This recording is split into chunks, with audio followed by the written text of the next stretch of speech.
So we do have a preview for this over on WWE. I thought the preview over there would probably be for Saturday night's main event. But there is a preview for this. Let's flip over and move my water out the way. And get the capture screen set up. Not that one. That one. So, let me take that out as well. Here you can see, it's still not quite fixed from yesterday when I was moving bits around. Let me tweak this a little bit. There we go. So you can see that we've got Oba Femi against Inamura. That obviously is for the top title. Should be a really interesting match, that one. I actually think that could be a real sleeper. Inamura is such an interesting talent. He's someone that it took a little bit of time for him to connect with the audience. He didn't really connect with the audience like straight away. He's coming from Noah. He's not someone that's going to be staying with WWE for the foreseeable future. He might be around for another month or so. He's already been with WWE a fair while. And it just took a little bit of time, really, for the fans to kind of start to take to him.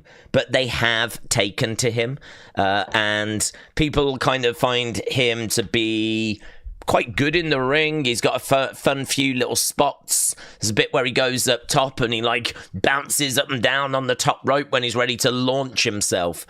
People have kind of taken to that. People like his friendship with Briggs, and he's a honest, hard-working, I'm going to beat you down kind of a guy. And it should be a really fun match, that. I'm actually really looking forward to Oba Femi against Inamura. The swerve, the twist feels like it's going to be that Josh Briggs is going to attack Inamura. Maybe out of jealousy, because maybe Inamura is going to be close to winning this title, and actually Briggs maybe doesn't want to see Inamura win the title, because how dare you come to NXT and do better than me? Do you know how long I've been here? And you're just going to come in and win the championship. I could see something like that happening. So I'm actually really down for that match. I'm looking forward to that. This, not so much, to be honest. Jordynne Grace, Blake Monroe against Fatal Influence. The reason why I say that is because Blake Monroe making her debut, so it does have a purpose. But, she, to me, is a single star. This is Mariah May from AEW that's just been in this amazing feud with Toni Storm. And we put her in this sort of throwaway sort of tag match, which could have took place on NXT. That could have happened on NXT this week, just gone. We could have done this match. To me, this doesn't feel Great American Bash worthy.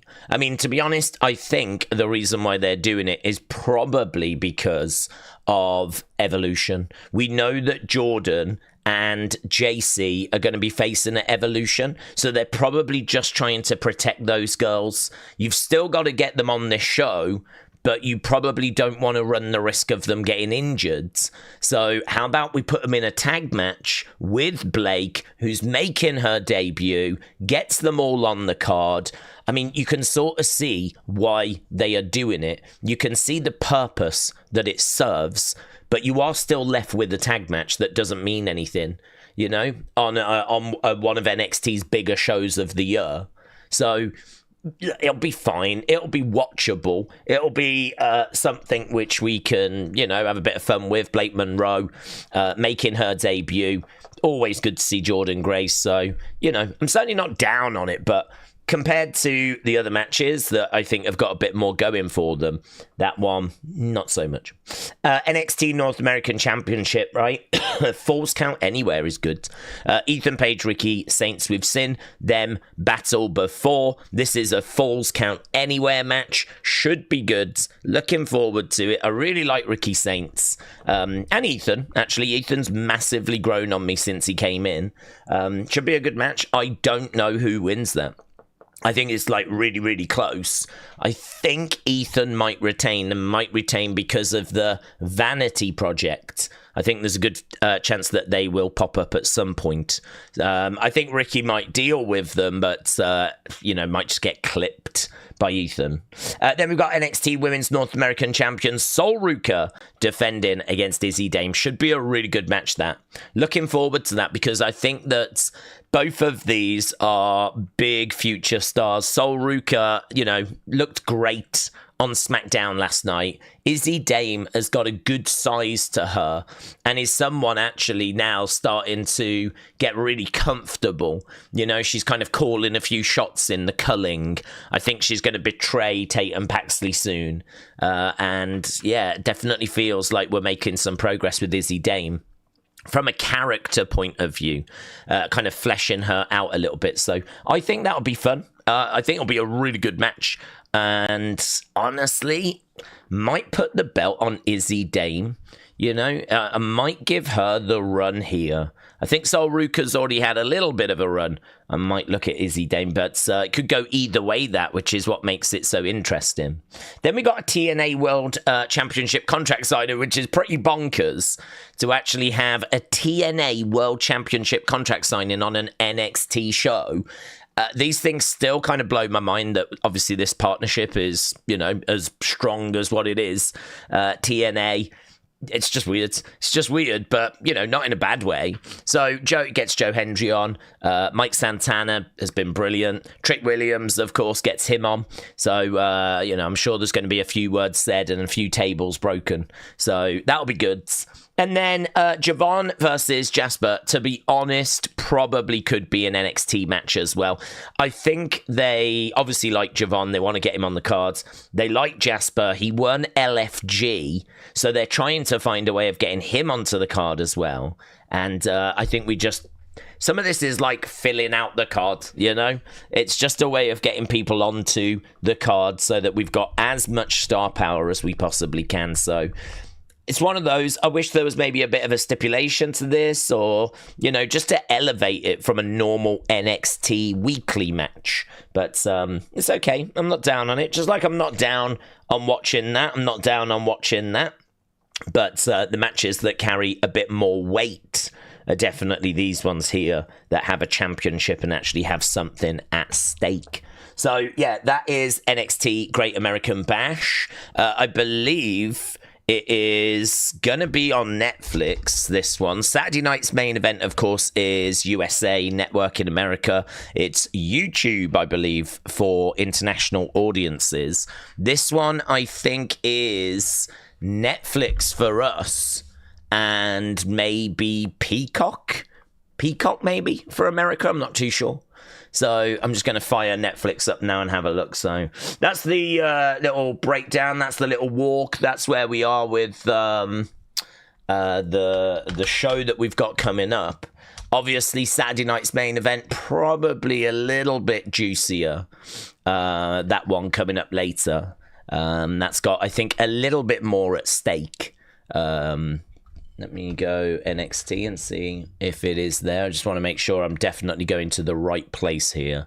Yes, I am. There we go. NXT's Summertime Classic returns. Lovely. David, shout out to you, my friends. David said, I watched Taylor Serrano 3 last night. If you're thinking about watching it, one word, don't. The fight was Paul Tyson bad. Really? That's really interesting. I saw that Taylor won, and I read on the BBC that it was more like a chess match. I saw that it was, I saw that it was like a little bit nip and tuck. I saw that it was like a lot closer, or a lot more strategic, I should say, than their previous matches. And I don't know about how the match actually was, so that's really interesting. But Katie Taylor getting the win. It seems like this time she deserved it a lot more. So, obviously, love that for her. Feel sorry for Serrano. I feel like she should have won at least one of those fights or been given the nod for at least one of those fights. Really doesn't feel right she has lost that trilogy 3-0. But, that's life, to be honest. That is life. And, it's going to sting. She's had opportunity to go out there. I mean, if she was going to win it, she was probably going to have to put Katie Taylor away. But yeah, what an amazing performance by both women. So shame to hear that third fight didn't live up to the previous two. Previous two were awesome. Fran, Astrid, shout out to you. Joe, shout out to you. Sandra, shout out to you. Mona, appreciate it. Blake O2, shout out to you. Little bit of a fan, shout out to you. And Big Half 1878, shout out to you as well, my friends. So lovely to see so many people around for obviously quite early doors. It's about 1 p.m, isn't it? Just after lunchtime or around lunchtime in America, Eastern time. So I suppose it's not like early. It's not like 8 in the morning, but still earlier than usual. So obviously we'll be underway with Great American Bash. As soon as we're done with that, we will shut this stream down. We're going to shut this baby down, and then we're going to flip over to Saturday night's main event. So yeah, hopefully should be a good day. For me, the better day is tomorrow. I'm really looking forward to Evolution. Triple H said, Daze, Cena is advertised for July 18th and SmackDown the day before SummerSlam. He isn't advertised for any more appearances, so Cena is only going to appear on 2 SmackDowns before SummerSlam. Will it increase? I don't think so. I think apparently he's going to be on the show next week. Cody, Cena, under one roof is how they were billing it. And then, honestly, it's not that long till we get to SummerSlam. SummerSlam is early August. So, you know, if he's got 2 appearances between now and SummerSlam, that's probably meaning he's missing a week, maybe. It's probably like 1 week where he's not going to show. So I don't expect him to show up for that. It would be nice if he did, but we also know that we're juggling with only limited dates. This is why when there was a few tears from the IWC about John Cena not being around in kind of most of January and February, I wasn't bothered because I knew, and everyone knew, that he only had 32, 36 dates. So if he was going to use up some of those dates at the start of the year, that was only going to give us less appearances as we got more into the year. So for me, when he didn't show up in January or February much, that was great. That was fine. I wasn't bothered because it saved the bulk of those dates, the majority of those dates. It saved them so that we had them for the rest of the year. So to be honest, it's a double-edged sword. We know that he's facing Cody. Cody obviously winning King of the Ring, meaning that he'll face the champ. The champ is John Cena. We know the match is made. They can have a few segments together. And really, that's it. You know, there's not much of a build for this. I suppose the build is everything they've been through this year with WrestleMania. And, you know, these couple of segments are just going to, you know, kind of drive this story forwards. What's Cody's headspace right now? What's Cena's headspace right now? You know, how's Cena feeling about things as we're getting towards the end of the year? We've seen a few moments where he's sort of hesitated a little bit. You know, there's been times in matches where it seems like he's starting to show that the crowds are kind of getting to him and that he's rethinking about the heel turn and everything. So it'll be really interesting to get that, but it's a double-edged sword, isn't it? As much as you would want Cena as much as possible, you're only stealing from yourself, really, because he has only got so many dates left. So I'm all right with it, to be honest, on that front. I just wish we had more Cena dates, but we only have so many, as we know.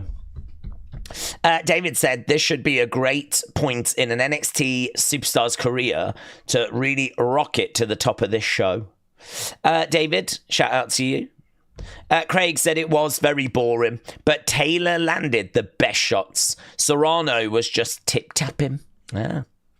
I as I said, feel sorry for Serrano. I mean, I didn't watch the fight, so I can't say that she deserved to win last night. So, yeah, it's one of those where I am feeling A bit sorry for Serrano. I really like Katie Taylor, though. And, yeah. I still would have liked to have watched it, honestly.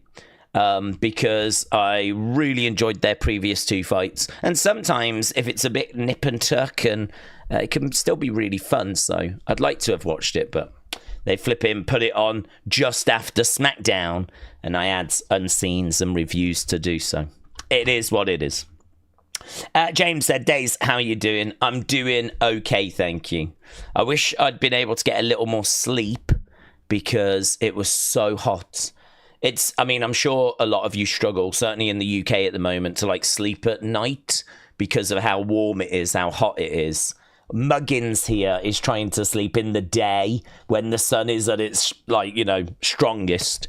So trying to flip in... There's no aircon in English homes. Some English homes might have aircon, but it's just not a thing that we have because we've never flipping needed it. And now you've got, climate change.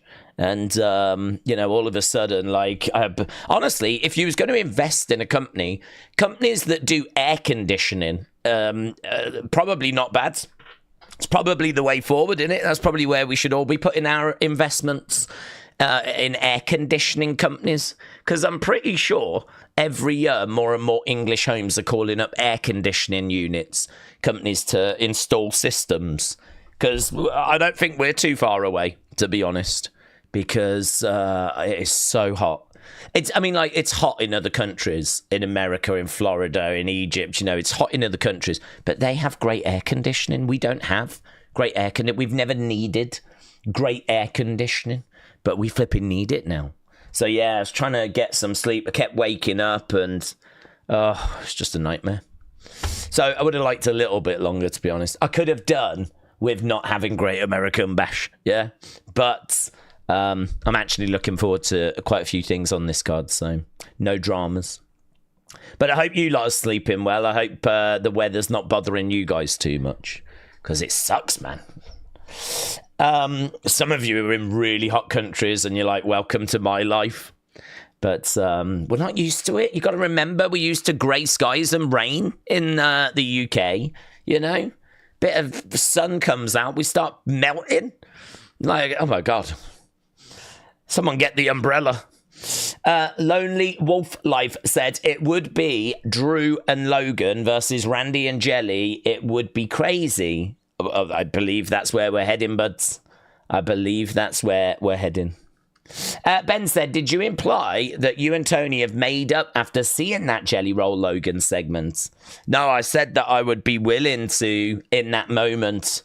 I was listing things that I would rather be doing, and I said that I would be willing to accept a hug from Tony Khan, because a hug from Tony Khan is not going to be quick. If Tony Khan's going to give you a hug, you're in that embrace for quite a long time. It's going to be uncomfortable. It's going to be hot. He's going to really put the squeeze on, and it's one of those where I would have took that instead, but. No, unfortunately, there is no bridges have been built. Connor said, Daze, do we think Randy has the opportunity tonight of winning against Drew? He's definitely got the opportunity. I think the bookies have got Drew as favourite, and I don't have a read on it, honestly. That's one that I'm really struggling with. I don't know which way they go. The reason why I say that is because it's a match that doesn't really matter. Does it matter? If Randy wins, what happens? Nothing. If Drew wins, what happens? Nothing. So you could go either way and there are no repercussions, right? So in that regard, it makes it harder to sort of get a prediction in.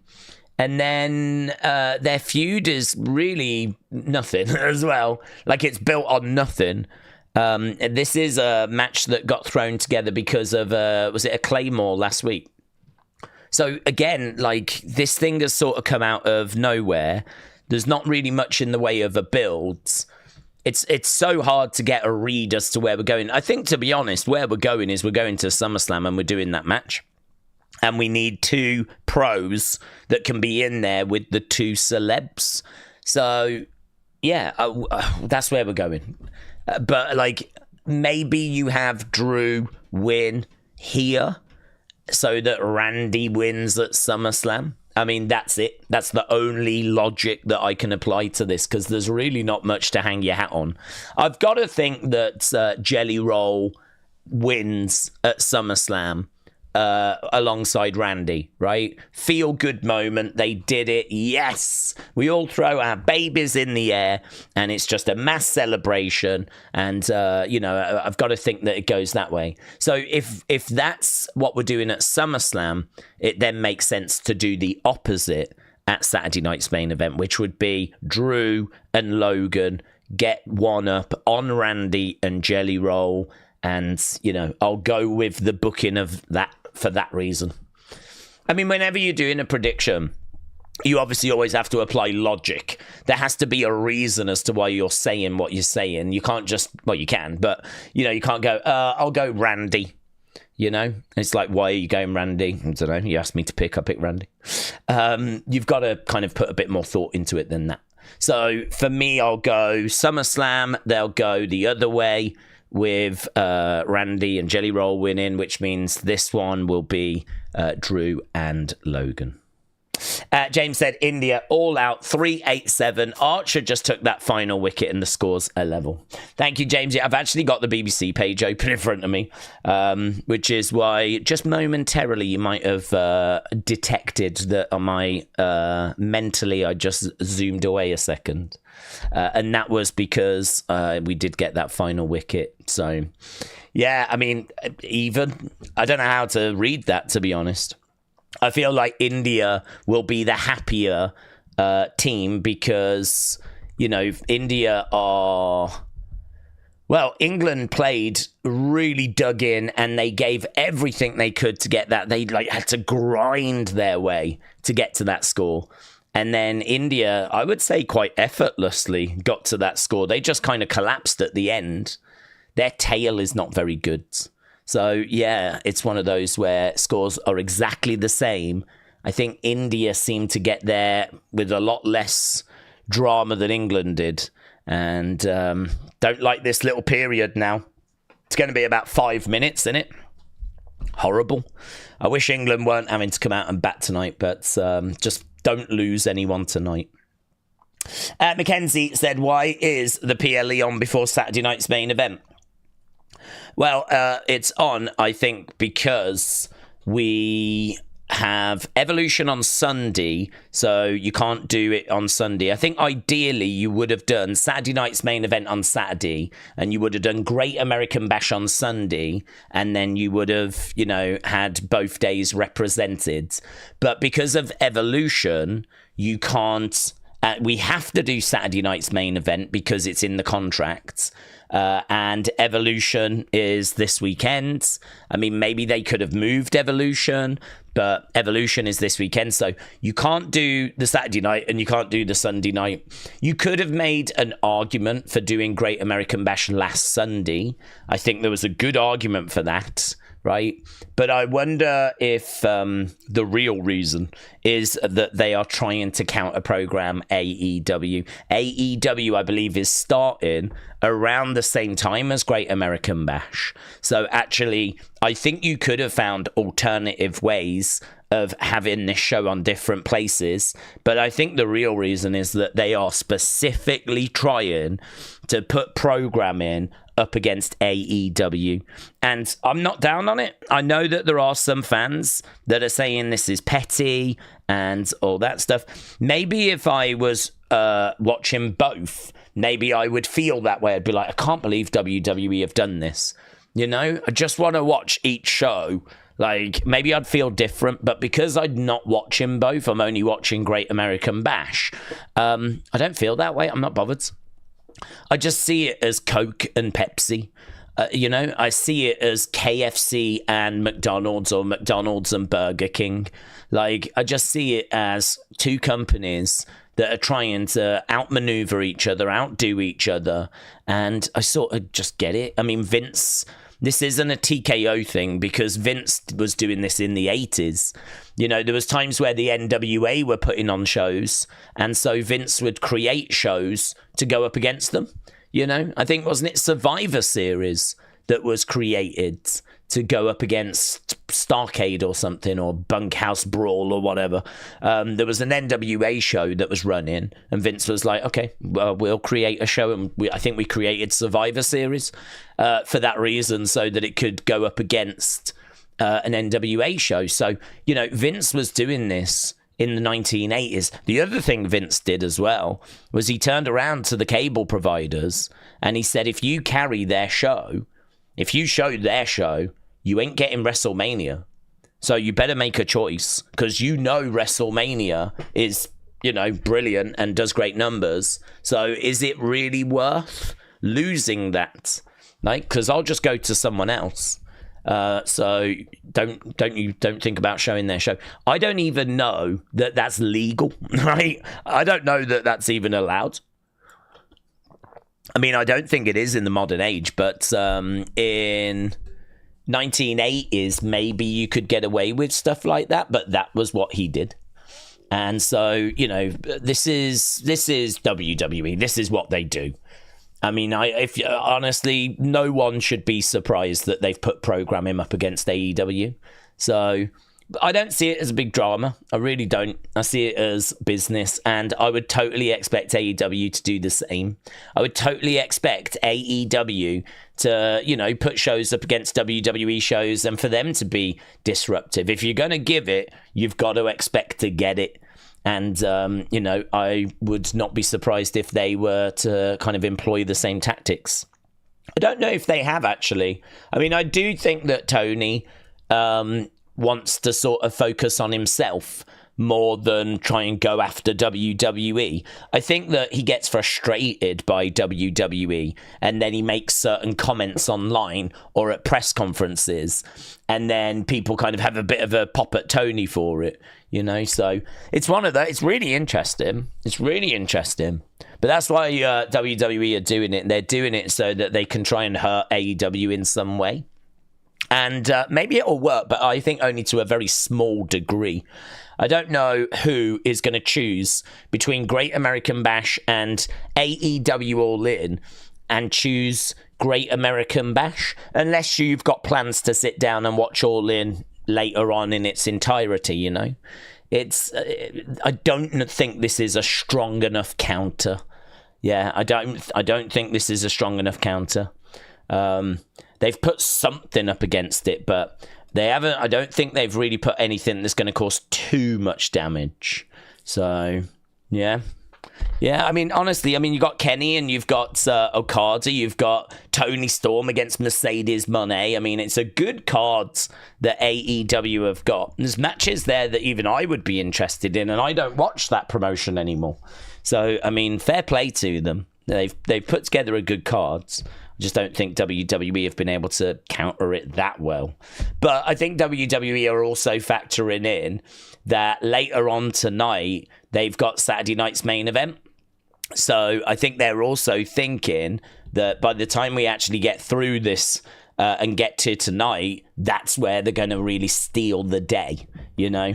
WWE want the headlines tomorrow. They want the headlines tonight.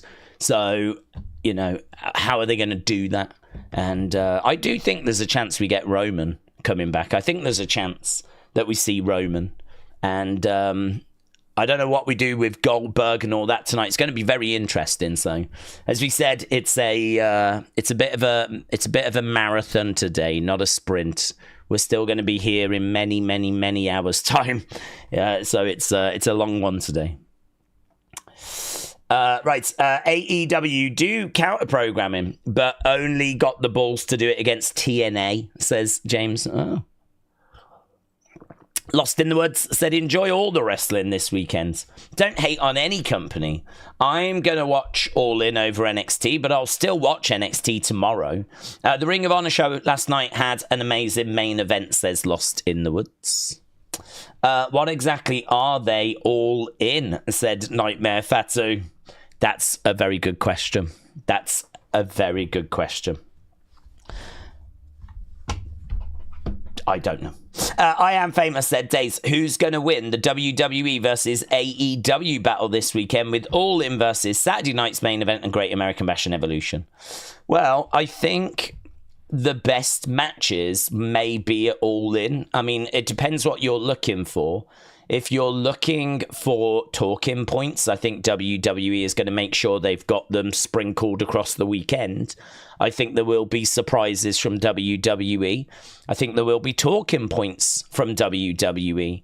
But I don't know that I see like the match quality really reaching the same level as AEW. That for me is an area that WWE could drastically improve. You know, WWE is very focused on... WWE is like fast foods. You know, it just churns out lots of products, and the quality of it is to a certain degree, which is, you know, enjoyable but and satisfying, but, you know, you might be a bit hungry later as well. But it doesn't matter because you can go back and there'll be more. Yeah. WWE is that. It's convenient. It's always there. It's fine. It's satisfying. Is it the best meal you're ever going to have? No. But it's always there. It's satisfying. And actually, you can have some really good times with, you know, going to McDonald's. I mean, I've got some great memories of being a kid going to like birthday parties, and, you know, I remember when I was young as well, we would go to Blackpool and we would drive late at night so that we could spend the whole day there. You know, it'd be dark, we'd be in the car, and those were the only times when I was a kid where I would get a breakfast McMuffin. Otherwise, why would I ever get a McMuffin? I would never be in a McDonald's early enough to have a McMuffin. So, you know, I got to experience the breakfast menu, which was not something I ever really got to experience. So, you know, you can have some great memories with McDonald's, just like you can with WWE. But I think if you, you know, are going into McDonald's expecting a fine steak or something like this, you might be disappointed. Just like this weekend, I think there's going to be some really good matches, but is there going to be anything that's going to match Okada against Omega? You know, probably not. Is there going to be anything that's going to be as good as Toni Storm versus Mercedes Moné? Because for as much as we hate on Mercedes, or people hate on Mercedes, she's had some really good matches this year. Like, she has put together some really, really good stuff. So I think they're catering for slightly different audiences. I think they're scratching slightly different itches. You know, and they have sort of said this from the very beginning. AEW have said from the beginning that they are not sports entertainment, but they are.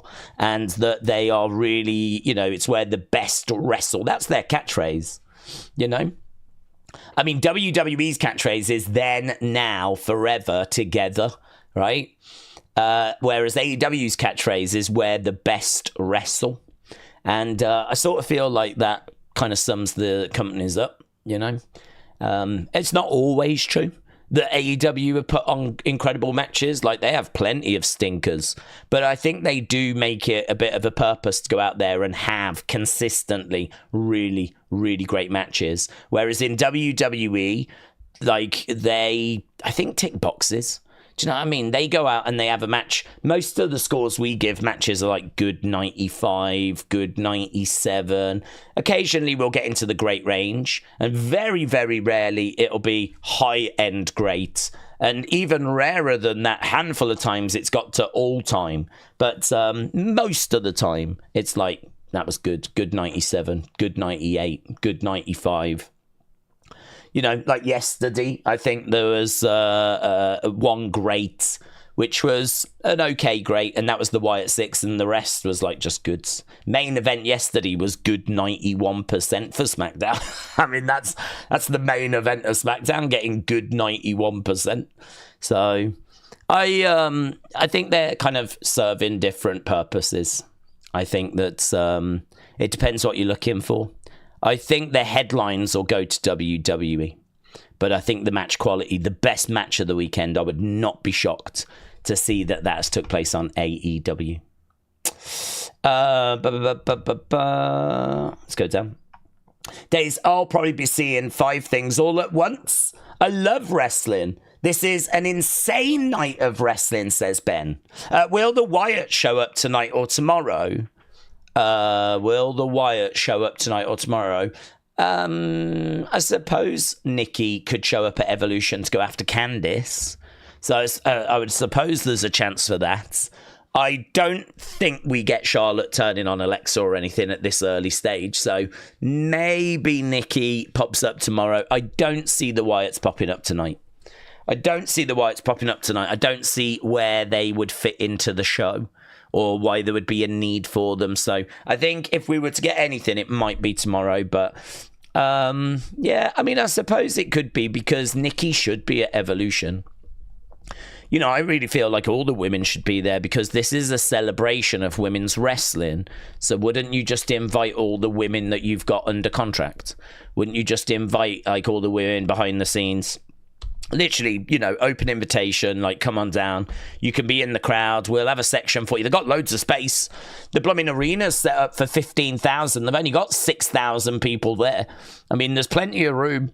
They ain't struggling for seats. They could have a whole upper section where they could just fill it with, like, women's wrestlers from NXT, TNA, whatever, just sat there watching, bring over the AAA girls, you know. I think it would be nice if they, you know, recognised, if this is celebrating women's wrestling, which it is, and we've only ever done this once before, I think it'd be nice to have as many women there as possible. Imagine if you was a female wrestler and you missed out on just being there. I understand you can't have everyone wrestle. Yeah, I get that. But, you know, like they did at the last one, they had like all the girls come out on the entranceway. And that looked really good, you know. And it would be really nice if maybe they could get all the girls in the stands to get like a giant picture. Could you imagine that? All the women from NXT, SmackDown, Raw, backstage girls, makeup girls, all those kind of backstage people, Stephanie McMahon, just like anyone that works in finance, whoever, just come on down and get them into this big pit. That looked really great. I think that looked really good. Or you could just have the wrestlers if you wanted to just keep it the wrestlers. But I think that would look really, really good. As I said, this is like a celebration of women's wrestling and how far it's evolved in WWE. And I suppose in a way putting a marker down saying that we are committed to growing this further and finding more opportunities, and, you know, we're only just beginning and all that sort of stuff, you know, positive. It's a good message to send. I think one of the big changes is the amount of females that now watch and enjoy wrestling, I think has increased. You know, if you go back to like Attitude Era, Ruthless Aggression, there were certainly girls that were watching wrestling, but you see a lot more younger girls now being inspired by Liv, Rhea, Bianca, you know, kind of going to the shows and wanting to, you know, watch these things. And it's like, that was not my experience when I was a kid. I never knew any girls that were interested in wrestling when I was a kid. It was kind of a sport for boys, really, you know. It was kind of like fighting, wasn't it? And the girls just weren't really into that. They weren't interested. And I'd imagine the vast majority still aren't, but I think we've definitely seen an increase. So there's definitely been a shift. I think there's lots of reasons for that. And I do think that you could credit a bit of Total Divas and Total Bellas. I think you could definitely give some credit there. I think that actually, you know, was a bit of a revolution. I think that did open the door to many. And it's great. Brilliant. Love it. More. So I'm very excited for Evolution. I really hope that delivers. I really hope I'm wrong. I hope that the best match this weekend turns out to be a WWE match rather than an AEW match. And maybe it comes from that Evolution cards. So, yeah, we'll have to see. Lots to look forward to, though. Right. I think Bianca might return at Evolution. Yeah, it's a good shout, actually. She obviously injured her finger. So she's been out for a time, hasn't she? So, yeah, there is a chance that we see Bianca kind of coming back. I don't know. I haven't seen her, like, return schedule. But it's been a couple of months now. I mean, I think she did that at WrestleMania. So it's been a couple of months. So, yeah, I'd say there's a chance. I'm with you. Okay, we've got 17 minutes till we get to the Great American Bash Countdown Show. The only thing I'll say about the Great American Bash Countdown Show is normally they do this from headquarters, and normally it's kind of like a CGI... Well, not CGI. Sometimes it can be CGI. Sometimes they can be in the studio. Normally it's just at the headquarters. You get a few cut-to interviews, few video packages. I never find the NXT countdown shows to be the most captivating. But, I don't know, maybe there'll be something here that could be quite good. Right, we're 2 hours from Great American Bash. I think we're not that, actually. I think we're only an hour away now. Or an hour and 17-ish. AEW needs its own streaming website, says Tom, because the prices for the pay-per-views are bad, and they're on about once a month. Profits lose the titles. This ensures that Bianca's back because they'll bury Ford when she's on top, said Wrestling Creates Entertainment. Forbray said, Daze, do we think Rhea Ripley can finally solve the puzzle that is Io Sky tomorrow? I'm really looking forward to this one. Well, she's actually favourite according to the odds, which I think is a little strange because I don't think Io has quite had the run that I'm looking for. She won that belt off Rhea just before WrestleMania. Rhea was obviously livid, wanted an opportunity to get it back. That's what led us to the triple threat. And so we ended up with the triple threat. Io coming through that. She's still got the title as a result. But I don't know. Her run has been okay. And I think that she feels elevated. You know, how I feel about Io now compared to how I felt about her at the start of the year, I feel like she's definitely kicked on. And I think part of that reason is because Damage Control were just so awful. Damage Control as a group were atrocious. I mean, I think they were actually holding people back. I think Damage Control was a good idea when Bayley was in. And I think when Bayley was sort of like kicked out, Damage Control sort of lost its way a little bit, mainly due to injury. First of all, I think they got too bloated because you had Asuka, you had Kairi, you had Dakota, you had Io. It felt like they kind of got a little too big. So I think that was a little bit of a problem. But to be honest, injury struck. And so, you know, there was just all these problems where Damage Control kind of, you didn't have them at full force at really any time.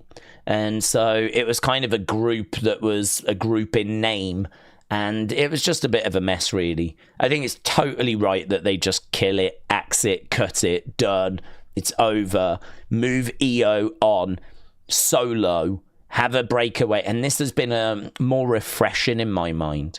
So actually having Io now as the women's champion, kind of standing on her own 2 feet, I think this has been better than her when she was in like Damage Control and all the faff of like being with other girls and just all this unnecessary just noise.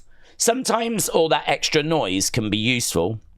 It can really help people, but sometimes it can really just get in the way. And I felt it was getting in the way for Io. So yeah, I really like her going solo. I really like her doing what she's doing right now. And, man, I'm just reluctant to take that belt off her. I'm just reluctant to just end it now because I actually think that she's at the point where you keep investing in Io. I think that you keep going with Io. I think that there's something there, like all this kind of stuff. Like, I feel like we've only just started scratching the surface. There's more layers. There's more to discover. There's more stories that can be told. I don't even know if we've had her in a really creative story, you know? I think we could do something really interesting. Imagine if, like, say, I don't know, I'm just going to throw something out as an example. Let's say that Bianca is heel and feels that Io is flirting with Montez, right? Perhaps she sees Io and Montez talking and Bianca starts getting a little crazy thinking something's going on. And you see her having a go at Montez. Montez is like, there's nothing happening. but Bianca's just not accepting it. Like, and putting Io in a situation like that where she's got something she's got to explain, all of a sudden she's like, well, no, I'm not into, like, actually you could find some, because of her English, she could come out with some phrases that maybe aren't quite right, that could provide a little bit of like humor, but also Bianca is not taking this funny. So it's one of those where it's like, oh, I don't think she meant to say that, but like Bianca's like livid, and like we would have something there that we could then start to do something with. Like, you might not like that idea. It's not an idea that I'm campaigning for. But what I'm saying is that it would be good to have Io in some sort of creative, some sort of story, in some sort of situation. Maybe her and Asuka as well, but not just a match, but actually, dig into their history. And actually, I don't know about their history. I don't know about Triple Tails. So I don't know if there's been betrayals in the past or things like this, or, if someone left someone, but we could dig into that. And I think there'd be something there. So I think I would really like to keep going with Io, to be honest. I don't know what you do with Rhea, but Rhea's had quite a lot of title matches and opportunity. And I saw someone sent me a TikTok the other day. There's a girl on TikTok and she was like, oh my God, why is it always Rhea like this? She's like, how many times do they have to shove this girl in our face? Every time there's a title match or something, it's Rhea like this. And it was really interesting because this girl was probably, if I was to guess, like 16, 17, something like that in age. So, that's obviously a lot younger than me. And spoiler, a completely different gender to me, right? So, to kind of look at wrestling through their perspective, it was actually kind of interesting, It's one of those where I think someone could do a really good video series. This is like maybe one of those kind of Wrestle Talk Cultaholic type ideas where you get a really elderly wrestling fan, like that woman that was in the crowd last night on SmackDown, and we were chanting OAP at her, right? In a loving way, of course. Like, maybe you could get her, and maybe you could get like a kid's. And then, me, who's 21 in the middle, and then you would have like generational opinions. So you would actually have, like, what does the elderly fan think? What does the young fan think? What does the casual fan think? You would have a panel of people providing very different perceptives. Is that the word? Perceptions, giving you different points of view, right? And so I think that could be really, really interesting, where you could actually get all these different takes from a young fan, an older fan, a hardcore fan, a casual fan, a sexy fan, you'd get all these different perspectives. That's the words I was after. That's the words I was looking for. Yeah. I'd like to go back to when I said I haven't had much sleep. Yeah. I just would like to call you back to that. So I think that could be really interesting. But yeah, there we go. I have no idea what we were talking about. I reached the end of it though. Anna said, you are definitely hanging around the wrong girls if no one you knew was following wrestling. No, well, it was at school. I didn't really have any girls that I used to hang with when I was kind of younger, primary school or kind of secondary school, early secondary school. I just used to go home and play football down the park. That's what I used to do. I used to do that day after day after day after day after day. So it was only really the girls at school that I interacted with in different classes, and even the girls that I didn't really know, I was never aware of any of them watching wrestling. I honestly, not a single one.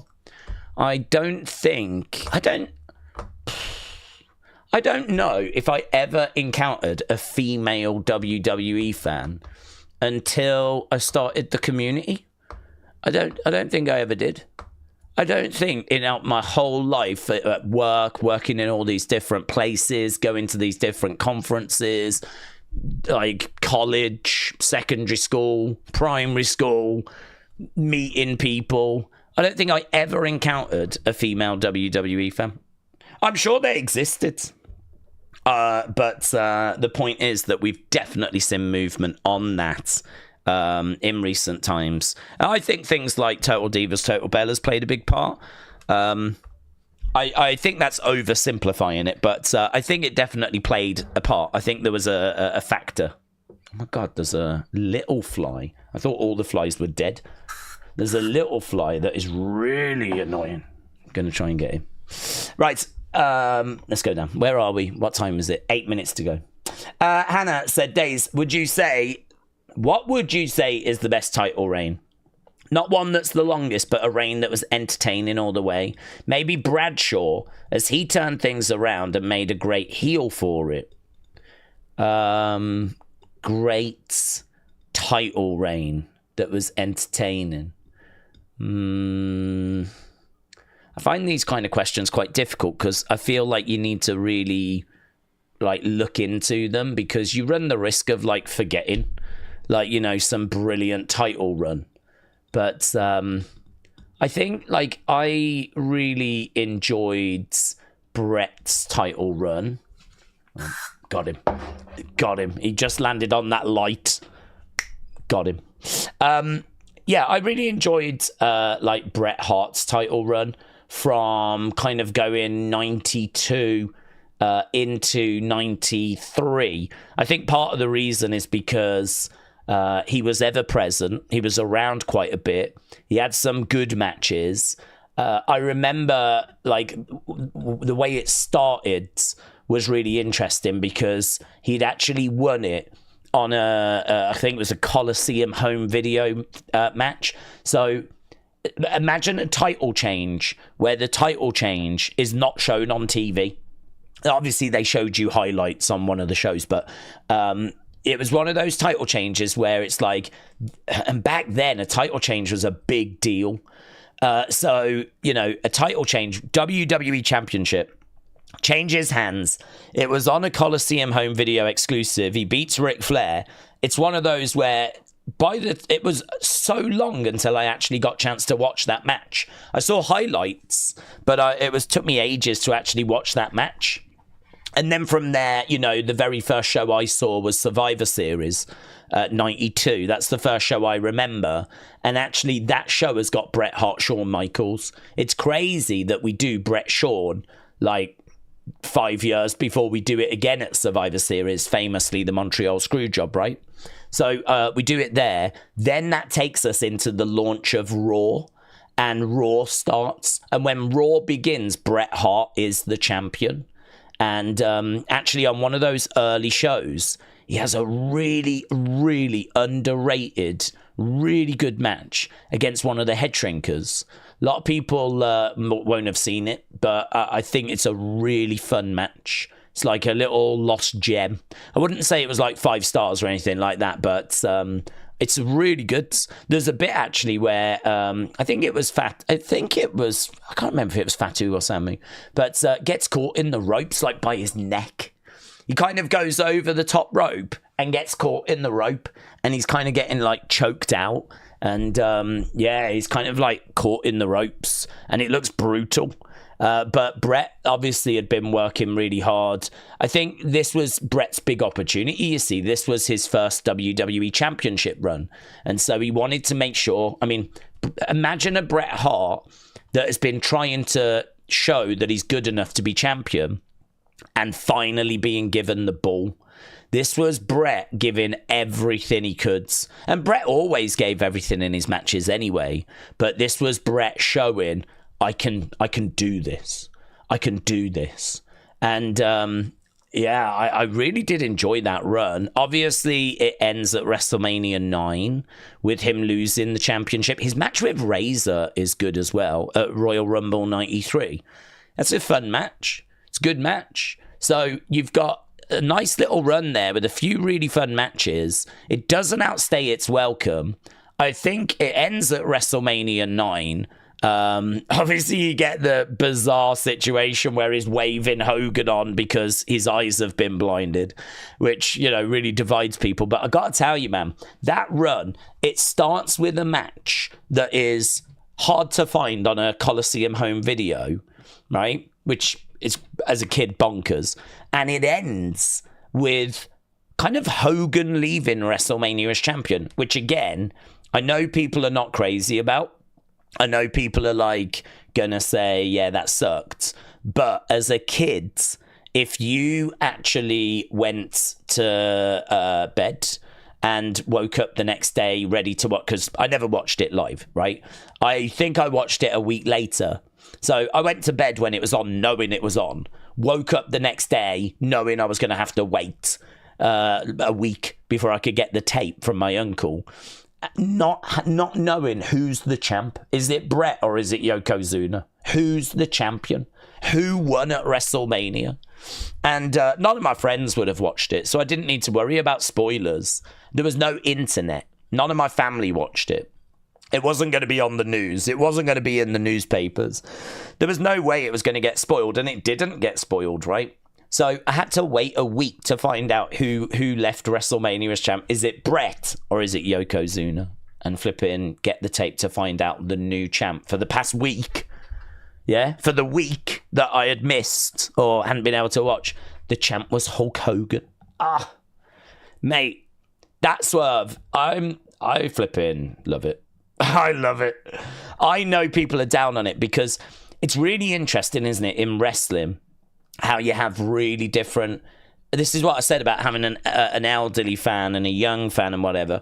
You've got all these different perceptions. Like, if you're someone that, like me at the time, was young, hadn't watched loads of wrestling at that point, hadn't been burnt out by Hulkamania, yeah?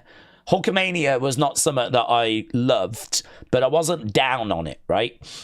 A lot of people look at that and go, oh, Hogan again, getting himself in the main event. Oh, that doesn't work for me, brother, and all that kind of stuff, right? You do not think that as a kid. As a kid watching it, I just explained what my thought process was. My thought process was, who is the champion? It's either Bret or it's Yoko. And to find out a week later it was actually Hulk Hogan, you go, this is insane. This is bonkers. Like, didn't see that coming at all. Complete swerve. And that just strengthens your love for wrestling. It increased my love for wrestling, that did. And so it's a shame to see that people are so down on it, because I do think we are guilty sometimes of not maybe looking at things through quite the right lens. We look at them through like how we feel about it, rather than looking about like how it works for the wider audience. You know, that's the argument about celebrities in wrestling. That, you know, it works for certain people. Might not work for you, but it'll work for like the Jelly Roll fans. It'll work for the casual fans, you know.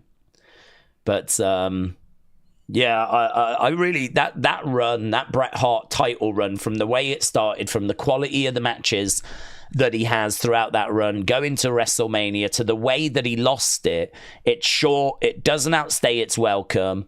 I even remember Gorilla interviewing Bret.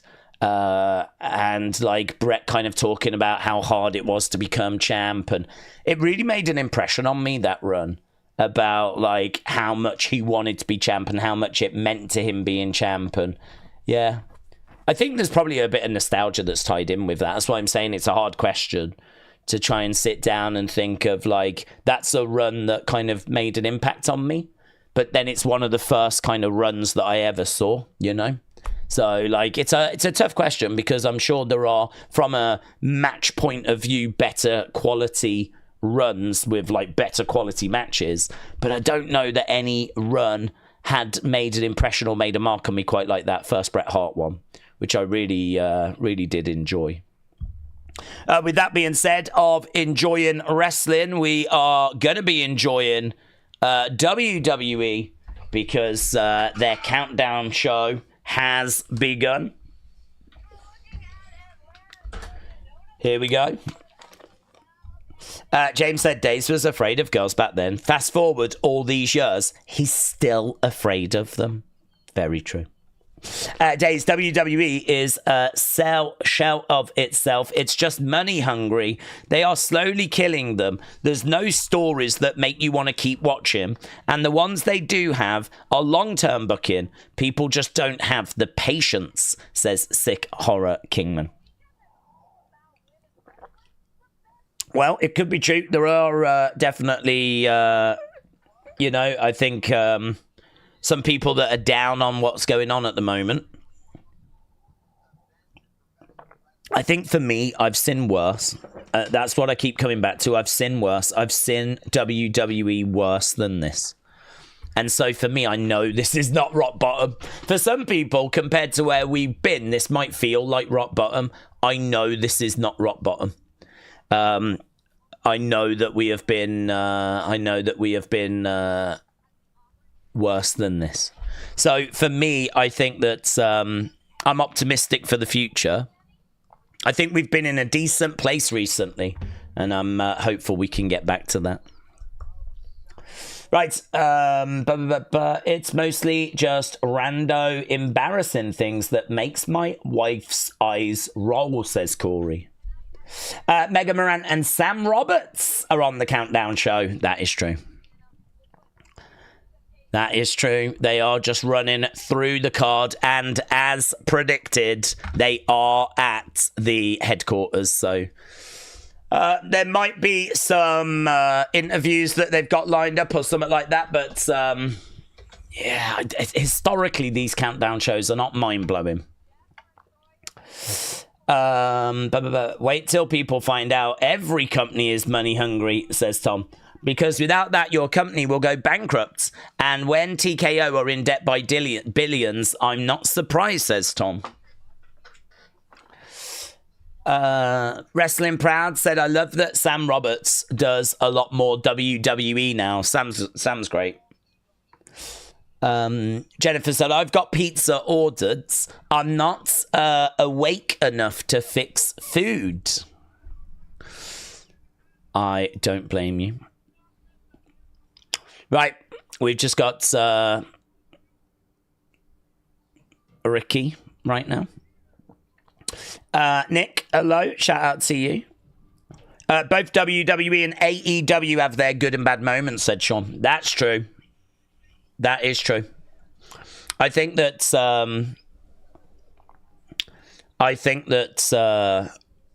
WWE have suffered a slight decrease, a slight decline this year.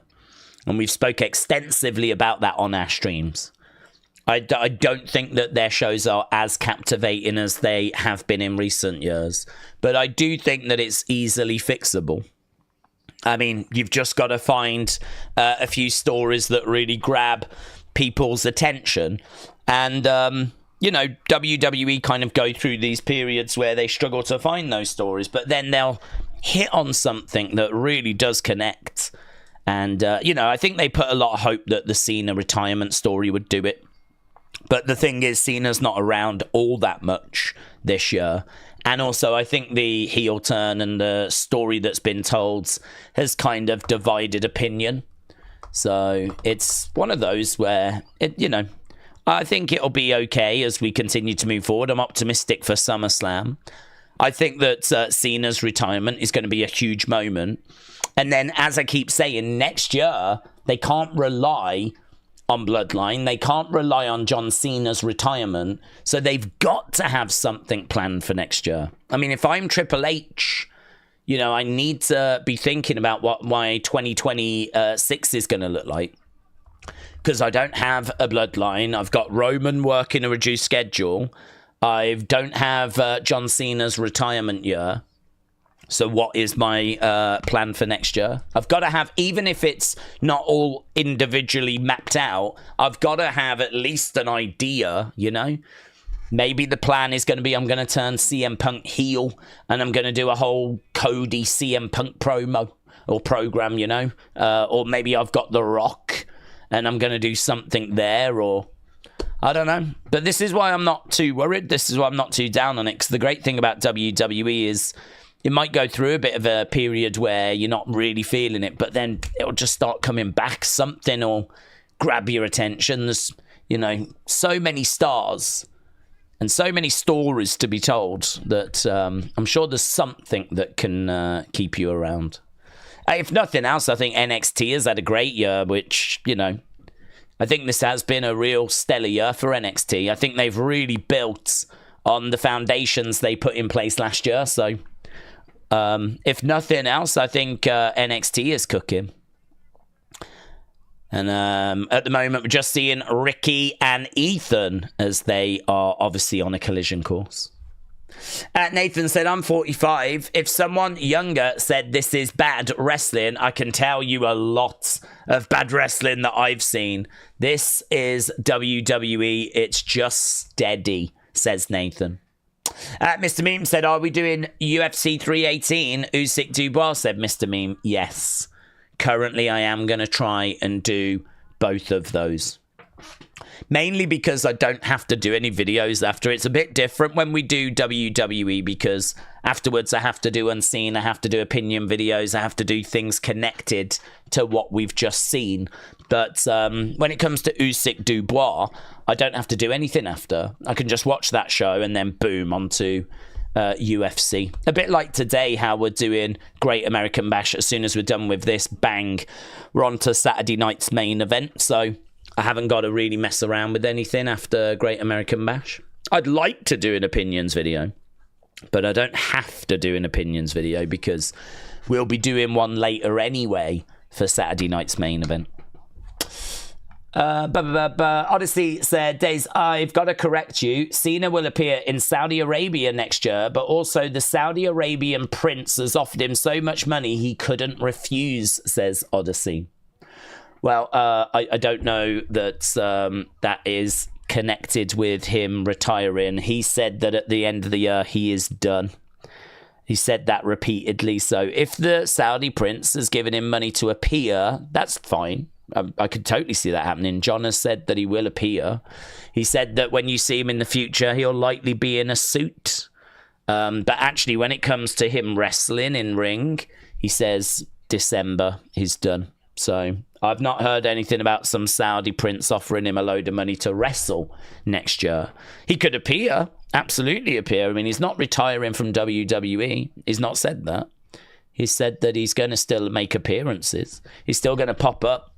He's still going to provide moments and whatever. But it's wrestling. It's wrestling that he's going to say goodbye to in December. And I saw an interview with him. I think it was only a week ago on This Morning. It's a British morning breakfast type show. And they asked him there, point blank, are you done at the end of the year? And he was like, yes, 100%. My body is already telling me I've run the race. Like, it's definitely done. So, no, I think he is. Or at least, I think he believes he is at the moment. So, we'll have to see if he can get tempted back out by a load of money or not. I hit up the farmer's market after night 7-7. I got a roast, onions, potatoes, carrots, green beans, says Jennifer. Jennifer, seems like you are enjoying a feast. Shout out to you. Triple A said, Daze, as we think Cena beats Cody at SummerSlam, August 31st is Clash in Paris. Who do we think Cena will face? Will it be Drew or someone else? Will Cena lose at that pay-per-view or later on? I don't think he'll lose in Clash in Paris, no. I don't think he loses at Clash in Paris. I'm thinking that he will get through SummerSlam, and then I think he will maybe get through to maybe somewhere like Survivor Series. I think they're going to run this really late into the year.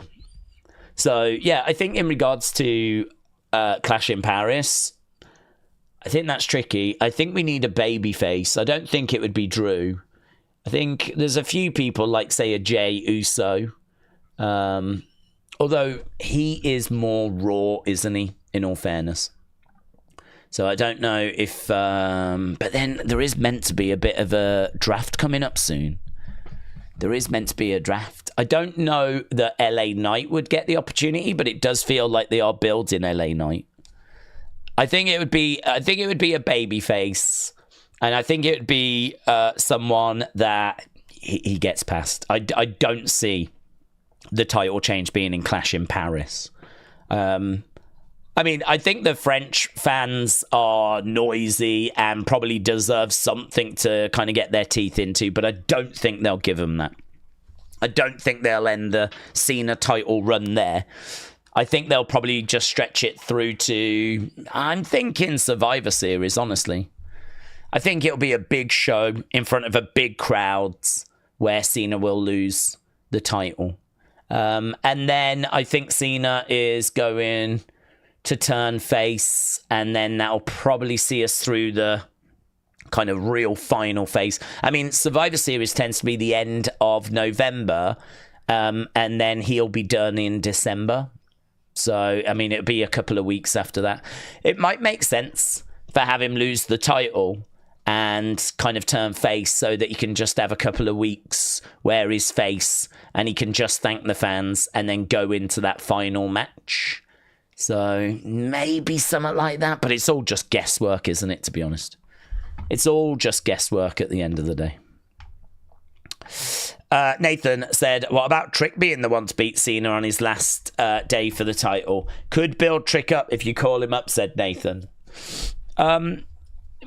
Maybe. I would think it unlikely. I mean, it would be pretty fun to have someone come up from NXT and... But the thing is, I think with Trick being sort of like a heel right now, you need to get Trick back to being face. I mean, I think if Trick was face right now and every time he came out, crowds were going crazy and we were on the verge of a call-up, perhaps I'd feel a little bit more comfortable. But at the moment, he's TNA champion, he's a heel. He not long has turned heel, so we'd have to be turning him back face quite quickly. Nothing at the moment suggests that Trick is the plan. You know, at the moment, there's nothing that suggests that that's the direction we're going. But we've still got months and months and months to go, of course. So there's still time to kind of, put the pieces where you need to put them. But again, on the old likely scale of is that likely or is it unlikely? I'm probably going to lean unlikely. I think it's probably unlikely that Trick's the one. I think the person will be someone that's already on the main roster, to be honest. I think that they will go with someone on the main roster, and I think it's probably going to be Cody. Cody is someone who I think needs paying back. Cody is the person that put John over at WrestleMania. And I think John really likes Cody. I think that John wants Cody to be that quarterback. I think John is not looking to derail Cody's career. I don't think he's looking to get in Cody's way. I think he's proud of Cody, like they used to ride together. And I think the fact that John is hanging it up and Cody is kind of the replacement for John, I think John would like that. I think John would be pleased with that. So I've got to think that there is a long-term plan and a long-term story at play here. You had Cena cheat Cody at WrestleMania to get the belt. I think Cena pays Cody back later down the road. Some people are thinking that it could be as early as SummerSlam, and I think there's a chance. But I also think it's a little soon, considering we've been banging on quite a bit about ruining wrestling. So, yeah, loads of rivaling thoughts when it comes to Cena and how you book the end and all that sort of stuff. You could probably have a really good conversation about who would we like to see beat John. That would be a good conversation. Probably not one for now, though. Becky and Mercedes and Adam Copeland and Jon Moxley don't want to put some talents over, said Odyssey. I can't comment on a lot of those because they're AEW. I think that certain superstars do struggle with putting people over. Roddy Piper famously was not allowing anyone to pin him. He was not interested in anyone getting a pinfall win over him because he kind of valued that and was, trying to protect his brand. And, I can sort of understand that. But obviously, if everyone has that mentality, then wrestling kind of grinds to a halt. So it's a difficult one. It's interesting to hear Natalya speak, because Natalya said that she doesn't want to be like her dad. She doesn't want to be like her dad. She saw her dad, and she saw like the kind of chaos he caused. And I think her dad was someone that was quite vocal and kind of maybe stood up for himself a bit, saying, I'll do this, I won't do that kind of stuff. And she said, I saw my dad doing that, and I said to myself, I never want to be like that. And so she said actually recently that she made a conscious decision that she would always accept whatever was given to her. And she, I think, probably regrets that now.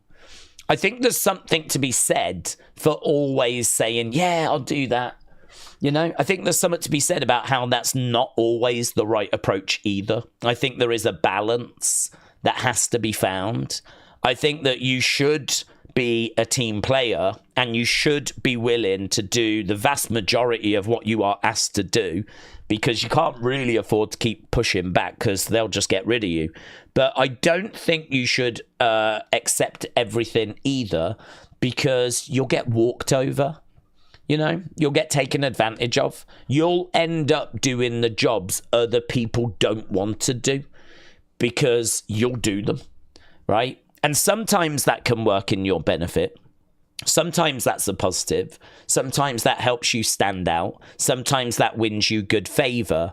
But there are also times where people will take advantage of that. 100%. You'll end up doing it because no one else will do it. Everyone else has looked at it and gone, that's just not in my benefit. That's just not of any use to me. But you'll end up doing it. And it's one of those where I think there's actually a balance that needs to be found. So, I don't know, it's always difficult when you hear of wrestlers that are not willing to put other people over, because I think for me it's a bit more of a case-by-case basis. I think I would not be that way, but I would be a team player. I'd be thrilled to be in WWE as a wrestler. I'd be like, let's do this, let's make money, let's entertain, let's flip in, let's go. So I would be positive, let's do it.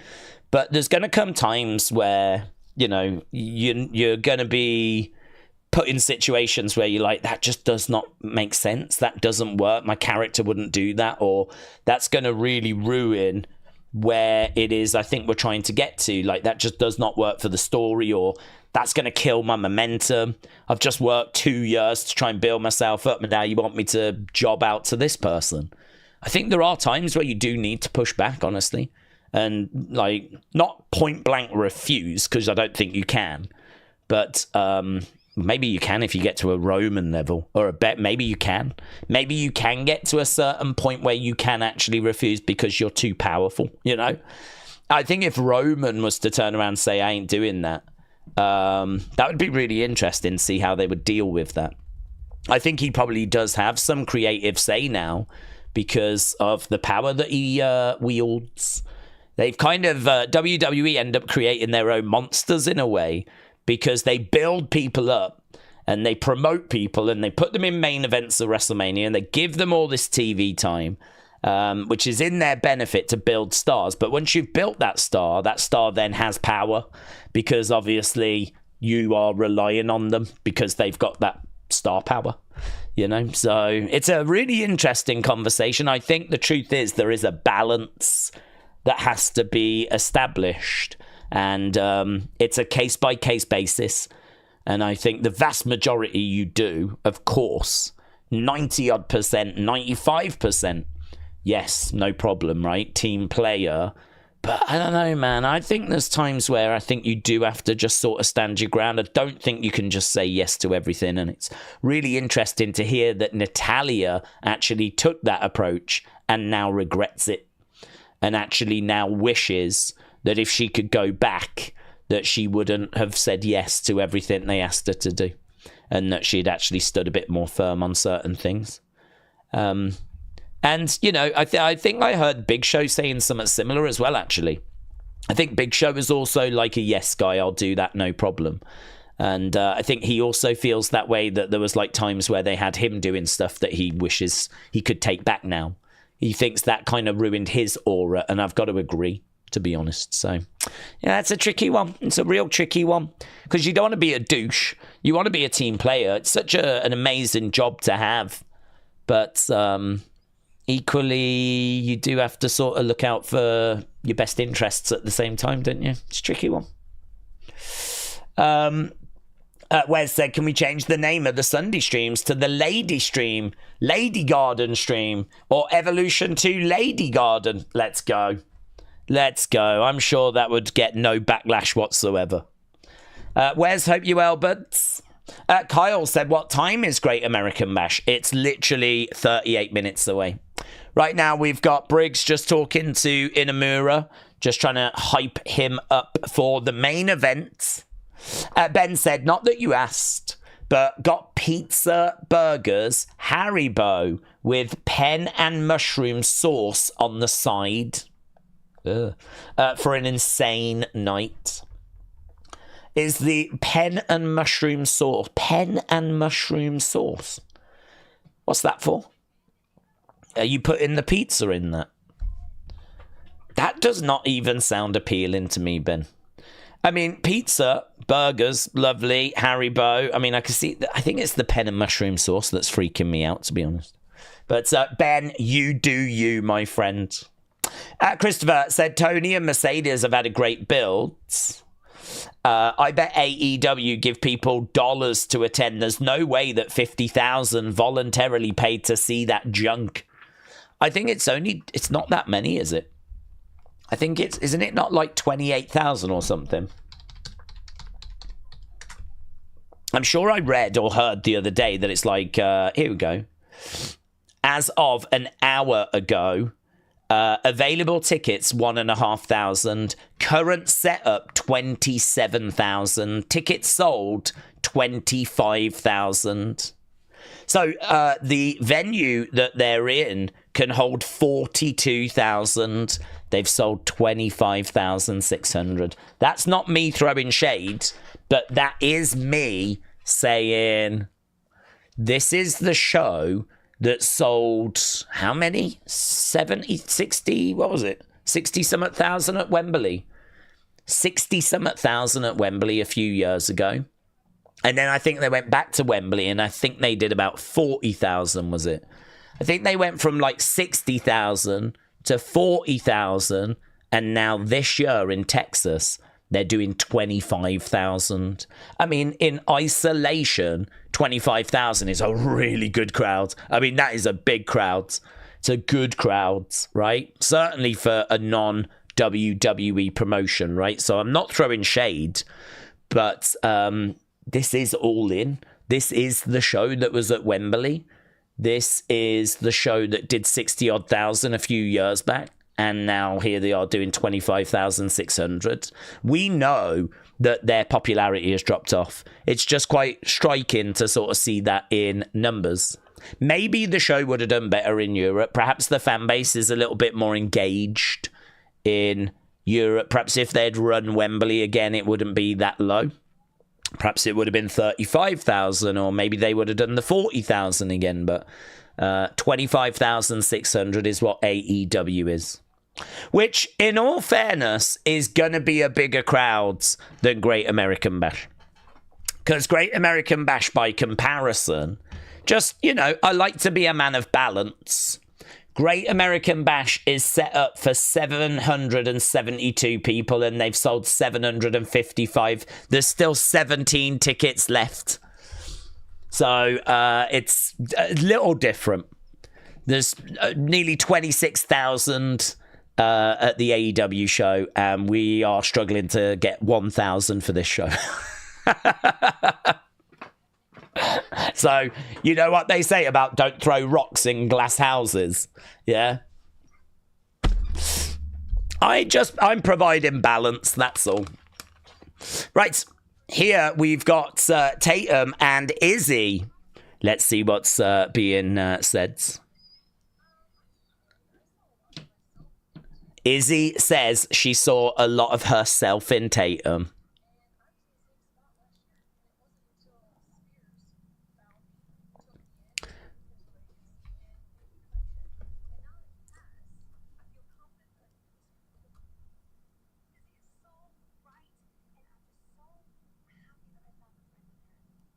Tatum says she's so happy that she found a friend.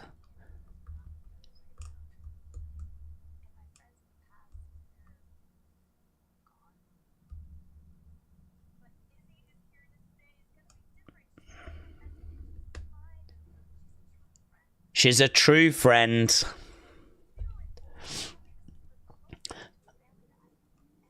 This is the closest thing to a family I've ever had.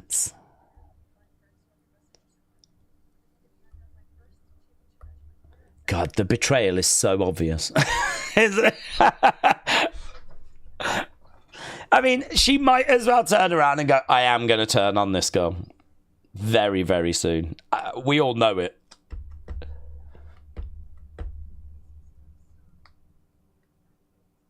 Izzy's done some bad things in the past, but I have too. And real friends forgive.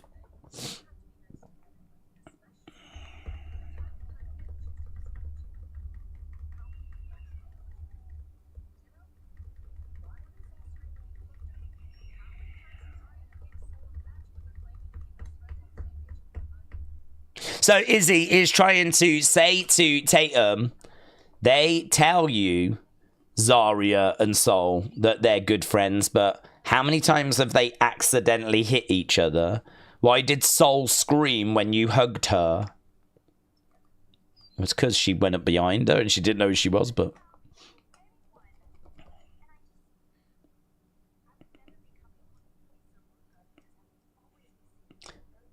I'd never be comfortable with Ruca because I'd be seen as a third wheel.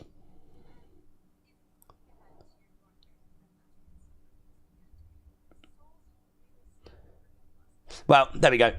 It's an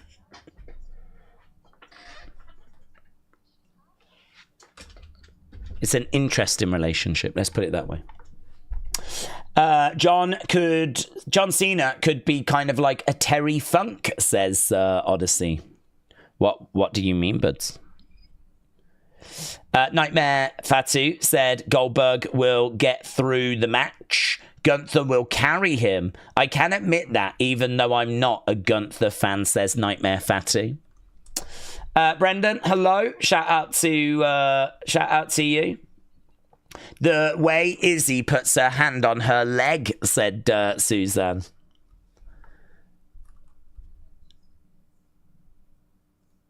So,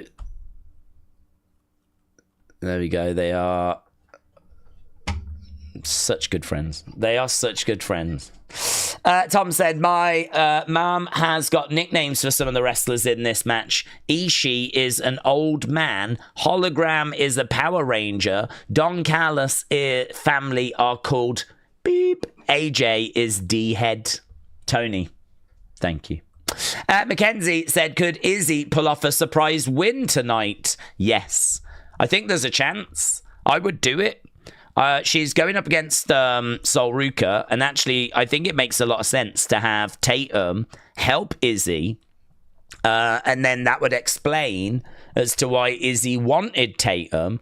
It would also explain why she would then turn on Tatum, because job done, innit? Job done. She used her. She got a friend to watch her back in a title match, and then she dumped her ass. So I think it makes total sense. Yes, I think it makes more sense if we don't do that. Like if we don't go that way, that will be I would think more unlikely. Right. Ishii had a great match last week in a gauntlet, says Lost in the Woods. Ghostface said, I really want Gunther to do 3 minutes against Goldberg, said Ghostface. Carla, hello, said, I don't offend easy, but I do cry easily. Well, you are a girl, Carla, and that's allowed. You are a girl. Girls and James Chadwick all cry easily, get very teary, very emotional, very easily. WrestleLandy said, Daze, did you see the Connor promo at BKFC press conference? It's the best thing that he's done in years. No, I don't go out of my way to watch BKFC press conferences, so I did not. I'll have to try and search it out. He's all talk, though, isn't he? I mean, oh my God, just do something. It's one of those. Someone could go up to Connor and be like, what are you going to do? What are you going to do? You'll do nothing. You'll do nothing. Because you've done nothing for years.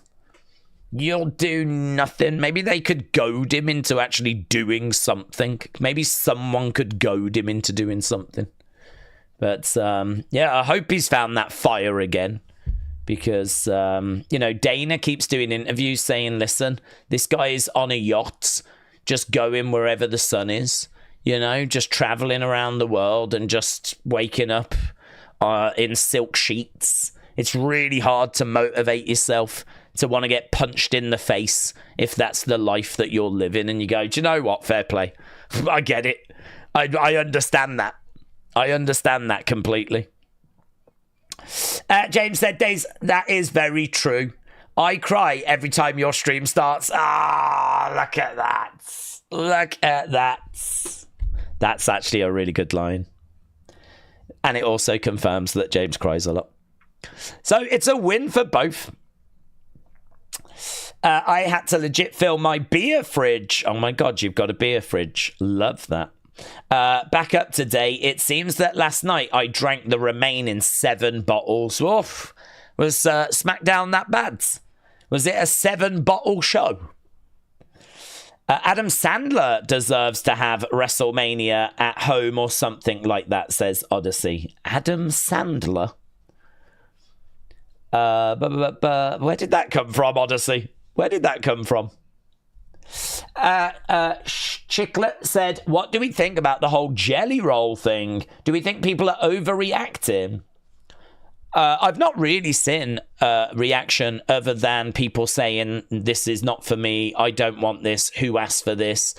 So I think it's going to be a little hard for me to comment about the reaction because, I mean, the truth is, I don't really go on social media. I go on X, I see what you lot tag me in, and then I've got a list of, like, really quite positive accounts that do wrestling news and share fun memes and stuff like that, which I use for Unseen, right? Actually venturing out into the wider kind of Twitter sphere, I just don't do. I just don't do. Any opinions that I need, I get from reading your comments. I get from these streams. I get from what you lot send me, right? So I don't need that. Same with theories. So I don't need that. Memes and fun stuff I get tagged in, so I just don't have a great read as to how people have reacted. The only thing I would say is, those lists of accounts that I follow that are really positive, not a single one is interested in this jelly roll match. Genuinely, there was only one person that I saw sort of standing up for jelly roll, and that was Bully Ray. That was the only thing that I saw that was kind of standing up for Jelly Roll, which I included in Unseen, and I said I was quite disappointed by. Bully Ray is someone that you think would probably stand up for the boys, for the wrestlers. Someone that would, kind of have the locker room's interest at heart. I think one of the criticisms is that when it comes to celebrities, they're taking a spot away from another wrestler. If you're going to do a tag match involving, Drew and Randy, why can't you have Austin Theory with Randy and Grayson Waller with Drew and actually give them something to do and tell some stories involving, wrestlers and actually do something along those lines? Is that a match that I would be interested in? Well, not massively. I think you could book something better. But I would much rather we do that than a celebrity match, because that would get 2 young talents that I don't think are going to be on the SummerSlam cards. It would get them onto the SummerSlam card and actually get them involved in programming and would actually get them involved with the builds. So, you know, I think it's disappointing that someone like Bully Ray will go to bat for Jelly Roll, will go to bat for celebrities, rather than going to bat more for the locker room and for the boys in the locker room and for those that are missing out now, you know? So I was genuinely disappointed by that comment. And I think what disappointed me more is it's okay for him to have that opinion. But what disappointed me more was that if anyone that's that line he said about anyone that is against this or against Jelly Roll, like, you're just ignorant or you don't get it. Like, I had my say in Unseen. I really don't understand. I don't understand how you don't stand up for the locker room, you don't stand up for the wrestlers, and you side with a celebrity, right, that's coming in. And then to just put another little coat on top of that, just to put the cherry on top, you then insult the fans that are not pleased about it. I mean, I don't know. Whatever. You know, make your own minds up as to how you feel about those comments, but I thought it was flipping. This is why I don't give a flip about Busted Open. This is why I don't look for Bully Ray's comments, because I just keep seeing takes like this that I'm like, what's this guy on about? I know what he did as a wrestler, but like, I find myself disagreeing with a lot of what he has to say. And I actually listen to a lot of like podcasts and wrestling bits and stuff, but I never include Busted Open into that. I mean, I'm sure Dave might be good, that Dave LaGreca, but Bully Ray is enough for me to not want to even give it a chance, honestly. So, yeah, he's quite consistent with what I would say are bad takes. But outside of that, everyone else I've seen have been like really down on it. Like, who asked for this? Who wanted this? I think it's getting so consistent now with celebrities being in matches that you can see it for what it is. You know, when it was happening like once in a blue moon, like say, I don't know, Bad Bunny. I can't remember who we had before Bad Bunny. Maybe Gronk, something like that. He was doing some 24/7 stuff, wasn't he? And Pat obviously was doing some stuff as well. But, you know, with Bad Bunny, perhaps like it just felt a little bit like a story, like we can go with this. He's going to have a street fight with her. But, you know, after you've done all the Logan stuff, the Bad Bunny stuff, Johnny Knoxville, and now, you know, like the speed stuff at the Royal Rumble, you know, all of a sudden now we're getting it quite regular. And Travis Scott coming down, I think that was a key one. Travis Scott at WrestleMania. I think that really changed perception. I mean, I have seen a big shift in how much people are pushing back about celebrities in wrestling. Honestly, I used to have this conversation and people would just let me have my rant. And that would be it, really. We'd just move on to the next conversation. There wouldn't be loads of people like, yeah, I agree and all that stuff. And that was fine. I mean, to be honest, I really appreciated people just letting me get it off my chest. You know, I just really appreciated people, because sometimes you do just want to get it off your chest. You do just want to rant. You do just want to be like, ah. And I'd do that. And I wouldn't see loads of people like saying they agree. But the conversation would move on and I'd feel better. So, you know, it was good. It was fine. It worked. But now, actually, what I see is a lot more people like, yeah, no, completely agree. Why are they doing this?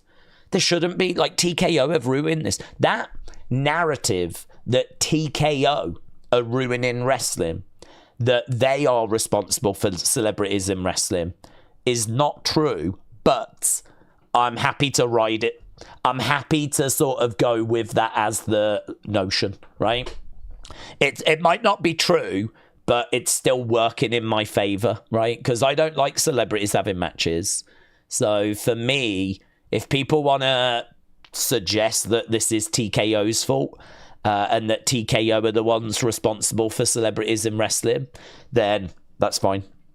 I don't think that's true, because there's plenty of celebrities that were in wrestling before TKO took over. And I think that might be the point that Bully is trying to make.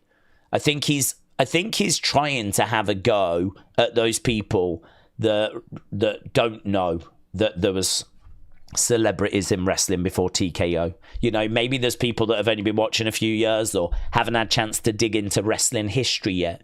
And so in their mind, they're just seeing a lot more celebrities getting involved now, and they think this is the first time, when actually it's happened quite a lot throughout wrestling history. But whatever. I still am happy to go, yeah, fine, whatever. I agree. Celebrities in wrestling is not ideal.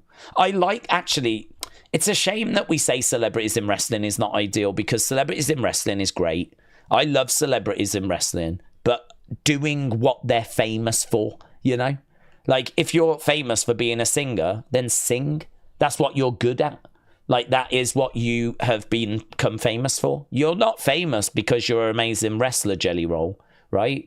No one knows you as a wrestler because no one's ever seen you wrestle. And I've got to think that your knowledge of wrestling is incredibly limited. You might have watched a long time, but actually getting in and putting on an entertaining match, I've got to think, no, right? So in my mind, like, he's a singer, have him sing a song. Or if he just wants to be there, then have him host.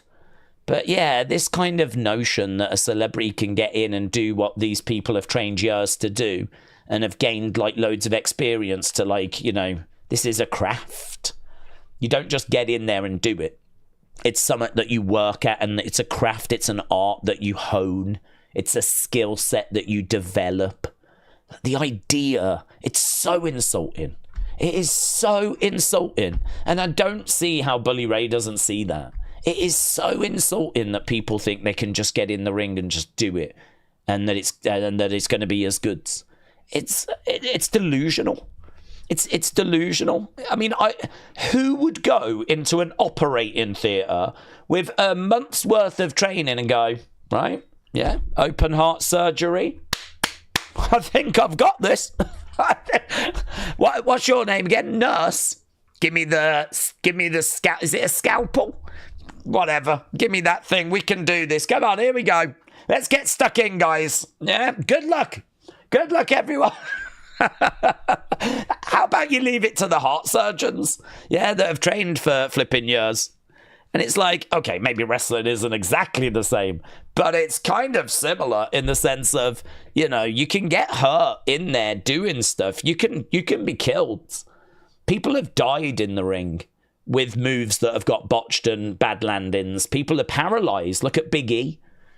One belly to belly and career over. Look at Droz. You know, I mean, there's people that have lost their lives.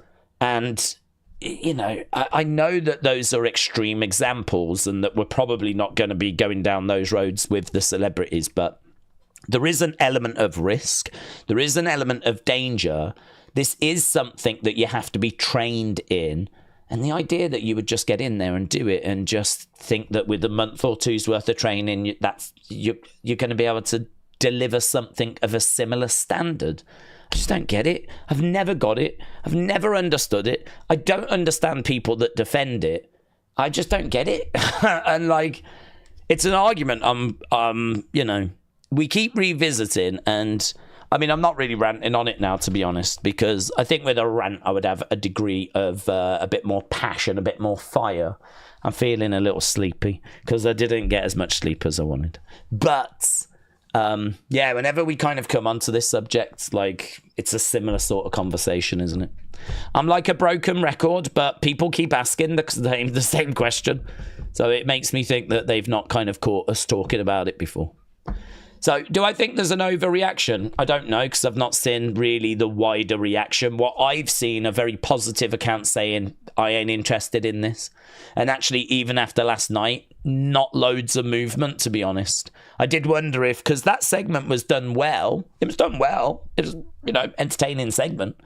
I did wonder if there would be some movement. I think there was some people like that was okay. I still don't want to see it, but yeah, that was okay. I think there was that, but yeah, I mean, I don't know. It's one of those, if people are really going to freak out about it, really going to get upset about it, I'd say don't, because in the history of WWE, this has happened a lot, and guess what? It's going to happen many times in the future. This is not new, and it's not going away, and you're just going to upset yourself, really. So if you're like ranting and raving and really getting upset about it, I'd say don't bother. Don't bother. Sometimes it's good to get it off your chest. But honestly, there has to be a degree of just accepting this. I feel like the best way to think of this is imagine you're married to someone that you do like, but maybe you just don't love them anymore. And, you kind of now are in a situation where, they want to make love, and you're going to have to make love. And you're sort of not against it, but like, you're going to have to just take it, really. And I think that's kind of me with WWE, is that, I'm in this long-term relationship and I do still love them, but there's definitely times where they come home drunk and I'm just not in the mood. Yeah, they've done absolutely nothing to woo me and I am not in the moods, and they are really feeling quite frisky, and I am just going to have to take it. I'm just going to have to take it.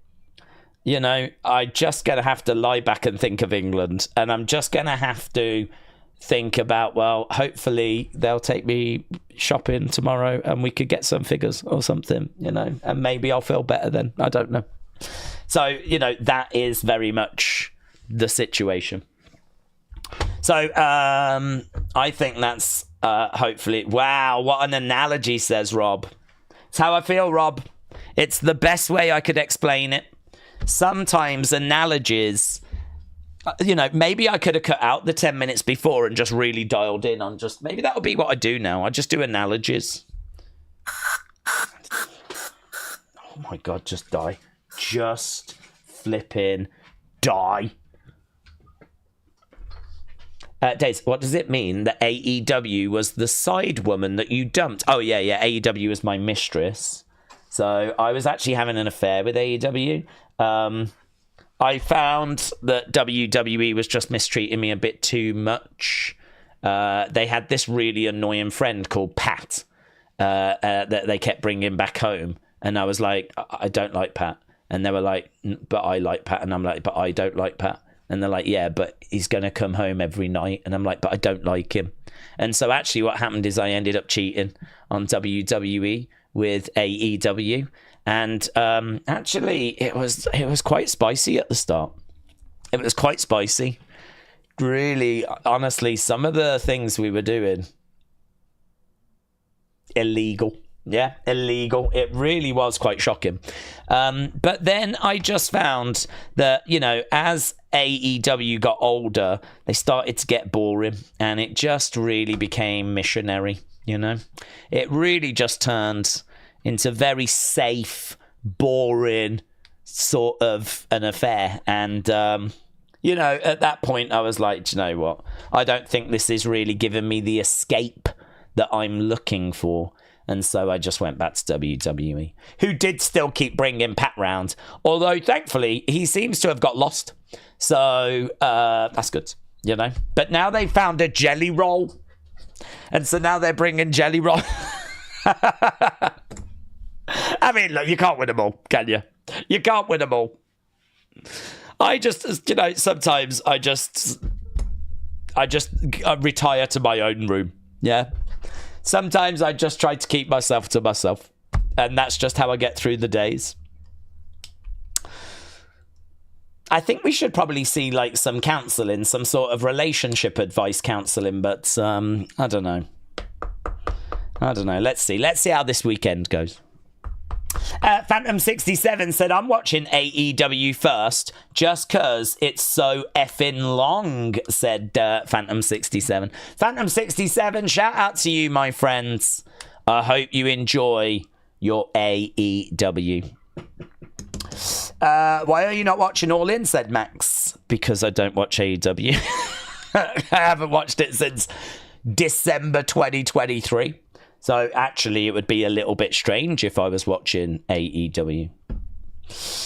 James said, Daze, apparently, and I don't know if this is true, but Buembo, I still don't know how you say his name, James. I keep seeing it written down, but I don't hear it being said. Buembo, Bueno, Kinder Bueno, is expected to arrive in the next few days to finalize before we go to USA. Really? That's great news. Nathan said, Daze. Oh, did you hear we put a bid in for Chuamini? And I don't know if that's true. It was reported, but I don't know if it's true. 70 million? Something we put a bid in for Chuamini. Don't know. That's what I read. I read it from a good source. Fred Durst looks like Santa. What happens? Well, aging, mate. That's what happened. Aging. You know, we're all getting older. I'm knocking on that 22 door. Dean said, are you having a fight with that fly again? Do you know what's really annoying, right? Is I live in the countryside and we've got like hedges, trees, fields. There's flies everywhere, right? I mean, we're in the countryside and they're flipping everywhere around here. So we have to keep the windows closed and the doors closed and everything. And I don't know why, but this year, more flies than ever. It's to the point where I've actually Googled, are there more flies in 2025? Right? More flies than ever. And I really never, ever struggle with having flies kind of down here because they never bother us. But this year, oh my God, they're just getting in. I don't know if they're coming through like vents or finding ways through the walls. I have no idea. But, yeah, it's just so annoying. And the other problem is there only needs to be, because this is a sealed room, right? There only needs to be one fly in this room. We stream for so long. At some point, that fly is going to come into this space, right? It is going to occupy this space. And it might not be for hours and hours until we actually get into the stream, but it will at some point come into this space.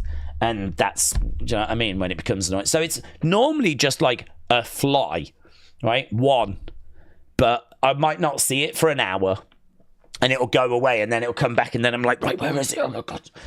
You've got to be on it when it's around, man. So, yes, that is like a little side quest that I'm doing during the stream.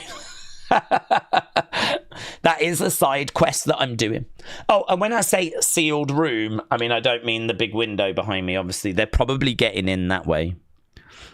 Thinking about it, you know.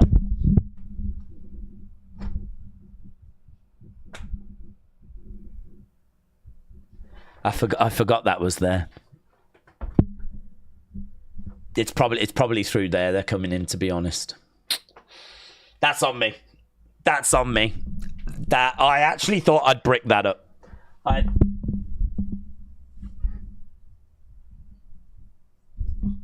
Yeah, that is probably where they're coming in from, actually. So, okay, well, lesson learned. Lesson learned. I'll know for the future. Harbour Binger said, Daze, be careful when talking and pointing. I thought you was pointing at your crotch when you said never usually bothered with flies down there. Well, Bob, that actually works as well, because good news, I haven't ever been bothered with flies down there. So that actually works, in all fairness. That does actually work. So that's good news. That's good news. That's breaking news. I wish I had a breaking news. I have got a box here. Can I show you? Look at this.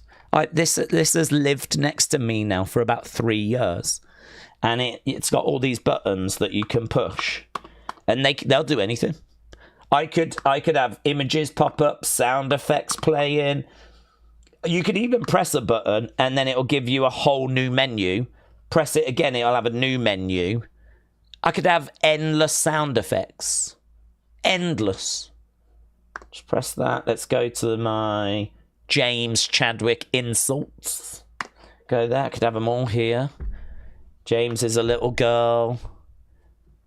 James likes to have his nipples squeezed.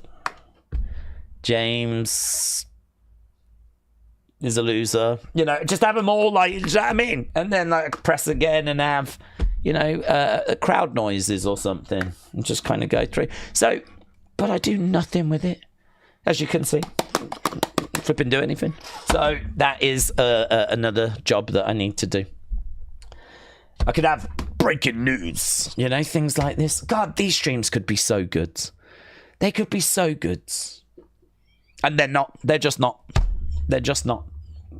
It's hard to know who to blame. James said England and India are at each other getting attacked by Ladybird. That's true. I saw that. Harry says, poor James. Daze has got the smallest cock on the planet. We don't actually keep chickens. So that's actually a lie. That's actually a liar. Yeah. Joke's on you, James. We don't keep livestock. Wrestler with Andy said, it's like that Fly episode of Breaking Bad. It's exactly the same. Wrestler with Andy, exactly the same. I Am Famous said, Daze, if AJ Lee returns today or tomorrow, who will win the War of the Weekend? Well, I think, honestly, and I think I've been quite kind to AEW, I think that they are going to have the best match of the weekend, because I think there are going to be several people on their card that are going to be like trying to outdo each other. I think it matters to them that they have a 4.5 5-star match. I think that's something they actually set out to achieve. I think with WWE, I don't get the impression that the wrestlers go out to try and have a 4.5 5-star match. I don't think WWE have any interest whatsoever in trying to impress Dave Meltzer, right?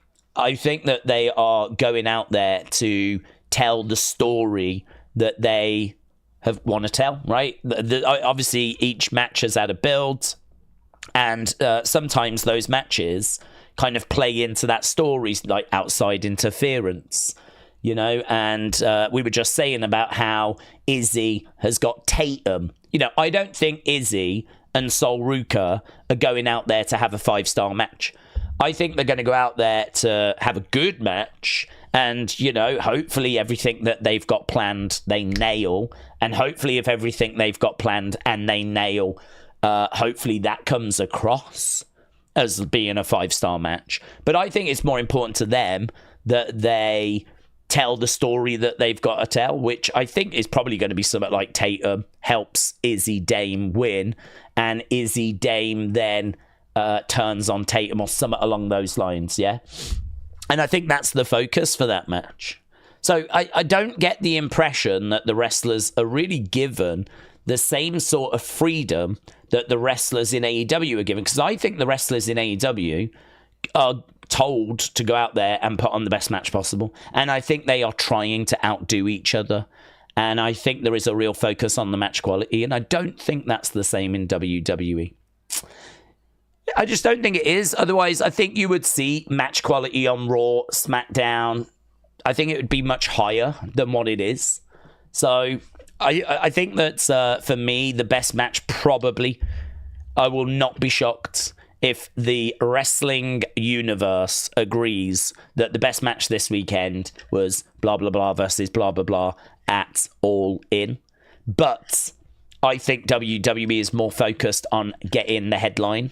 I think WWE is more interested in making sure they make the loudest noise. And actually having the best match won't result in you making the loudest noise. Bringing Roman Reigns back would be a louder noise than having a 5-star match. If flipping Izzy Dame Sol Ruca is match of the weekend, WWE ain't taking the headlines.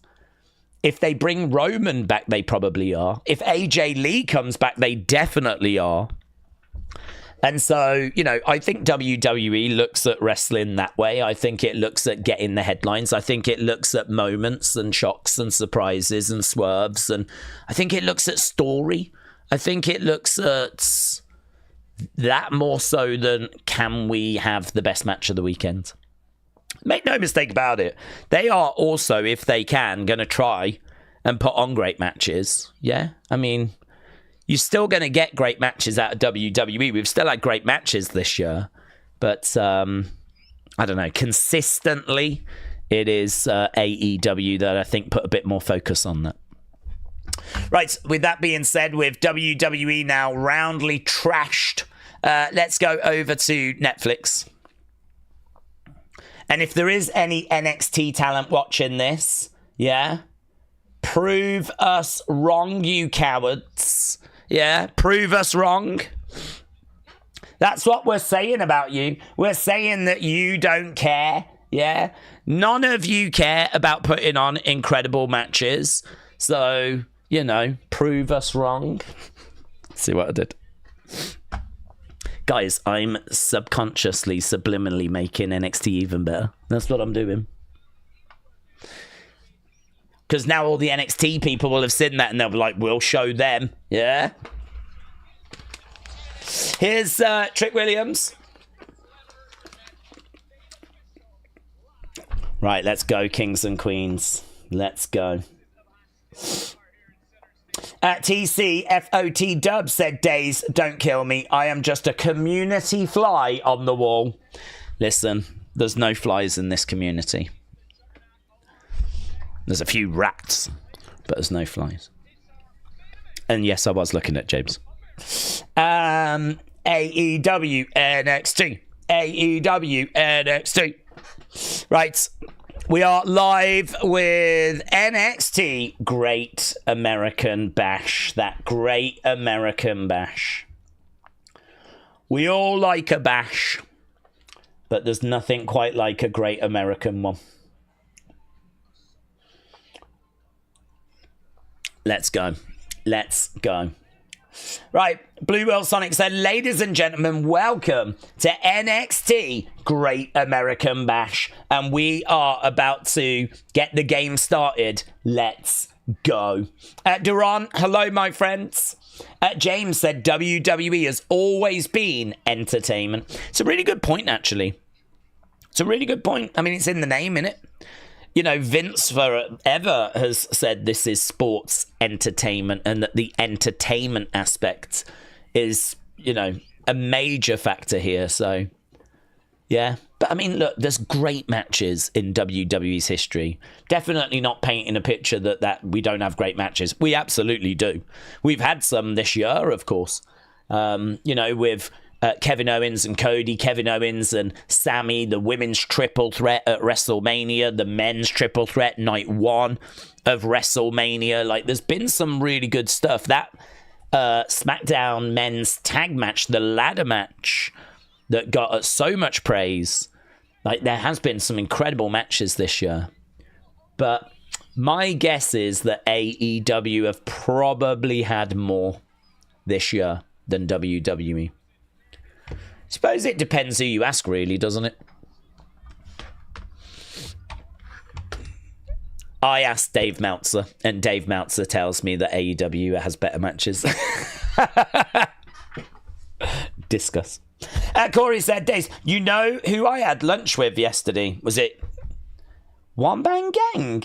Okay, I was just going to throw out some random stuff, but you had it with One Man Gang. His wife comes into our restaurant a good bit, but he doesn't get out much, unfortunately. That's like seriously, I'm actually seriously impressed. That's like really cool. You had lunch with One Man Gang. Did you ask him about Akeem? Oh, mate, I just talked to him about Akeem. Yes. That's really cool. Really cool. Corey, what did you ask him? Did you find anything out? Was there anything interesting that he told you? Here we go. We are inside this arena. It's a weird space.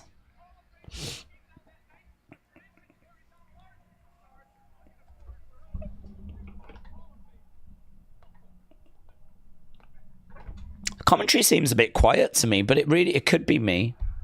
Ah, this boy is bouncy. Here we go. We got the bouncy boy. James Chadwick. I've got to stop, man. Got to stop. This boy is bouncy.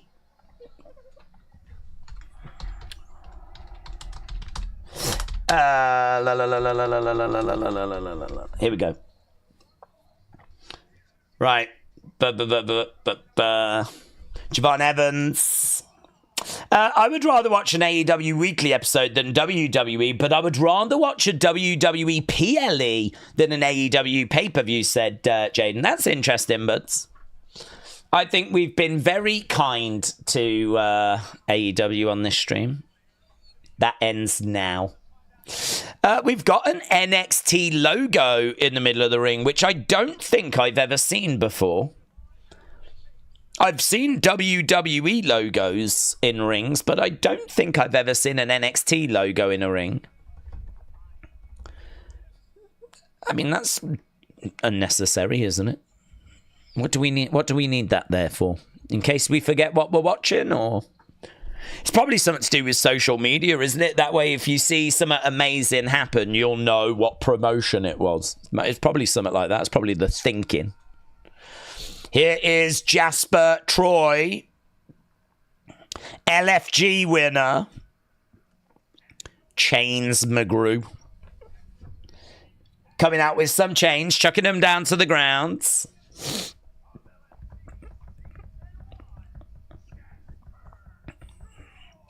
Jasper Troy going over, putting his arms in the air. This is going to be really interesting, actually, because you got the power, the strength, the size of Jasper Troy. And then, of course, you got the aerial abilities, the agility, the fast-paced athleticism of the young OG. It's a nice blend. It should blend really well. How does the young OG overcome the size and the power? It's going to have to come down to speed. It's going to have to be quick strikes. He's going to have to find angles. And straight away, Jasper grabbing Jevon, driving him back. Yeah, bad start this for Jevon. Bad start for Jevon. He's over by the ropes. I like the ropes. The ropes are red, white, and blue. Great American Bash. USA, USA, USA.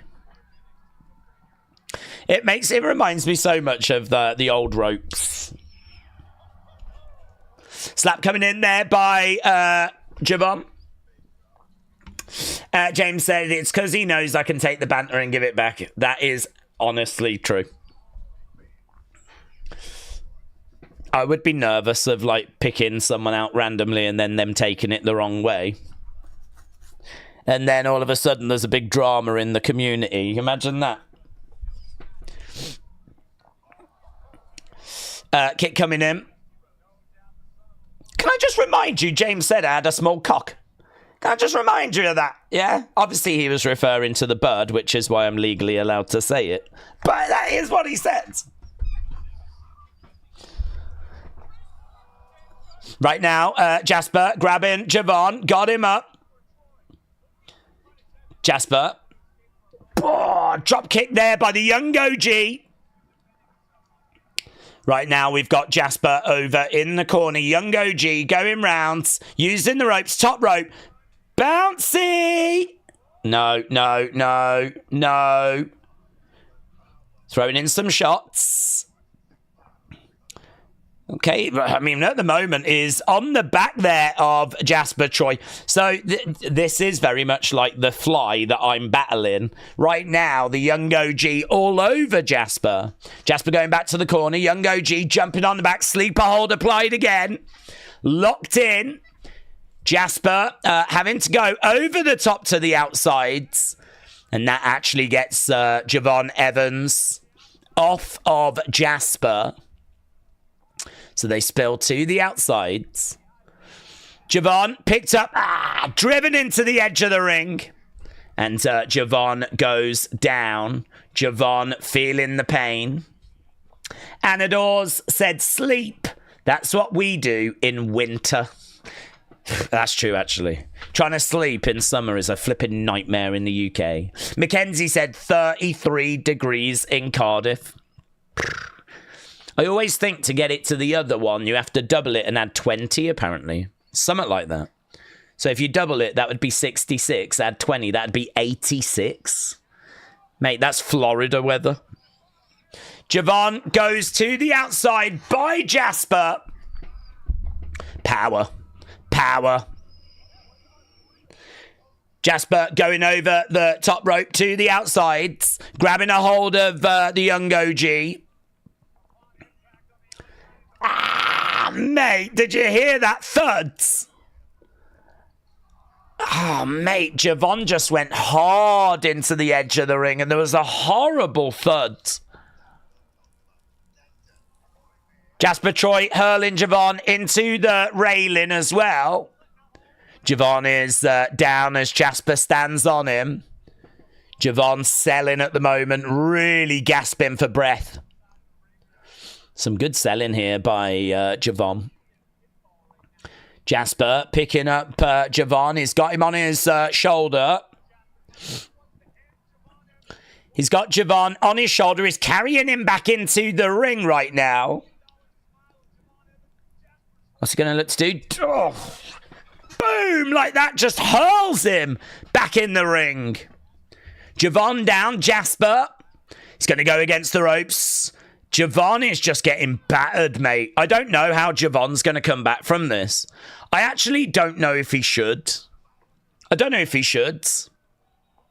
think Jevon is really good if he can get the momentum and can, like, lead the dance. You know, coming off the ropes and, you know, getting on the back and all this sort of stuff. But if he gets grounded like this, if he gets thrown around like this, I don't know that Jevon should come back from this. Crowd are chanting for the young OG. Jevon, I'm sure, will find a way of firing back up, but I think it might be more interesting if he didn't. I think it might be more interesting if Jasper gets the win. It shows that Jevon can be beaten. You've just got to get that... you just got to keep him grounded. The young OG ain't so bouncy if he's just down on the floor. Shot coming in there by the young OG. Is trying to get back up to his feet. Is over by the ropes. Caught by Jasper. Slammed again, mate. Jeez. Actually, I take it back. The young OG is bouncy. He just flipping bounced off the mat after he got slammed.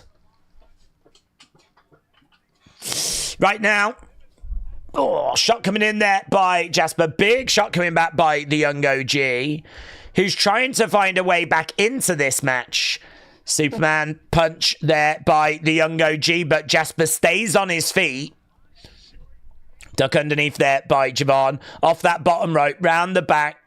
Trying for a German, no joy. Yeah, I think that was a mistake by the young OG. Kick coming in, though. Can he find a big move? He's got to go big. He's going big. Middle rope. Cutter. Caught. He went big and he gets caught. Yeah, right onto that turnbuckle. He's getting smashed onto that. His ribs are bandaged already. Oh, and he just gets thrown. Oh, my God. He just is getting beaten up. It's a fun story, actually. I suppose when you watch someone getting beaten up this much, you really do start to think, like, should he come back? For the sake of wrestling. Should he come back? Because any casual watching this surely is going to think that it's pretty much close to job done. If this was UFC, I'm just waiting for the ref to step in. Bang! Jevon thrown down, dead, not moving. He's getting battered, mate. He's getting absolutely battered. And right now, Jasper has got his foot and he is grinding it on the head of the young OG. Jasper sucks is the chant. Jasper sucks. Jasper sucks. Kian said Hugh Jackman was on Raw back in 2012 episodes. I don't know what that was in relation to. I don't remember speaking about Hugh Jackman. Right now we've got stretch being employed. Look at that. It's in. It's in, and Jasper is throwing in an elbow there. It's still one-way traffic. I'm getting Abyss vibes with Jasper, said Cameron. Jennifer said WWE should start selling Jevon Evans rag dolls. Yes, they should. That would be good, actually. I'd be like, this boy is bouncy. Whoa. That'd be good. Right now we got Jasper back elbow there by the young OG. Oh, big shot. Digs into the midsection. Jevon coming back. Jasper pushes him down. Kick coming in there by the young OG. Kick coming in again. Jevon, little bit of selling. Jasper down. Jevon going up. Yeah, I love that. I love that he can't do it. That's good. That's good. Because to be honest, my big problem with this match is going to be if Jevon's going to have this crazy big comeback now. Because he has just been absolutely destroyed. He's been dissected. So for him to try and do a move there and not be able to do it, struggle to actually execute that move, I like that. You cannot keep the young OG down, though. He's shaking his head. He's kicking out. The fans are chanting his name. Jasper is on his knees, getting up to his feet. Young OG by the ropes, throwing a kick out there as Jasper goes down. Young OG staring at the camera. He's going to look to hit that move. He's in the corner, back up on his feet, going over, grabbing Jasper, throwing in a big right hand. Jasper getting up to his feet, swing and a miss. Big shot there by the young OG. And again, digging in shots to the midsection. Big blow coming in again. Jasper going over to the corner. Young OG just wailing away. Referee getting Jevon away. Super kick, Jasper down. Another kick coming in. Young OG against the ropes, caught. Picked up. No, young OG reverses. He's trying for this German. He didn't get it last time. He hasn't got it again this time, the silly goof. What a silly goof. Jasper coming over. Young OG to the outside. Shot coming in. Young OG going to use that top rope. Lovely crossbody. Lovely crossbody. Kick out there by Jasper. Young OG back on his feet. Going against rope. Middle rope. Into a big cut. And no, gets caught. Catches him. Young OG coming off the ropes. Down goes Jasper. 2. Shoulder up. Shoulder up. South Park has been deleted from Paramount Plus, said JD at the moment. Here we go. Look, climbing up. Climbing up. We've got Jasper grabbing him. Going over into the corner. To the outsides. Here's young OG against the ropes. Air young OG. Goes big, mate. Goes big.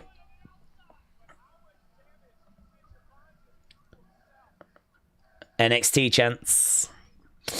Daze, I sent a tweet of my dad and One Man Gang when we first met him years ago, says Corey. We've still got this match bubbling away. That's great. That's great.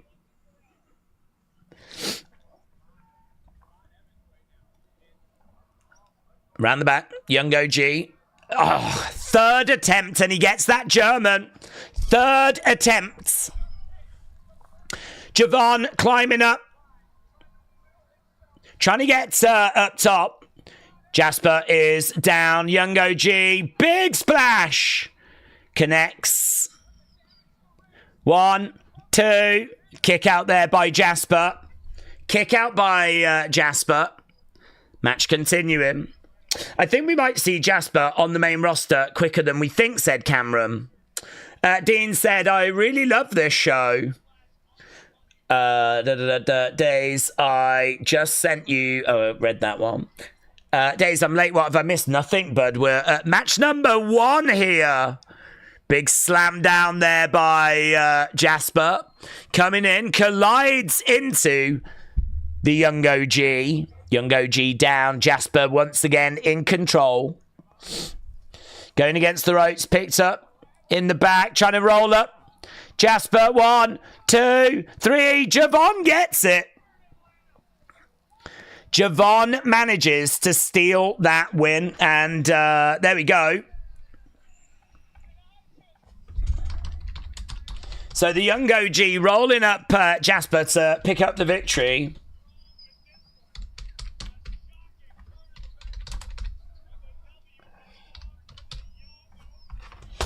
After all that, the young OG found a way to victory. I need somewhere to actually write down some of these flip-in scores.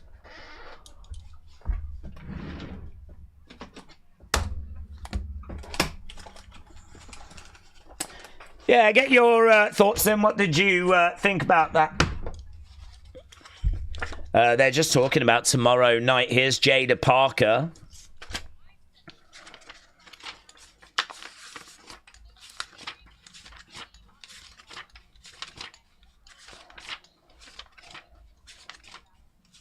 Jada said when the dust settles, she will be the winner of that battle royal.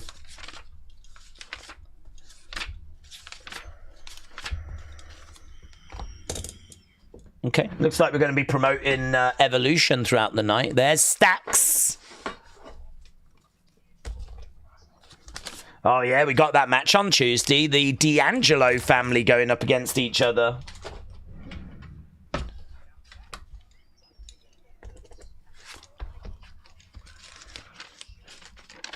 I want to make this cup the championship, says Stacks.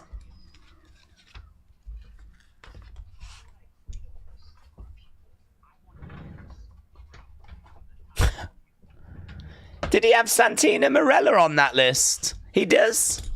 Coco beware.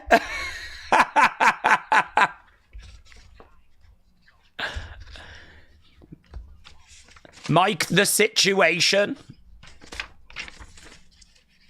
Fat Lexis King. Santino Morella's on that list, you know, and there is talk of them wanting to do some work with Santino. Yeah, there he is. Gregory Paul. He's calling out Logan's dad.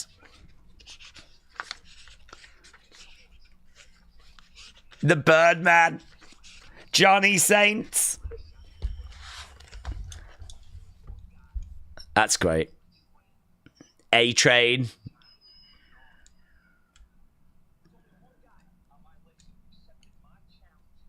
Matt Bloom said he's in.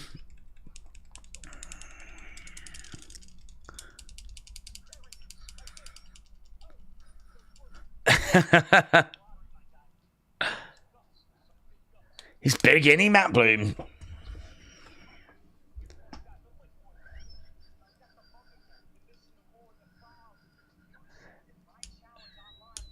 This is great.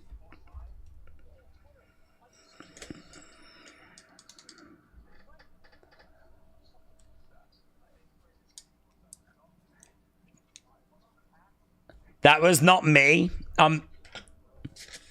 So Stacks thought that Matt Bloom had accepted his challenge, but he's like, that was not me.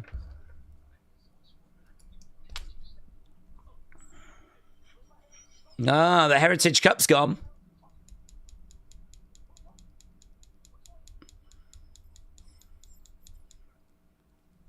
That's pretty fun. I'm not down on that.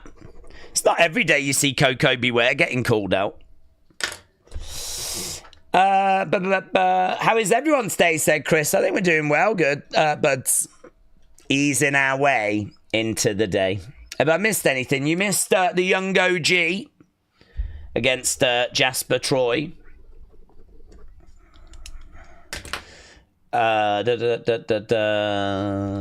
Tensai, yeah, Tensai.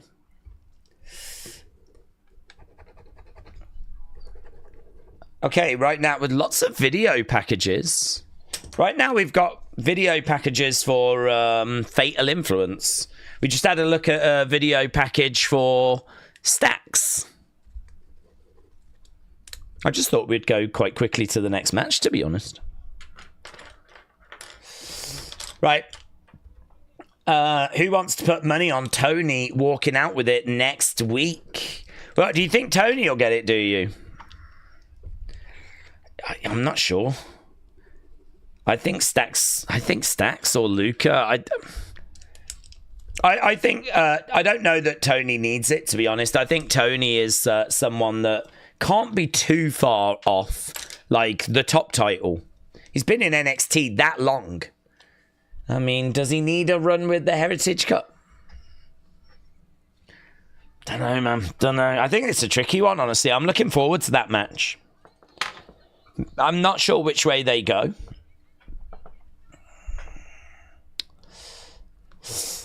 Right, AEW is great, said Swaley.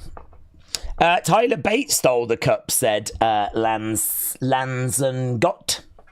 I just got back from work, said Dr. Lucha Lala. Waiting for my food to arrive. I'm a bit hangry. Oh, Dr. Lucha Lala. Looking a little bit fat today. Hey, put on a little bit of weight today, have we? It's only because you said you were hangry. I thought, can I just poke a little bit? Can I just poke a little bit? Carl Ross, watch him and you can see what he can do. WWE made a joke of his talent, says Nick. Prayers for Samoa Joe. What's happening to Samoa Joe?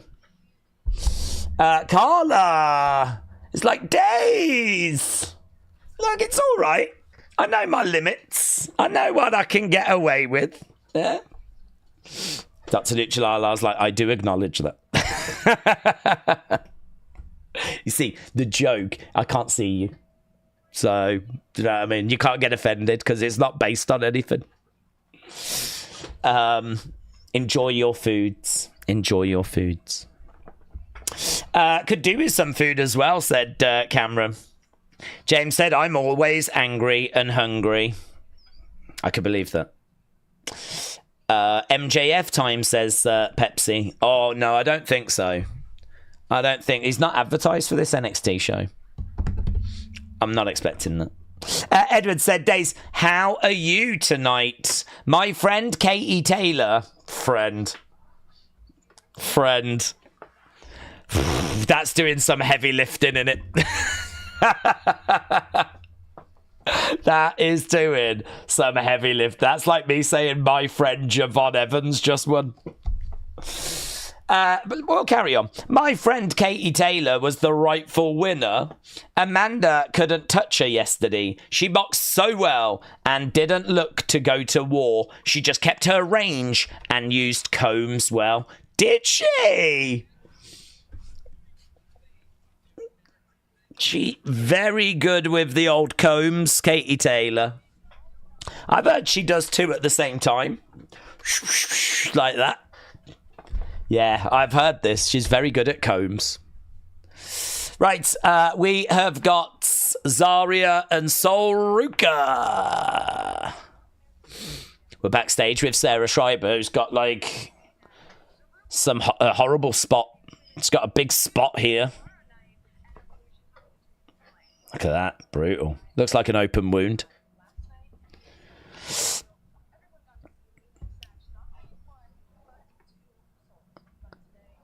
She's talking about how she snatched souls on the main roster. She thinks she's The Rock.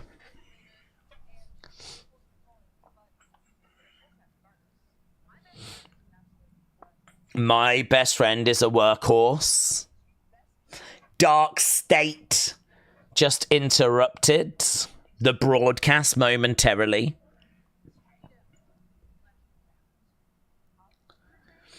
I like the flames on the side of Zarya's head. It's pretty cool, isn't it?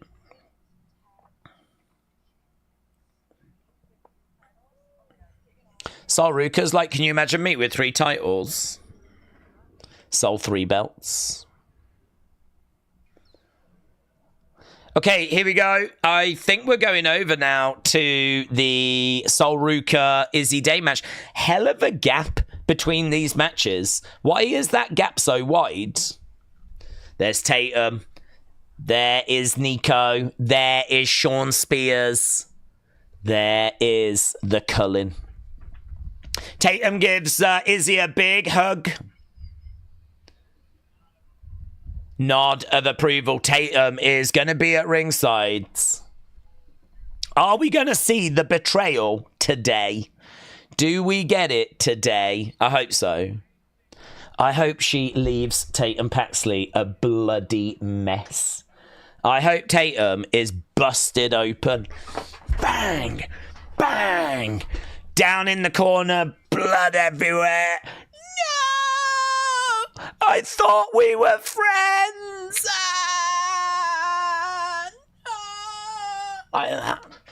Heartbroken. Absolutely shattered. That's what I want. That'll make me feel better about my life. Here's Sol Ruca. Let's go. Sol Ruca making her way down to the ring. Wrestling Russ. Wrestling Russ. Shout out to you, bud. Wrestling Russ said, Daze, family, I am here. But I can't really type much. Got some dog issues to take care of. I should be alive and well by Saturday night's main event, though. Love you all. Listen, if there is a dog in need, you go look after that dog, yeah? You go look after that. That is the only acceptable reason as to why people are not active in chats. If for some reason you just cannot leave a like on this stream because of a dog, that's absolutely fine. I will allow that. A cat? No. Cats are rubbish. Cats are rubbish. All other animals are rubbish. But dogs, that's fine. Sol Ruca. Daze, if James is hungry, he should just shout on Cynthia. After all, he is her new man. Oh, I did hear this, actually. He's called James, but the only difference, our James isn't very nice, says Edward. Well, good to see the community getting on. Whoa! Tatum just wallop Zarya in the background. Right, we are underway, guys. We are underway. Let's end the poll and let's get this Izzy versus... Oh, planted! 1, 2, 3. Referee! 1, 2. No, oh my God. We should have a new champ there. We should have a new champ straight out of the gate.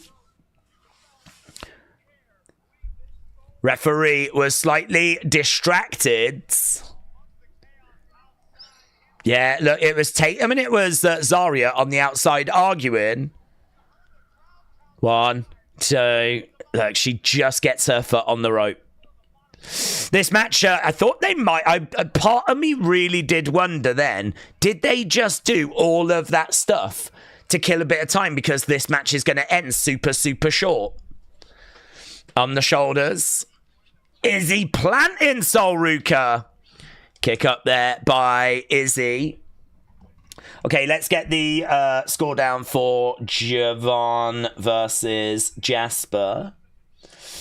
It's come out as very close, but it's come out as good 97. Good. Oh, knee coming in. I think that's fair, to be honest, for that first match. Nice drop kick there by Sol Ruca. Sol coming over. Big kick on the outsides to Izzy. 43, 41, 3, and over goes Izzy. Lovely work there by Sol Ruca. We're on the outside right now. Right now, Sol trying to get back up to her feet, grabbing Izzy. If you are just joining us, there was already a potential 3 count, but the referee has a big knee. Sol Ruca with a big knee there on Izzy. Izzy trying to get over to the corner. But yeah, straight out of the gates, There's a sit-down powerbomb by Izzy. Gets a, I think it's like a 4 or a 5 count from the crowd. Referee gets in, counts, and it only resulted in a 2. Izzy grabs Sol Ruca on the shoulder on that top rope. Sol Ruca goes down. Izzy going over, grabbing Sol Ruca, looking to put her on her shoulders. She's got her up, and knees to the midsection, mate. Izzy Dame is in control. Tatum is very excited by this. Very excited.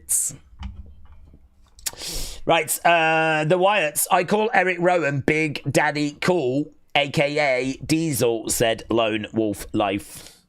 I'm surprised the match isn't Evolution, said Jennifer.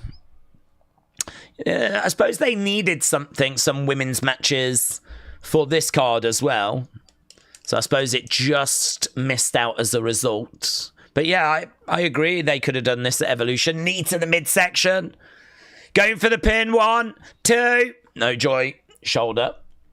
I love the old school leg sleeves that Sol is wearing. It makes me think of Michelle and Trish and Mickey, said Wrestle Knight. Hello, Wrestle Knight. Hope you're well. Oh, backbreaker by Sol Ruca. Ben said, are you and Dave Meltzer friends? The dynamic duo?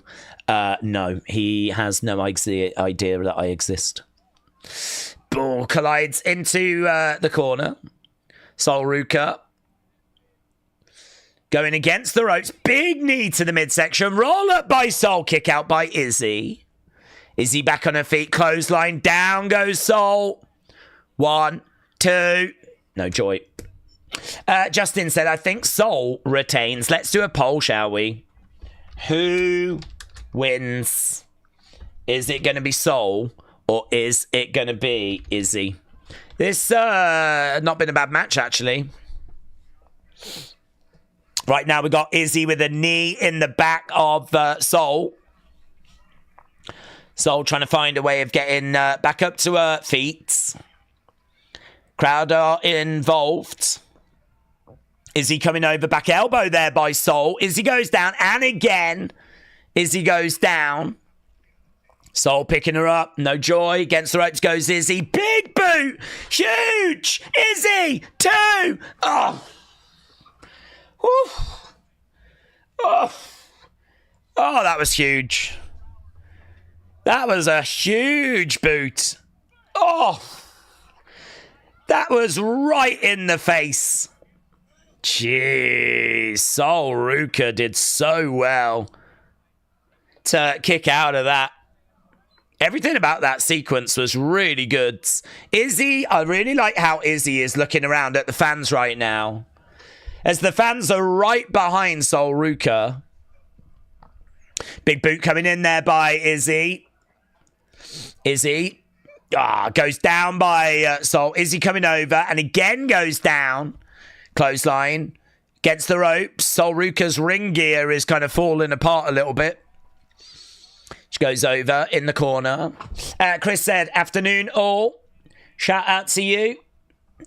Hope you're well, Chris. Right now, against the ropes goes Izzy. Another knee. Roll up by Izzy. 1, 2. Sol Ruca kicks out. Sol Ruca picked up. God, that dangling bit of ring gear is really bugging me from Sol Ruca. Her ring gear is like literally falling apart. Look at all these straps and bits. To the outside, moonsault. I hope Sol Ruca loses just because I'm finding her ring gear that's falling apart very annoying. Tatum Paxley, plus also I want to see Tatum get beaten up. Look at that. Oh my God, she just took a knee to the face. Okay, so on the outsides, going up, springboards. Nah, just short. She spun, landed on her feet, and then did a clothesline. You can sort of see what she was going for, but that fell apart much like her ring gear. Right now we got Izzy over by the ropes. Sol Ruca grabbing Izzy. Izzy up top. Sol Ruca going up. Fair play to her, though. Her ring gear is not distracting her. She's still absolutely going through all the spots. Right now, she goes down. Izzy Dame in the corner. Oh, lovely. 1, 2. Wow, broken the code. Broken the code. Sol Ruca managing just to kick out there. Look at that. It was like a code breaker. Crowd are applauding. This match really fun, actually. Good. Landed on her feet. She missed said Lone Wolf. Like, she was just a little short. Just a little short. Shot coming in there by Sol. Izzy with another shot coming back. Right now we've got Izzy throwing in another shot there as... lovely blow there by Izzy. Kick to the midsection. Chop coming in there by Sol. Chops coming in there by Izzy. Knee to the midsection as well. Some hard-hitting blows here. I still haven't recovered from that wonderful boot earlier. Big boot to the face. Looked brilliant. Kick coming in there by Izzy. Izzy climbing up. Top rope enziguri by Sol Ruca. Sol to the outside. She's very innovative. She's tried again and just got caught. She is so innovative. She is going for all these big spots. And, you know, sometimes you're just not going to get them. It's no great hardship. It's no great problem. It was just she tried to jump straight onto the top rope and she just didn't do it. And you could see in her face in a fleeting moment, she was like, damn it. Crowd are still chanting, this is awesome, though. Izzy is down, Sol coming over. Would be awesome if Britt Baker shows up on Evolution, says Richards. Daze, I got 5 Funkos on the way. I'm about to have 95 Funkos. Right now, that was better. She actually got that first time, but she gets choke slammed. Oh, mate. Izzy. We're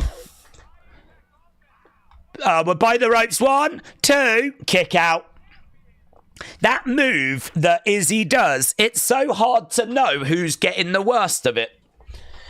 It's so hard to know if that's been reversed. Like, both of them take really big bumps in that move. I don't actually know. I'm not crazy on that move. I don't know what it's called. She sort of picks them up, plants them down, but it sort of looks like it's been reversed. Going in the corner, super kick there by Sol Ruca. Izzy over against the rope. Sol Ruca going up, gets grabbed by Izzy. Kick coming in there by Sol. Sol going all the way up. Izzy not interested in giving Sol Ruca any room here to do some of the amazing things she can do. She over-rotates so she can land on her feet. Sol Ruca back in the corner, telling Izzy to get up. It's a real battle, this. Spear there by Sol. 1, 2. Foot on the rope. And it's Tatum. Tatum makes the save. Tatum saves Izzy. Spear there by Zarya. Tatum is dead. Sol Ruca. Slap in the ring. Clothesline, duck underneath, against the rope. Soul Snatcher! From the ropes. 1, 2, 3. Sol Ruca retains. Mate, I really thought they was going to put that belt on Izzy. I actually think that's a shock. I really thought they were going to go Izzy.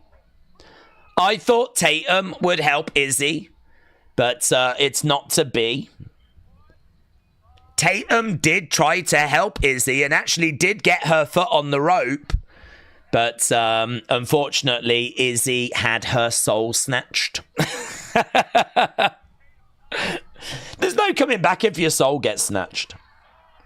There's no coming back from that. Oh, well, there we go.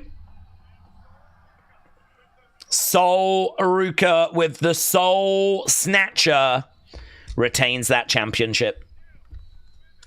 Now, I am looking to see if Izzy is gonna... She's gone up the entranceway. She's just left Tatum. There's Tatum. She's trying to go over to Izzy. No. No turn. No betrayal.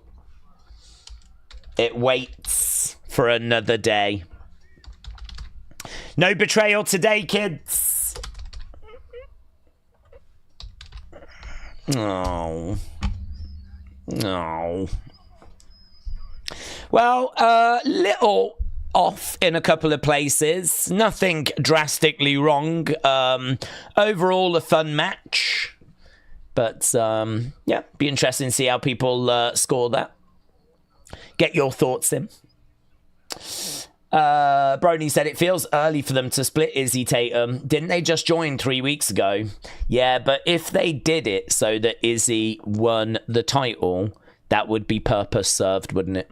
I don't know that they need to keep them together for a long time. If Izzy won the title today and as a result of like Tatum helping her, then that would have been the reason why they would have got together and it would have been job done. So I could have seen a turn then at that point, to be honest. But I think with Izzy not winning the title, it means that the turn was less likely. So we'll have to see how this plays, but on we move as we're just seeing New York. We're going to Instagram. Lola Vice. Is this AAA? Lola Vice at AAA.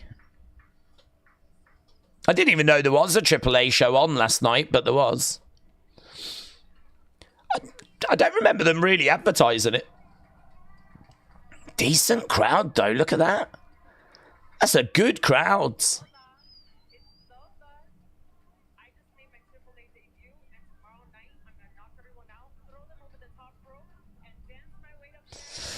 I just made my AAA debut, and tomorrow night, I'm going to win the Battle Royal. Oh, there is Jordynne. There is Blake.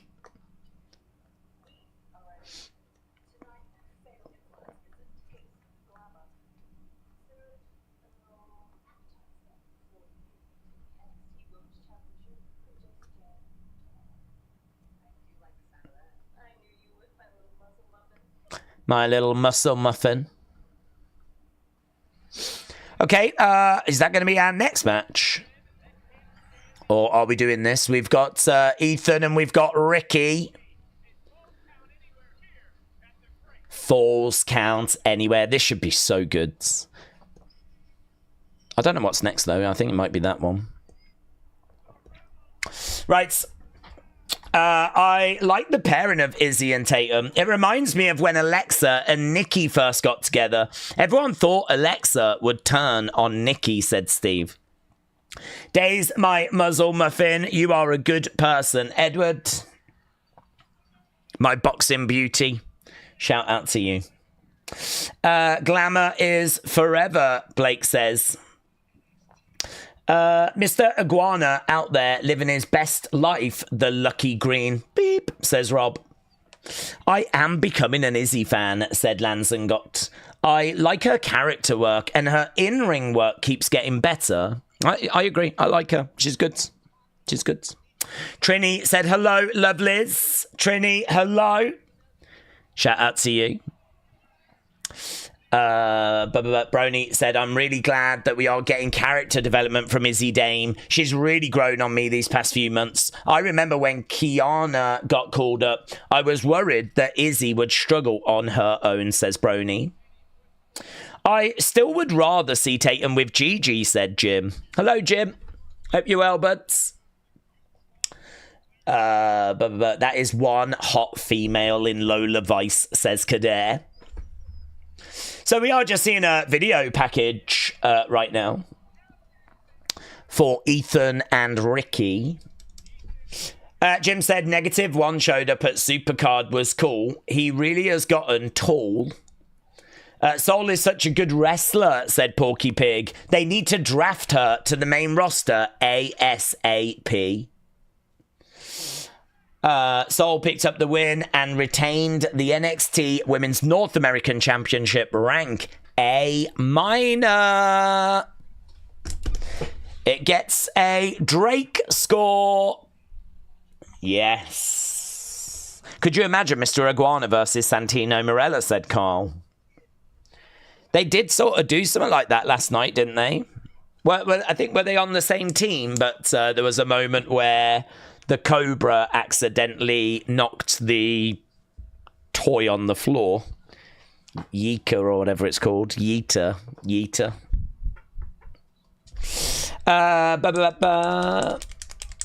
Let's do a poll. Who is this wrestler? Doink the Clown or Seth Rollins? I don't think he's quite as wacky as he used to be. He has definitely toned it down since he started doing this group and having Heyman with him, but it still can be a bit outlandish. Do you see any of the Cody Ricky episode? I saw a little bit. Ricky talks about when Triple H called him. I saw that bit where he said he had the phone call from Hunter and how he was told to go to NXT, work with Sean, and he was really quite pleased about that. I heard him talk about when he was at WrestleMania to support Cody and how there was a bit of a backlash to that. I heard him talk about how he used to work in Microsoft and apparently he quit his job because he said, I'm going to WWE, but actually, he was only there for a very, very short time.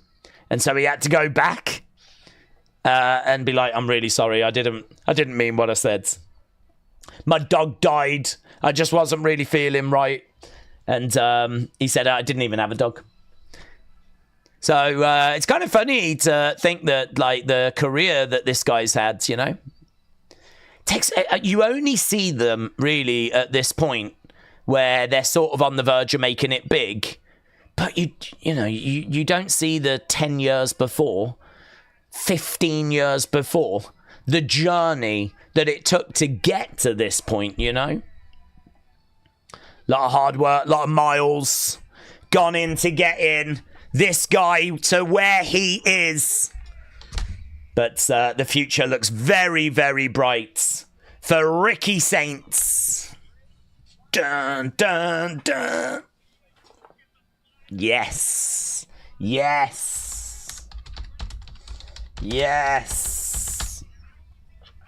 We're all Ricky Saints stands around here. Let's go. Here's Ethan Page. I think we'll see Vanity Project. Steve said, I think that Soul might drop that North American title to Zarya. I think the match at Evolution may be the catalyst for an eventual split. He's got a jacket on that says Greatest North American Champion on the back.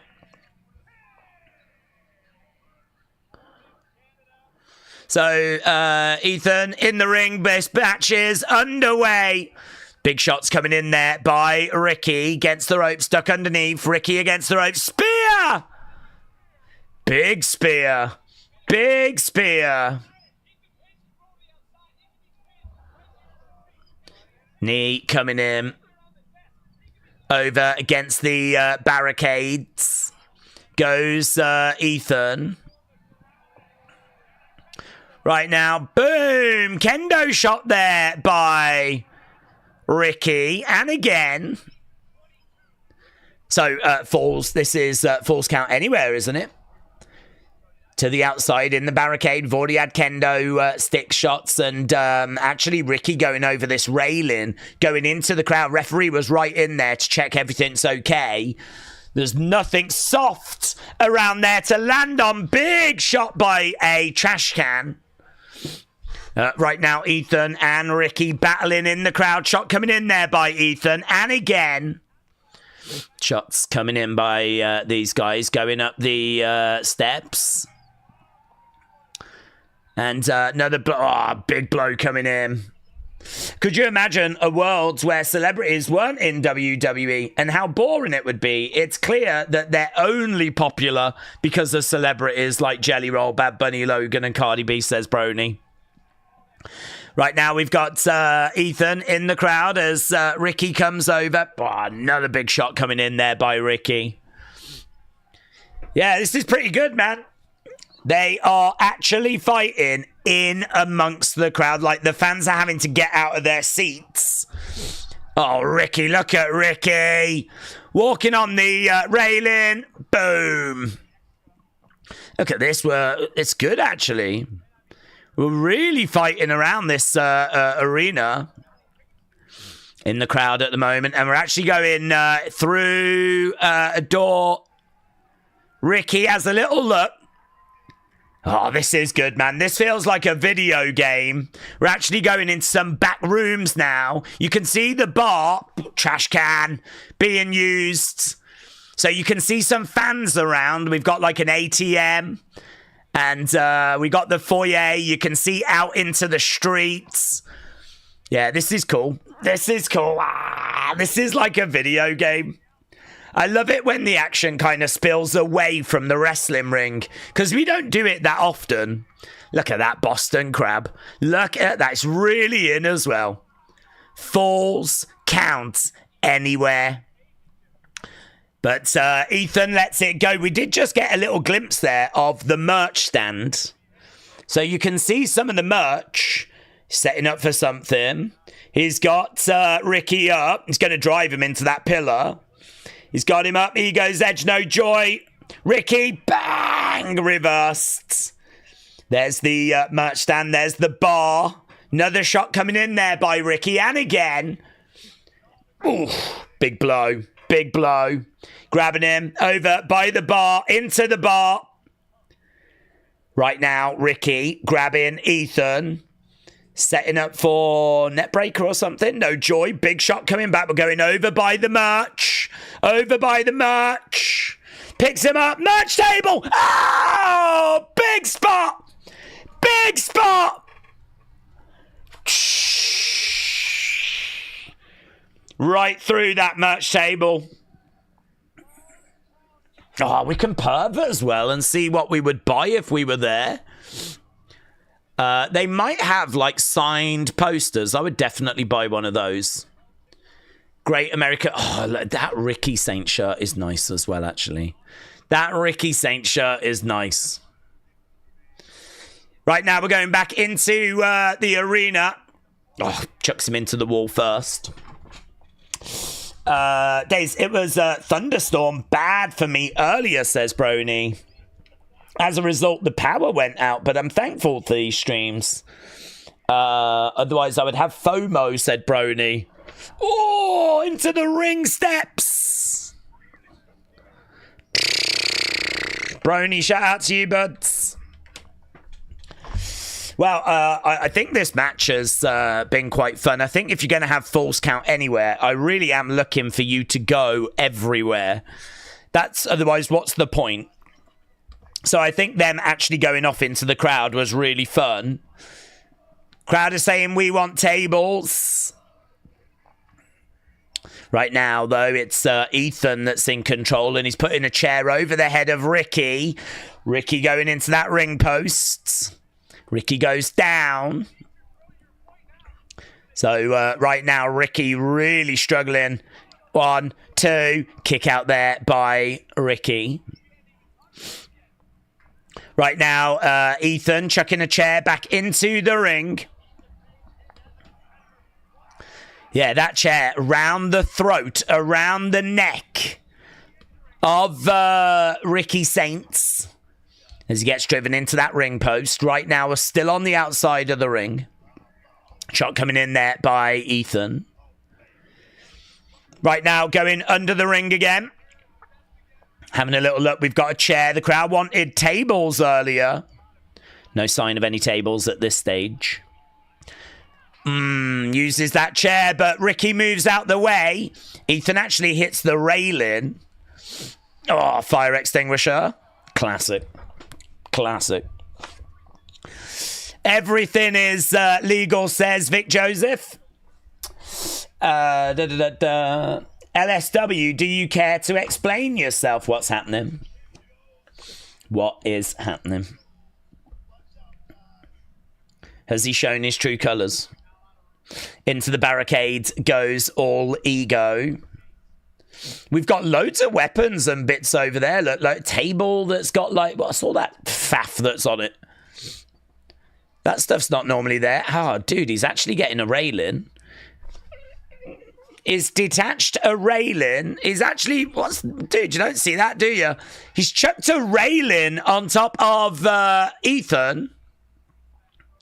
What's he going to do here? He's getting the railing. He's putting the railing into the ring. Well, you really don't see this. I've seen a lot of these kinds of matches, and you really don't see a railing being introduced. Look at that. This really is like a video game. In the ring right now, we've got chairs, and we've got this railing that's being set up in the corner. Right now, we've got all ego. He's down on the outsides. Bang! Stomped there by Ricky.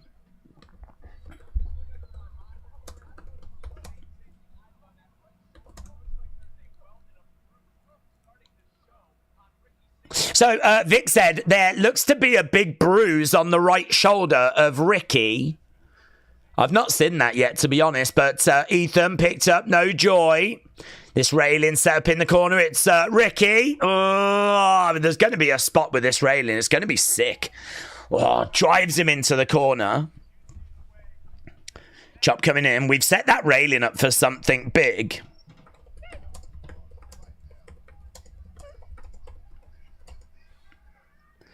Chairs being set up. Ricky was just featured on Cody's new podcast. I see him going to the main roster in less than 12 months, says Trick. Ethan is about to get yeeted, said Thrawn Kill. Going up. Oh! Face first. Into the chair. Ricky Saints going for the cover. 2. Kick out. Kick out. Ricky Saints autograph photo, $54.99 Canadian, now $38.49 Canadian. Just thought I would put that out there, says Carla. Carla, thank you. I think people are really interested in this matchup. Definitely seeing a few more people joining us for this as we've got to this match. I think people really like Ethan and Ricky. I think they see bright futures for these guys. Oh my God! Oh my God! Ricky on the edge of the chairs! Oh my God! Followed! Oh, into the railings! Oh, Jesus!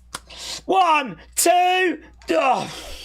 Mates, Ethan just planted Ricky on the... Oh, they're going to show a replay. This is horrible. Ah! And then immediately, mates, that is such a bad day at the office. That is such a bad day at the office. Oh my God, that's moody, mate. That is moody. Fun spot, though. Fun spot.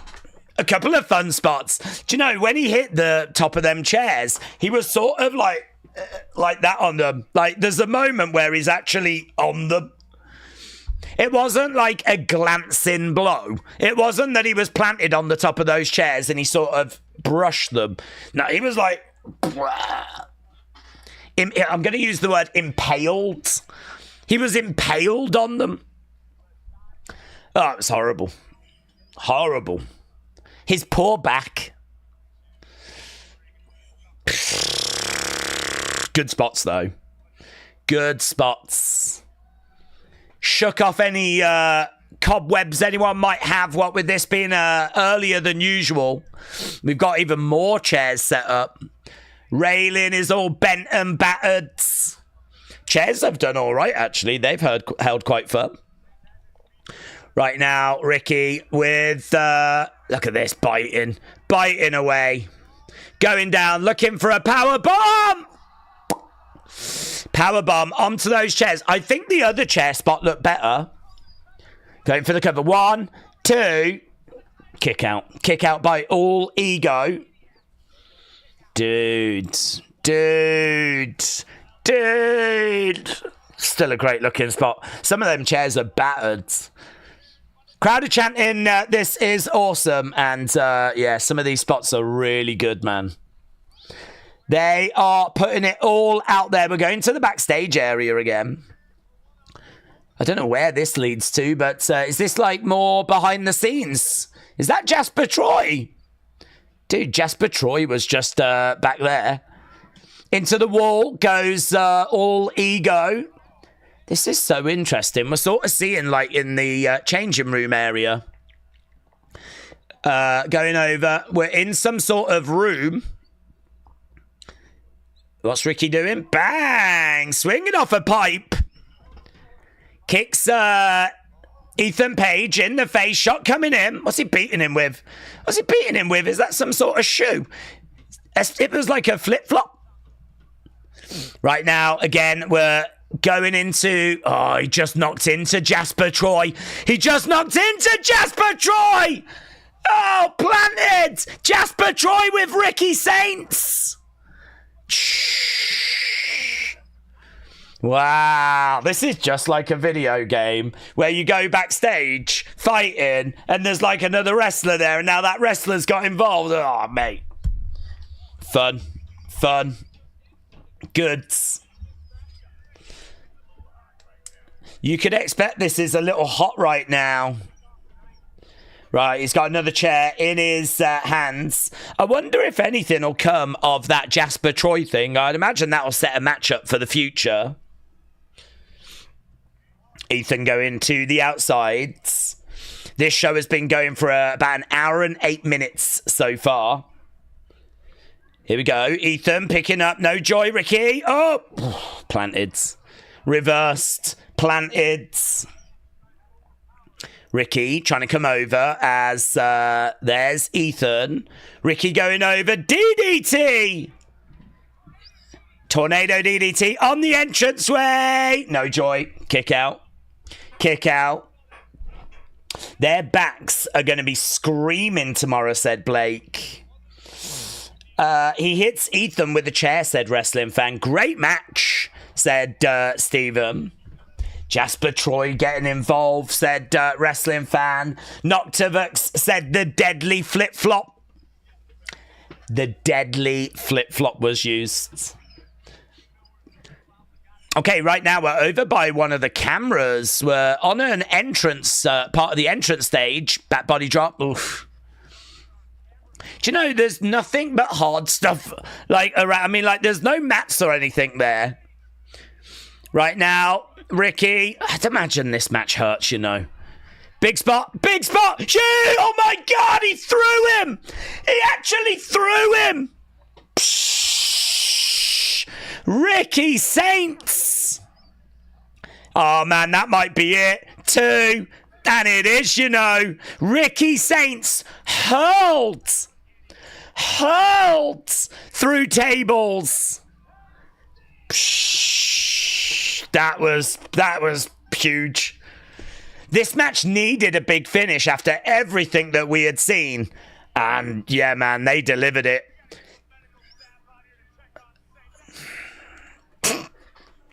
He legit might be broken.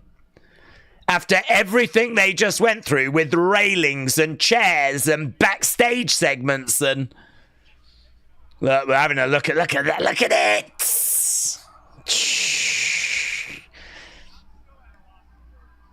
Oh!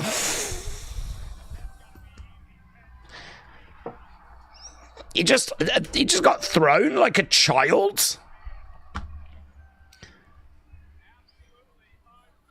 Unreal. No, he's still snoozing.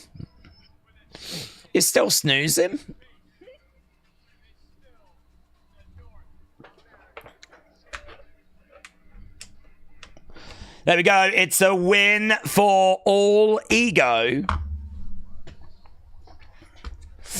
I wonder what the fallout of this is going to be. I mean, I did not know which way that match was going to go. I wonder if he is going to have an issue with Jasper Troy. I'd imagine he will.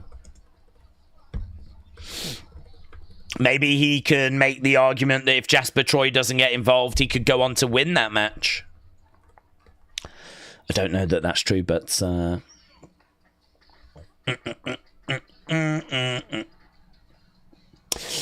Is Ricky going to be renamed Ricky Broken Saints? Maybe.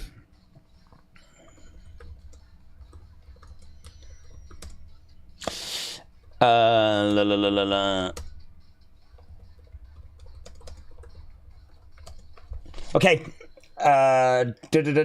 Mate, when real friends go at it, they kill each other, said Boomers for Life. Okay, we've got Ruca just cutting a bit of a promo now.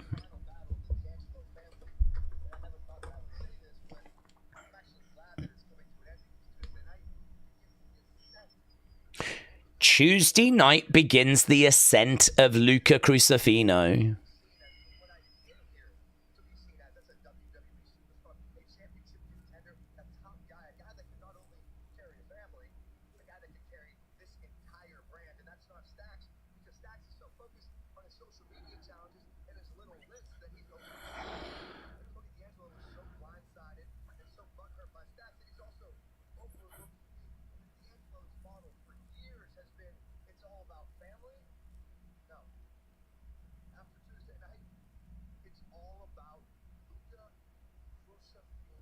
He's really come on, hasn't he? He's really come on, Ruca Crucifino. Very confident promo there from him. We're just seeing Oba warming up backstage. We've still got the women's tag match to come. Oh yeah, we've still got the contract signing to come as well. Sign there says Atlanta believes in Joe Hendry. Why didn't they put the Joe next to the in? Why did they put it underneath? Wouldn't it make more sense Atlanta believes in Joe Hendry rather than Atlanta believes in... I think the spacing of that sign is awful and that person should be ashamed. If they are someone from our community, though, I would like to take all of that back. If that is someone that we know and love and respect, I completely did not say those comments. But if they're not, then I think that sign's an actual disgrace because the spacing is atrocious. We need to do a match poll.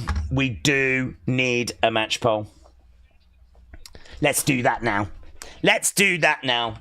I am also sweating my balls off, so I am going to put this match poll up so that you lot stop crying, yeah. And I can then go and get some water. That's what I'm going to go and do. Some of that sweet, sweet water. Right, you vote, I'll drink.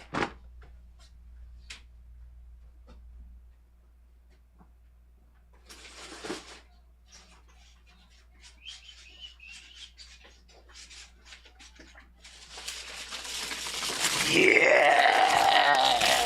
Whoa, mates. Check me out. I could be on LFG.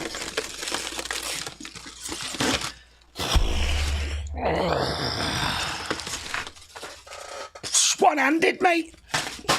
Dropped it. Ignore that bit. It broke. That wasn't me. I didn't drop it. It was the plastic, the plastic ribs. Came off in my hands.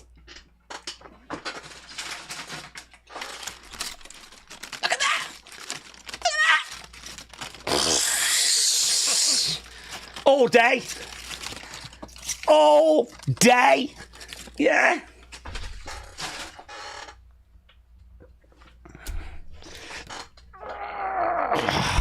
Mates. Don't try me. Don't try me. Don't test me.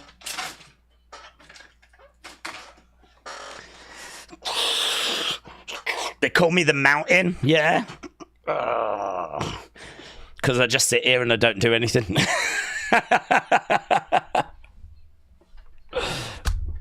Because I let people walk all over me. What's this? The hell's this? We're advertising Becky, Bailey, and Lyra now. More water days. Yeah. Water boy. Let's go. I'm the new water boy. NXT Heatwave, 24th of August. Kian said, I'm melting. I know, I sat here watching these matches like, I think I'm getting really warm, you know. If I'm warm down here, it must be like flipping some sort of nuclear fallout upstairs. It's always freezing down here. Absolutely freezing. Not today. Daze, your extreme strength is intimidating, Lance. Don't be intimidated, my friends. Yes, I am gifted, but it's a gift that I will only use to help this community. Come into my bosom. Lance, come into my bosom. I will keep you safe. You're right there, Lance. Right there. You're fine. But Adam Cole is breaking my heart, said Nita Nitro. Really? Did you get into a relationship with him after he broke up with Britt Baker? He will do that. If you ask Britt Baker, he has kind of got a bit of a reputation, to be honest. Lance says thank you. No, Lance, thank you. Thank you, Lance, my friends. Daze, well, the absolute strength. I know. It's probably the most exercise you've done all year. Not even joking. Not even close.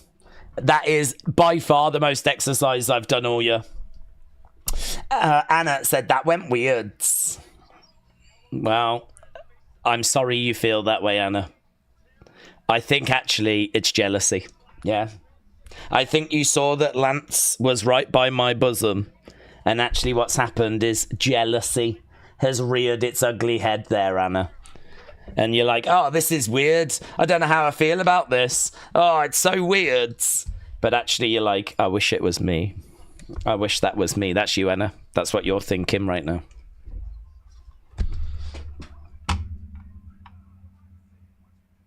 Have you seen Superman? Yeah, every time I look in the mirror.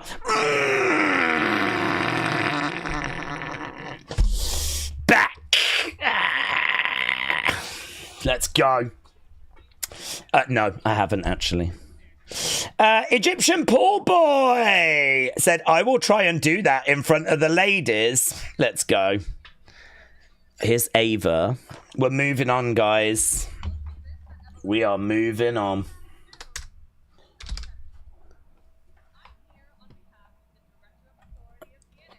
Okay, TNA contract signing. Anna said the last place I need to be here near is anyone's bosom. It is way too warm.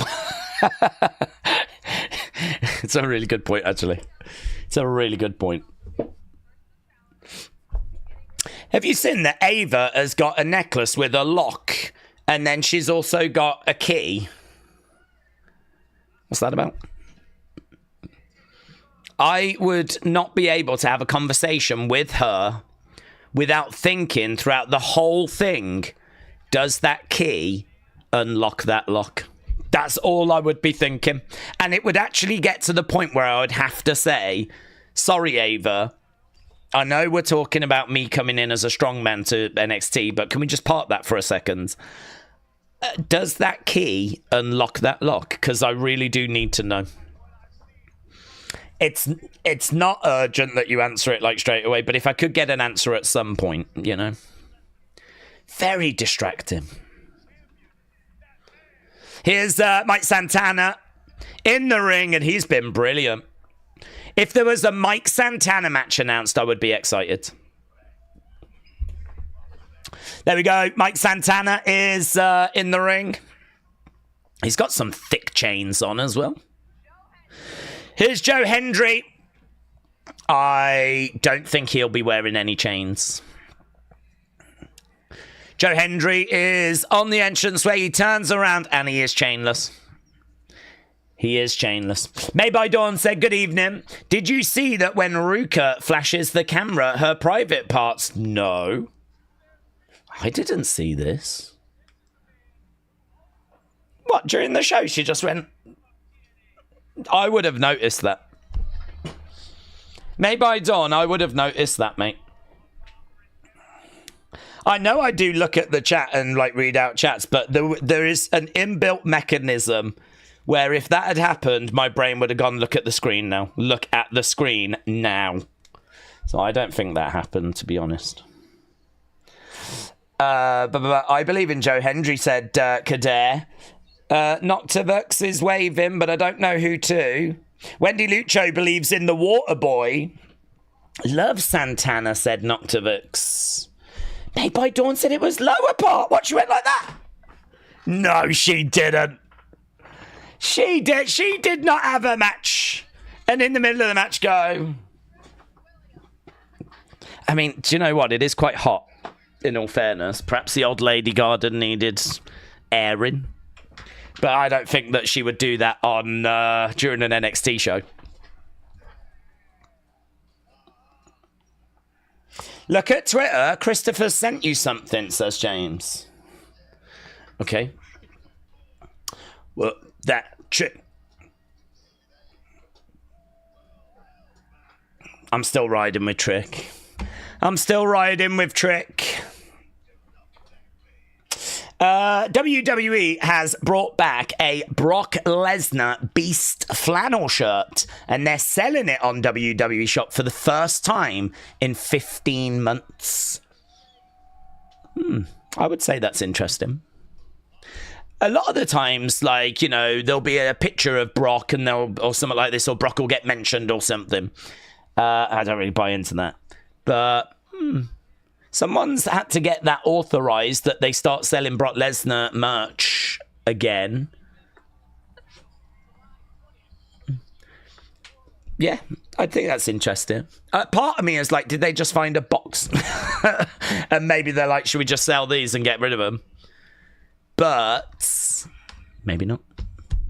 Maybe not. Maybe I don't. What do you mean about the olds? I can't get that out my head. Yeah, Mike Santana. Mike said Ava hasn't really improved at all. That is news if true, said Trini. Well, it is true that's TNA.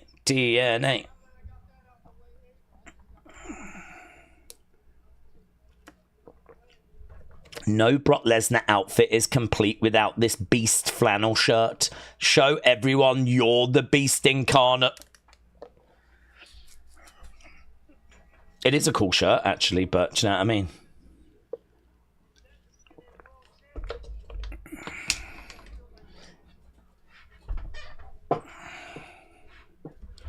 If you do put it on, you feel this urge to get women to send you videos of themselves urinating.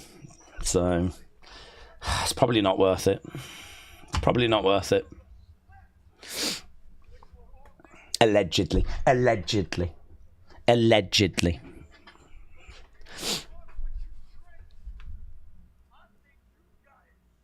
I think you've gotten softs. SAWFT softs.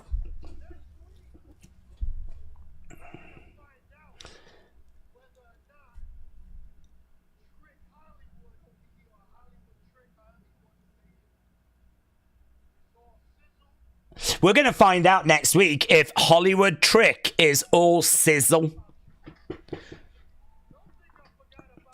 Don't think I forgot about you. I respect what you've done.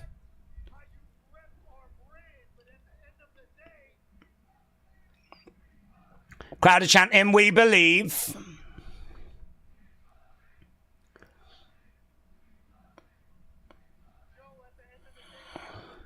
Let me tell you this, Joe.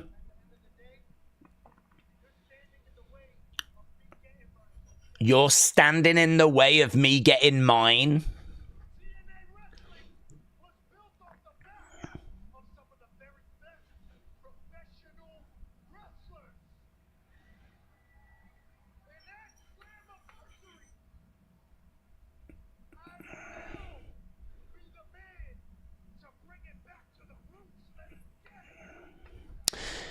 I will be the man to bring it back to its roots, said Mike Santana. So a pretty fired up promo there from Mike Santana.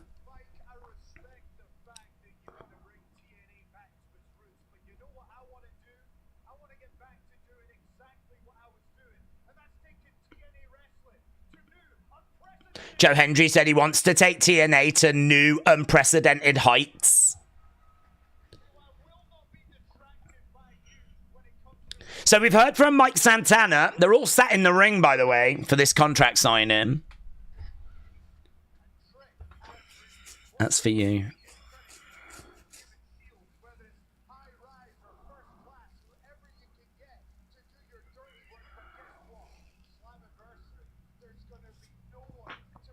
There's going to be no one to protect you, Trick, at Slammiversary.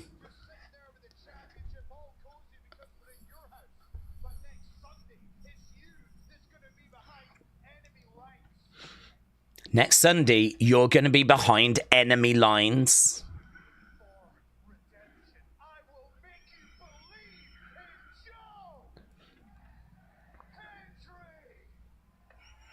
Okay, there we go. Joe Hendry said he's going to make Trick believe.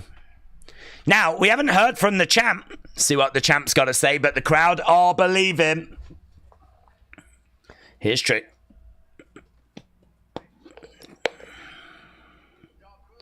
Are y'all good now? You got that out your system?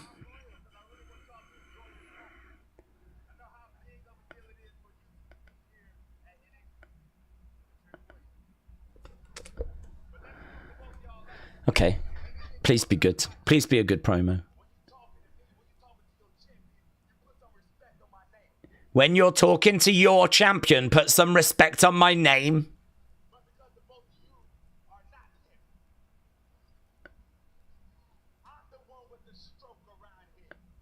I'm the one with the stroke. I'm the one with the steak and the sizzle. I'm the man carrying two brands. Let's talk about it. That's okay. That's okay. And that's actually got the crowd chanting, whoop that Trick. Oh, this ain't about making promises to your daughter. Mike Santana's like, watch your mouth. He's like, you heard me. Yeah. There's something here. There's something here.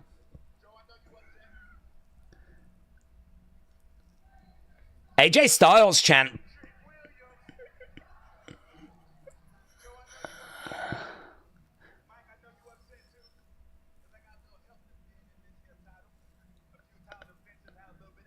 Had a little bit of help defending this title. I know you're both upset.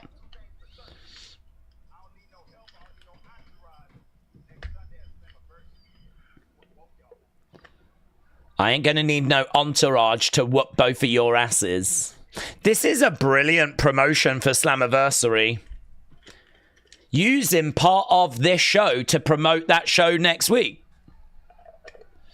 Okay, Trick standing up. Santana standing up. Joe Hendry standing up. Joe stops Trick from leaving.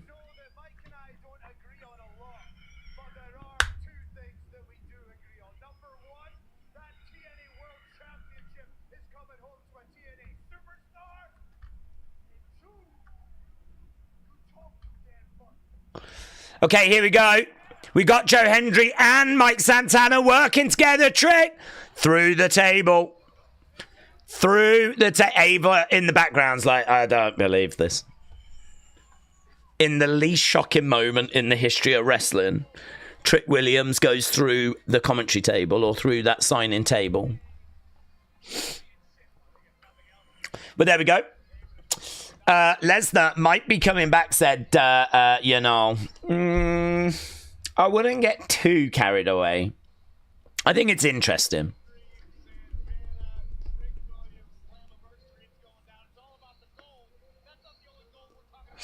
They're advertising it on the official X right now when you click the link, but it's not available for purchase yet, says Elite Rockers. It's interesting. It's definitely interesting. Bum, bum, bum, bum. Da da da da da da.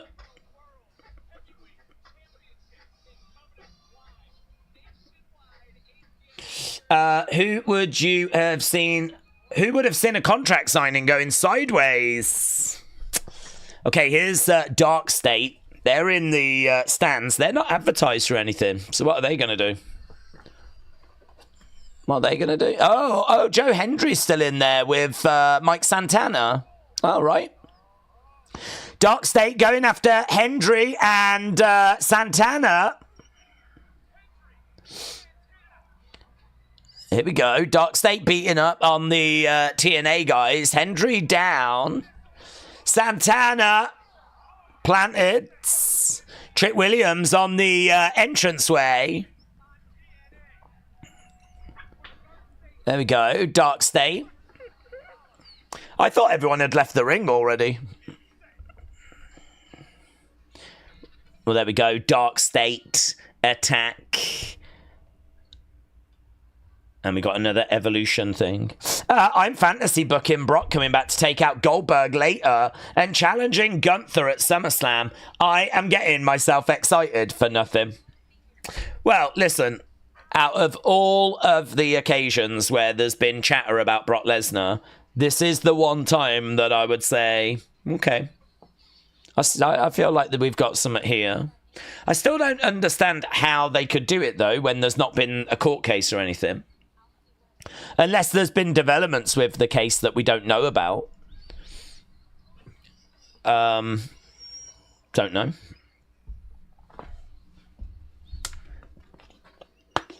I obviously am not expecting Brock this weekend, but it's interesting.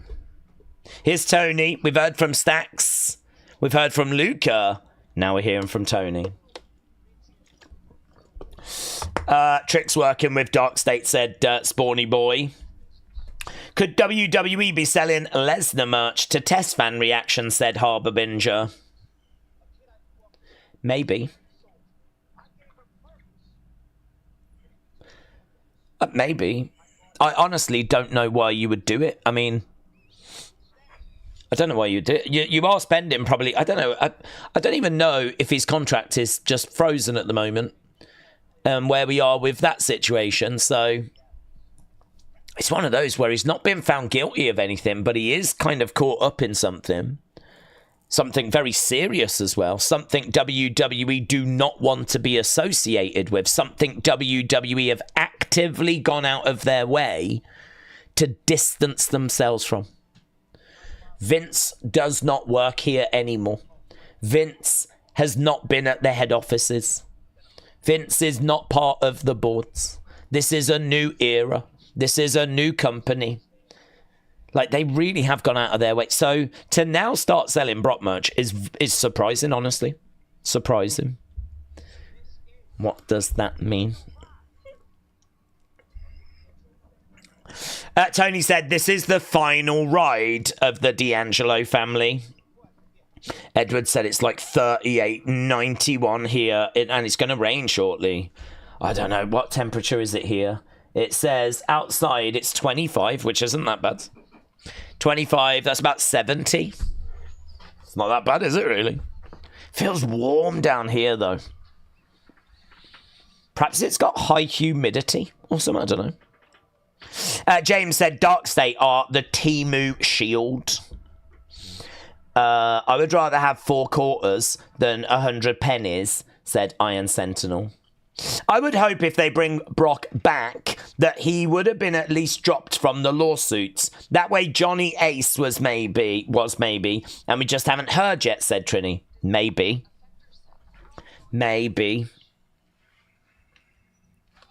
I would think there would have to be some movement there. I would think there'd have to be some movement. We're just having a look at when we've done EO and Rhea previously. Some of their previous matchups. 40 degrees for me, and it's hot as balls. So I feel for y'all. 40 is insane. That's like, is that 100? 69 here, said Corey. I bet it is, Corey. I've heard that. I've heard it's always 69 round by you.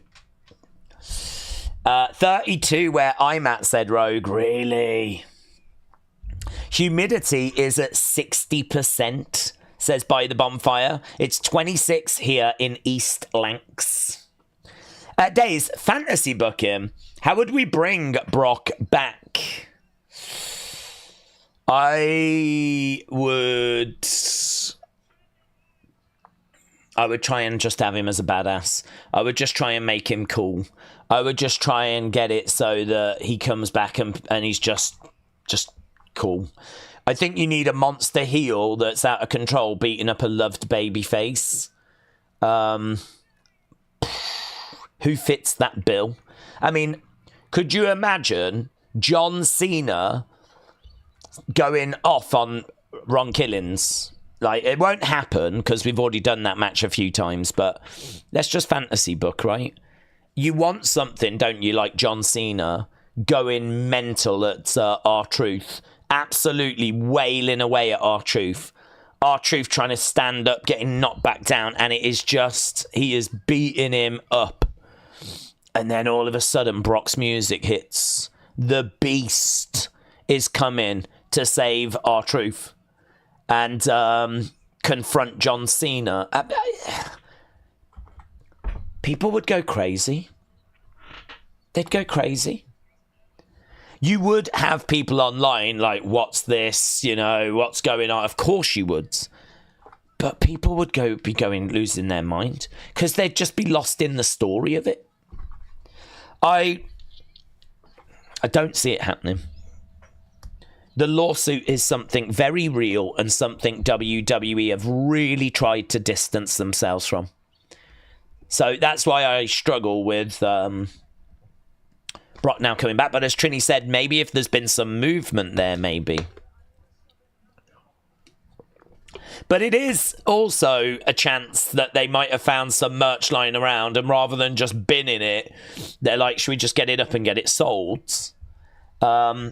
You know, there's a chance it's nothing more than that. So, but the only thing I would say is that if you're going to put some merch up on the website, someone somewhere is going to have to authorize it, aren't they? Someone somewhere is going to be like, yeah, that's fine, yeah. And who in WWE hasn't heard about the Brock controversy? I mean, of course they have. So I sort of, I feel like it's interesting. I agree. Okay, we've got Inamura. I do it. I'm going to become champion, and I'm going to do it with honor. Okay, is it going to be that match now? Are we going to end with the women's tag match?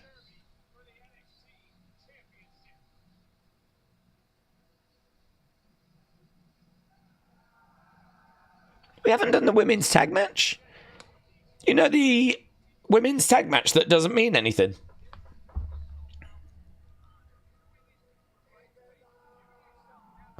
What's the logic? What's the logic to this? What's the logic in doing the NXT Championship match before that women's tag match?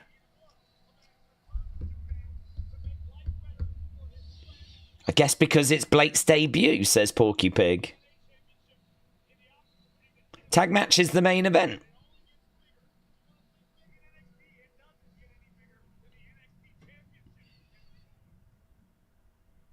Okay. Probably not a great sign we're going to get a new champ here then. That's great. That's one of the craziest main events. Women's tag match that means nothing. There's no titles on the line. There's no stipulations. It means absolutely nothing. And it's main event in the show.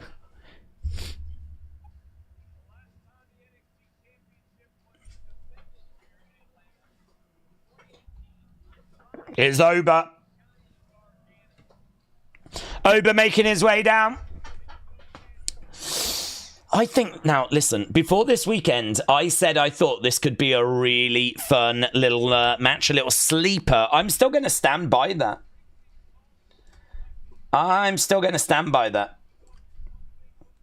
I think Oba has had some really fun matches, and I think Inamura is capable of some really fun matches as well.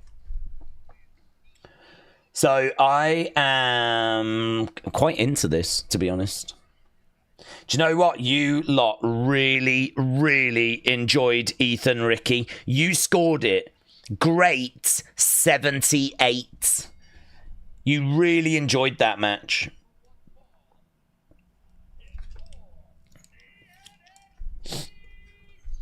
Right. Here we go then. It is Oba versus Inamura.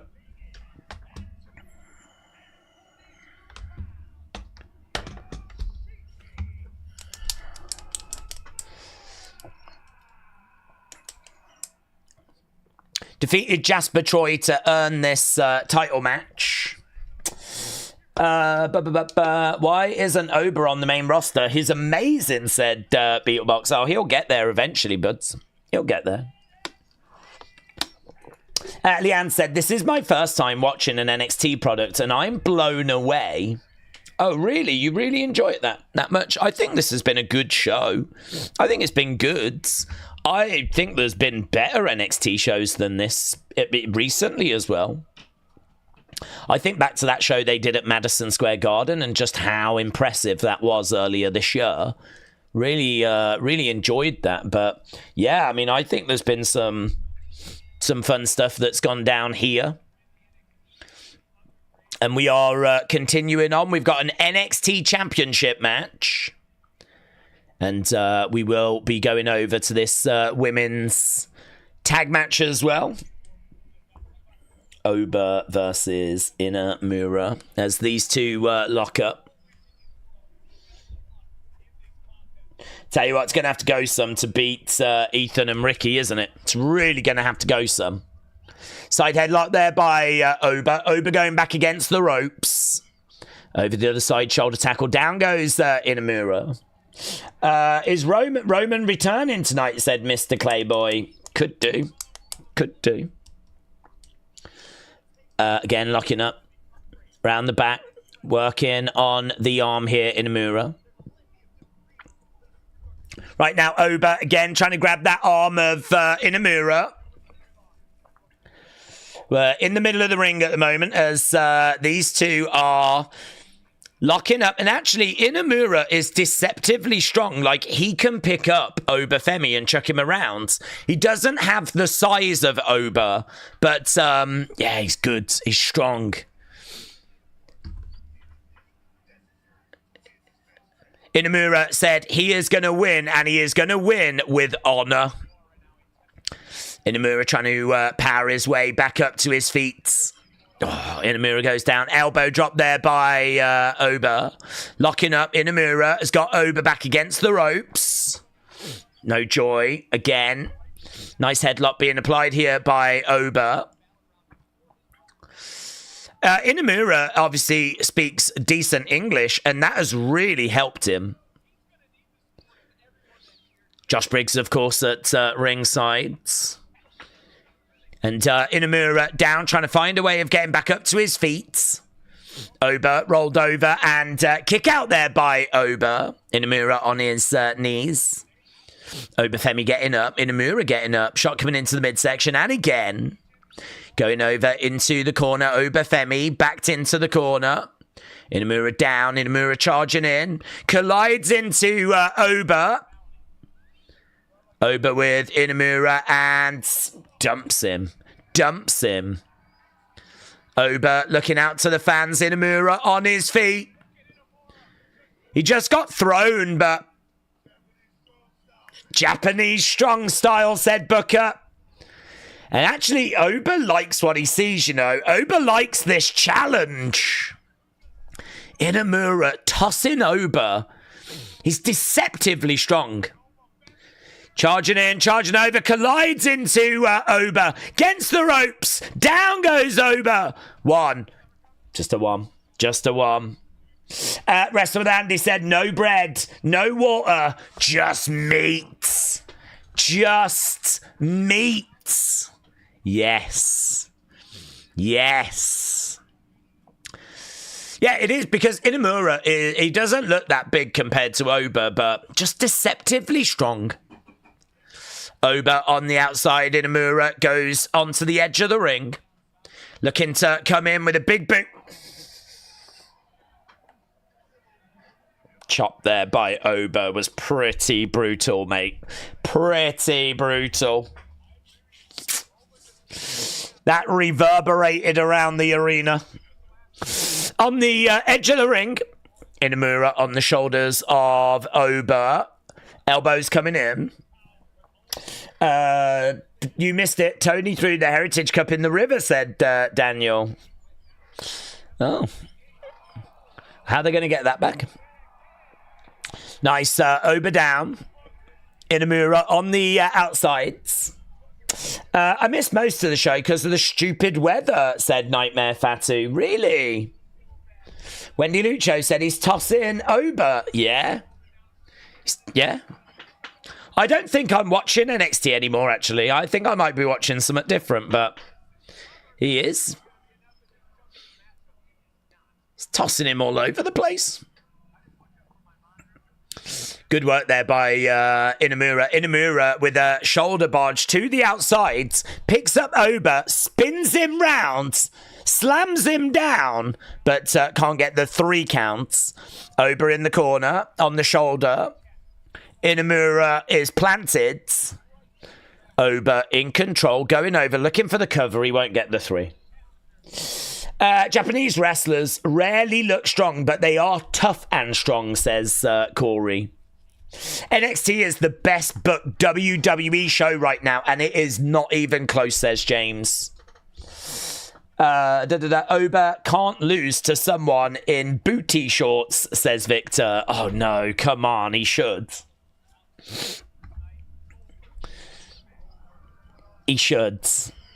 I want the leader of NXT to be a booty short wearing guy. I think it's a booty short summer, to be honest.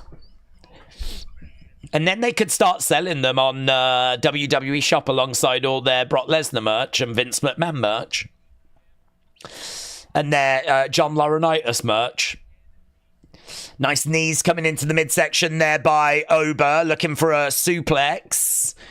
He's got him up off that top. I thought he was going to sling Inamura off that rope so he could suplex him. He didn't. He just left him there. He just left him on that top rope as Briggs has got his hands on his head. Digging the no-hawk, said Adam. That's Tuesdays from midnight now, booked for the foreseeable, said Leanne. Honestly, you won't regret it, Leanne. NXT's been really good in 2025. Really good. Wrestle with Andy said, Daze is wearing booty shorts on his bottom half right now. Yeah, really, even tighter ones, actually.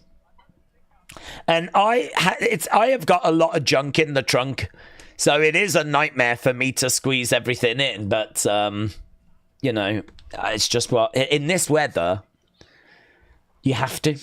You really do have to. So I have got a lot of stuff tucked in. If I make any wrong movements, there's a lot of things that are going to explode out of my booty shorts. But we don't need to focus on that right now. Right now, Inamura is back up on his feet as Oba is in control. Oh, down, going for a pin. 1, 2... Oh.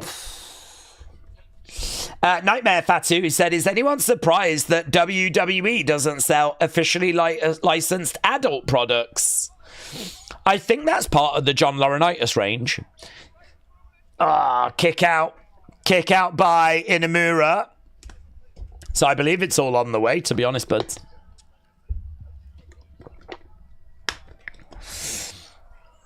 Yeah. Not bad. Not bad. These two boys going at each other. Right now, Oba picking up Inamura, looking for a suplex. Trying to get Inamura up. Oof. Shot to the midsection. Wendy Lucho said, if Daze is wearing booty shorts, can the real Slim Shady please not stand up? Here we go. Up in the air. Oof. Reversing. Oba! Great. Lovely suplex there by Inamura. Yeah, all of the pictures will be on my OnlyFans. So, yeah, if you do feel like you're missing out, you can obviously subscribe over there. Some really cute collections on the way. Chops coming in by Inamura.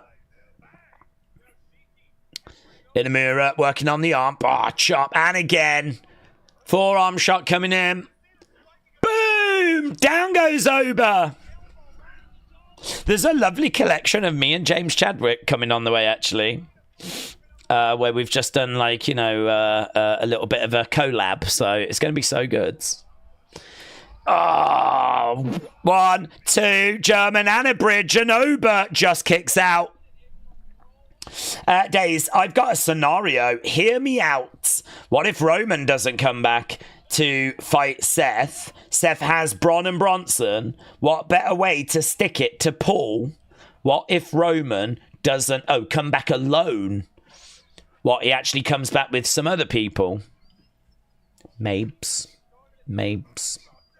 Here we go. Top rope. Here we go. Oba moves. Inamura jumps over the top. Whoa, leapfrog by the... Oh, ref down. Yeah, look, he's going to put Inamura away. Oh, no. Oh, Briggs. No, oh, my God. I don't think he knows. Briggs just nailed Oba with the belt. You can do it. He's bouncing up and down. Oh, look, he's looking at the belt. No. You can. So actually, Briggs is like, you can do it. Oh, no. That advantage is gone. The advantage is gone. Inamura. He doesn't want to take a shortcut. He was not happy when he saw that belt. He's still carrying on, though. Here we go. Up top. Inamura.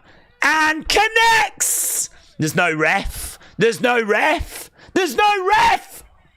Oh, my God. He might have won that, you know. He might have got the win. We might have had a new NXT champ there. Look, Briggs is like, use this. He's trying to give him something. Do something. Oh, my God. Drama. Oba. Inamura. Planted. And, of course, the ref's back now. 2. Oh, kick out.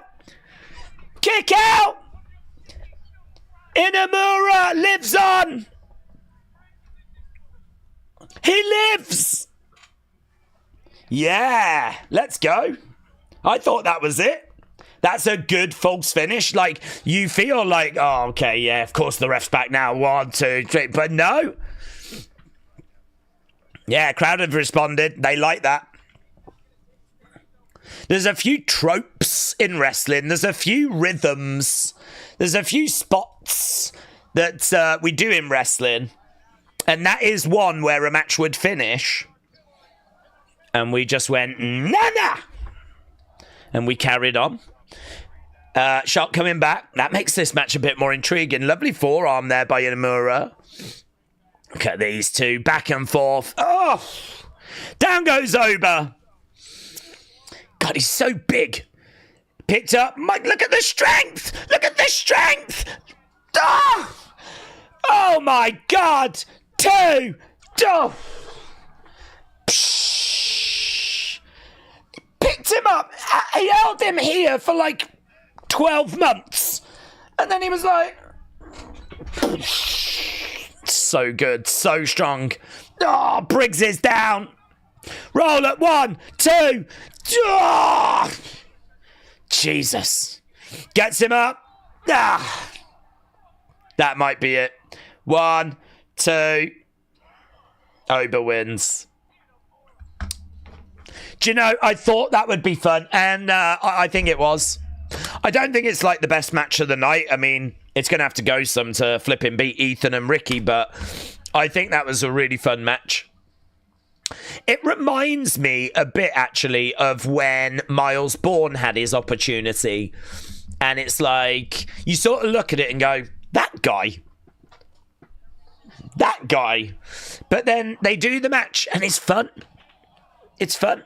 It's good. And it's like, Inamura really showed off his strength there. And I love how some of those finishes, you feel like it's going to end and then it doesn't, and we keep going and they keep you second guessing. I wish it was last, to be honest. I wish it was last. I think with it going second from last, or I think it's second from last, you kind of go, oh, we ain't going to get a new champ then, are we? We ain't going to get a new champ. Because if you're going to get a new champ, you would end with that. So you're sort of telling the audience before the match has even started, really, by positioning it here. There better be something big that goes down in this women's tag match. What the flip is this doing here? There better be something big. We better get Paige.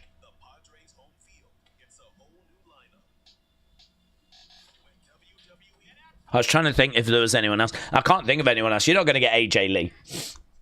In my mind, I was like, who else is there? We better get Paige, but who else is there? Emma. I don't know.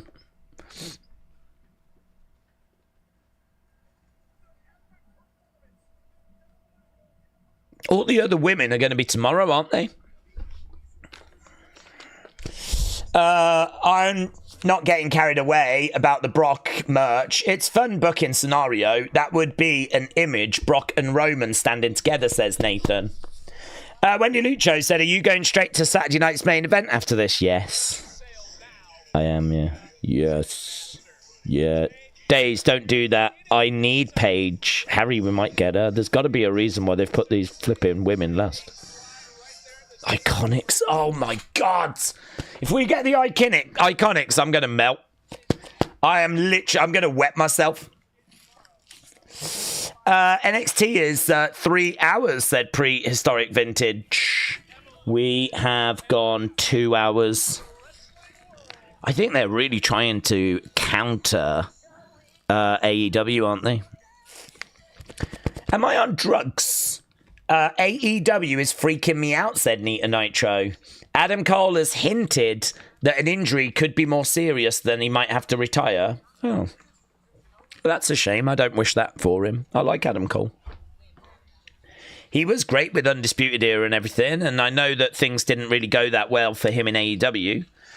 I don't know how they've gone more recently, but that's a shame. Iconics and Paige, and I'll be happy with it. The Young Bucks entrance. A random JoJo singing, said Nita Nitro. Oh, here's Ava.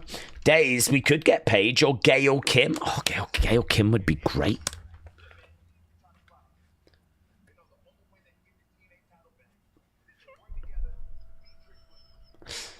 Okay. What are you going to do about it, Ava?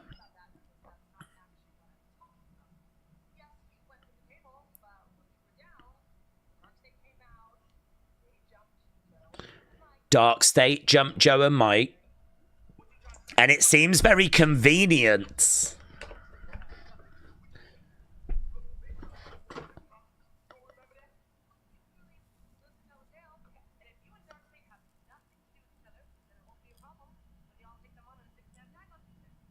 Okay, 6-man tag on Tuesday. Santana, Hendry, and Trick Williams against Dark State on Tuesday. And Trick Williams is not thrilled about that. Can they coexist? Can they coexist? Oh my God, that's so exciting. Da, da, da, da, da, da. Right, we're backstage with Oba Femi and Sarah Schreiber.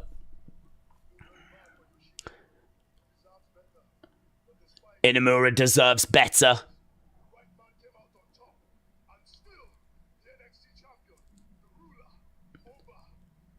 Oh, hello, hello. Someone's stepping up here. Oh, here's Inamura. Oba. No problem, says Oba.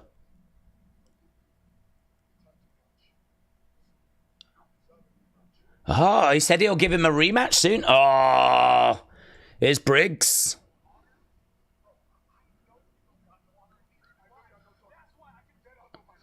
Oh, Briggs and Oba going at it. Do you know, Briggs is so tall. I keep saying that every time I see him. He's really big. I got this on Tuesday, I think he just said. Okay, so we've got Trick, Santana, Hendry against Dark State. That's set up for Tuesday. We've got that triple threat that we've been teasing all night as well. That's going down. Triple threat match.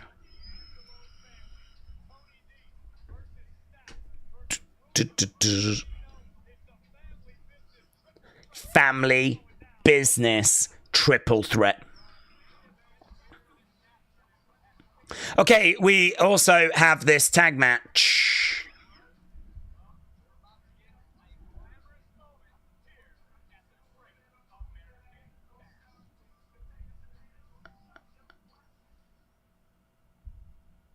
Okay.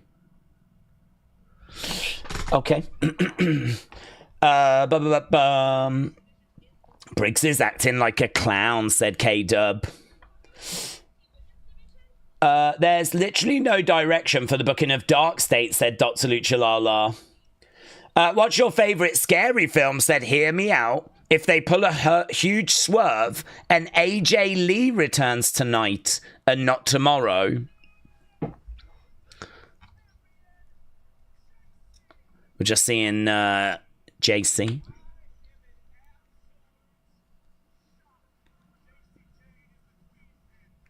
It was a shock.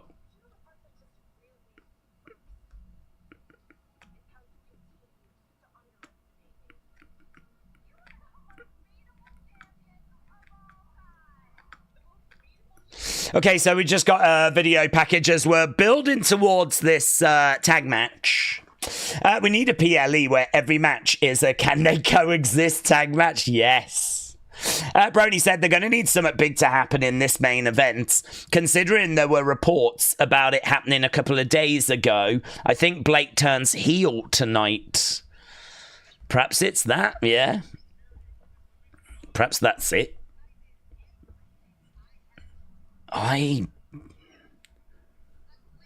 Well. Let's have a look. Let's see what they've got planned.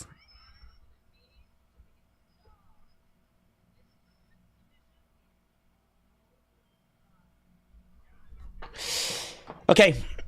Dark State need to drop Cutler James and get involved in an actual storyline if they want any chance of working out, said Steve. Triple threat match with the D'Angelo family Tuesday should be good, Edwards. Should be good. Roman back for SummerSlam and then dips again to Australia to film his movie. How many returns are we going to get, said Ninja. James said the greatest thing ever happened today. Onana got injured and will possibly miss start of the season. Did he? That's gonna surely force United to go and get a new goalkeeper then. I don't even know if we've got the money to do that though. That's the problem. I don't know that we can go and get one. I wouldn't be shocked if we have to go and loan some goalkeeper that's, maybe not of a great standard. But, yeah. Man United could be forced to sign a keeper after Onana injury. Out for 6 weeks. Right. I really feel like this show has been stretched out a bit too long. There is so much faff that could have been cut out of this. So many long video packages. Like this video package is so long. I really feel like they're playing for time. I don't feel like this is in the best interest of the show. It feels to me like they're just trying to eke out this show as long as they can make it because of going up against AEW, and I think they don't want to lose viewers to AEW. I mean, I'd imagine they probably won't now because you've got to buy that pay-per-view, and I think you will have missed quite a bit of it. Who's going to buy it now at this stage? So, I don't know. I don't really understand why the video, why the promos are like so long, and some of the matches feel like they could have had a little time shaved off them as well. Perhaps I'm just used to the fast pace of SmackDown now, you know? They fit quite a lot into 2 hours, and like it just feels like we could have got this whole show done in 2 hours, to be honest.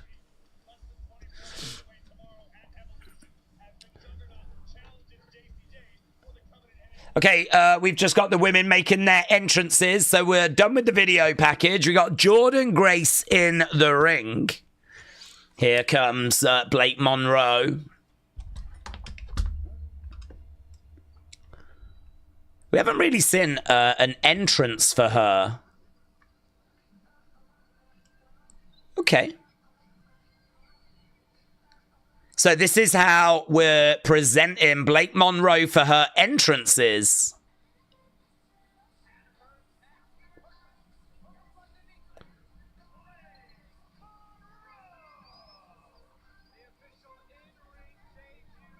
The official in-ring debut. We've seen her before, of course, but this is going to be the first time we're seeing her compete in NXT, and that is just a glimpse of what a Blake Monroe entrance looks like.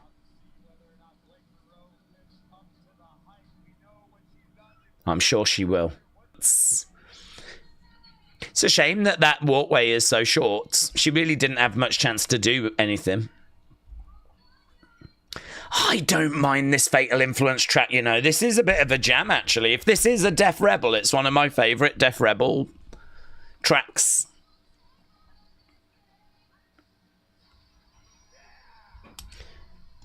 I don't mind this track. I think it's a bit underrated.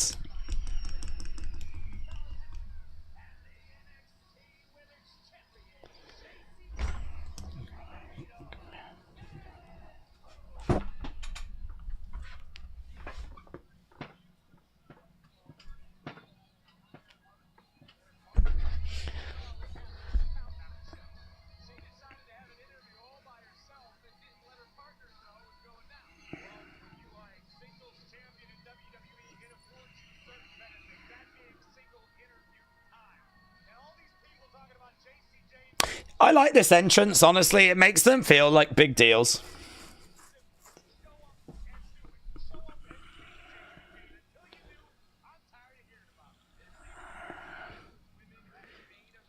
Jacy, Fallon, Jazmyn.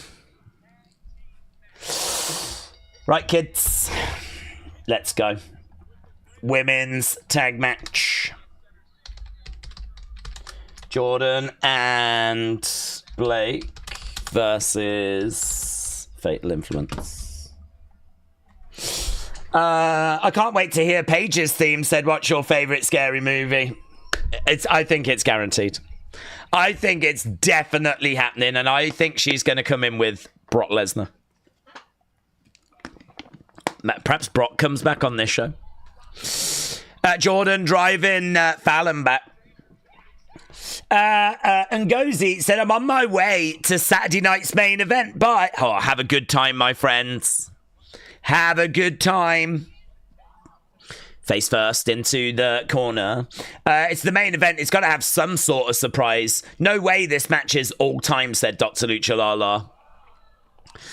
Can they coexist? Kicks coming in by Jordynne. Oh, yeah. Inverted atomic drop. Against the ropes. Plants up. Okay, Great 65. So, Oba against Inamura, the second best match on this show. But Ricky and Ethan stealing the show so far. Jordynne against the ropes. Crowd were chanting, "We want Blake." Roll up by Jacy. Reversed. 1, 2. No joy. No joy. We've had no new champs on this show, you know. I'm trying to think what the big talking points are coming out of it. I mean, at the moment, it's all champs retain. Blake in the ring. Blake in there with Jacy. You're gonna learn. Let's go, Blake. Is the chant. Blake locking up. Do you know what's really good about Blake Monroe? I mean, she's got that real Tiffany Stratton type kind of vibe, you know, where she's, you know, prim and proper and glamorous and all that stuff. Yeah, the Barbie type vibe. But she can go, man. She can work. She was saying, like, she's been trained in Japan. Like, she is not lost in a ring. Oh. Again, Jacy working on the arm. Yeah, Blake Monroe goes over. Mackenzie said Tiffany and Blake in a tag team could be the Glamour Girls. We've already had the Glamour Girls. That's been taken. There'll have to be something else.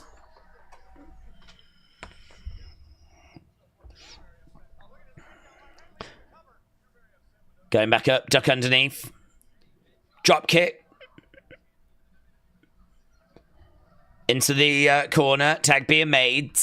They'll have to be the new Glamour Girls 2.0. Picking him up. Oh, slam down. NG said Brock Lesnar rumoured to return tonight. I've not heard any rumours of him returning.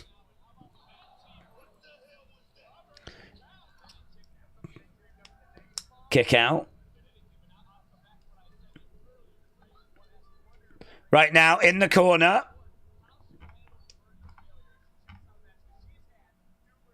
Blake in the ring. Back elbow there. Shot coming in by Fallon. Blake with a chop. Blake grabbing Fallon and spinning rounds. And... Oh! Going for a cover, trying to kick out at Jacy, but kick out there by Fallon. Daze, today my grandson's 5th birthday, said Stanton. We're spending it with you. Am I a bad grandpa for exposing him to this? Yes. Big shout out to your grandson. Stanton, if you tell me your grandson's name, I'll give them a shout out. Kids love that. Kids and Edward love that. Tag being made. In comes Jacy. Right now we've got Jacy with Blake. Blake in the corner. Kick coming into the midsection. Blake very much in the wrong part of town. Screaming out at the referee. Iron Sentinel said, Stanton, yes, and you should be ashamed of yourself. James, shout out to you. And Leanne said, I need to geek up on these NXT star names. I'm only a beginner status. Well, it's lovely to welcome people of all abilities. Stanton said his name is Caden. Caden, shout out to you, my friends. Welcome. Welcome. You said that it's his 5th birthday, so happy birthday, Caden. Happy birthday, buds. Welcome to wrestling. It's the best. It's the best. Right now, we've got... Do you see that, Caden? You see what Jordynne did? Psh, mate. Sick. Love Jordynne's gear as well. Like, she's really channeling that Great American Bash vibe. She's got a bit of, like, Wonder Woman type vibe going on. Jordynne on the outside, running... Caden, did you see that? She just got kicked in the face. Right now, Jordynne being thrown in the ring. Great American Bash has been better, in my opinion. The matches have been at a right pace, says Tom. But right now, oh, look at it, man. Look at that. As soon as she went round the corner, murked. Chop coming in there by Fallon. Tag being made. Jacy coming in. Right now, we got Fatal Influence working together. Jacy reminds me of my mum's best friend, Eileen. Leanne, have you got Eileen's number? I'm just saying. Jacy Jayne reminds you of your mom's friend Eileen. Is Eileen fine? Yeah? Does Eileen's milkshake bring all the boys to the yard? I bet it does. I bet it does, mate. Shot coming in. I have heard this about Eileen. Filthy. It's quite surreal to watch. It's like, Eileen, what are you doing in there? Come on, Eileen, yeah. Yes, Andrew, yes. Let's go. King Yeti is asking for her friend's friend. Yeah, I've got a friend called Caden who is interested in finding out a little bit more about Eileen. Right now, tag being made, Fallon getting in. James said, WWE didn't promise surprises. Leanne said, that is so funny. I mean, Mackenzie's like, come on, Eileen. Oh, yes. Oh, my God, Leanne, if you could get Eileen to pop on the stream, tell her she's welcome anytime.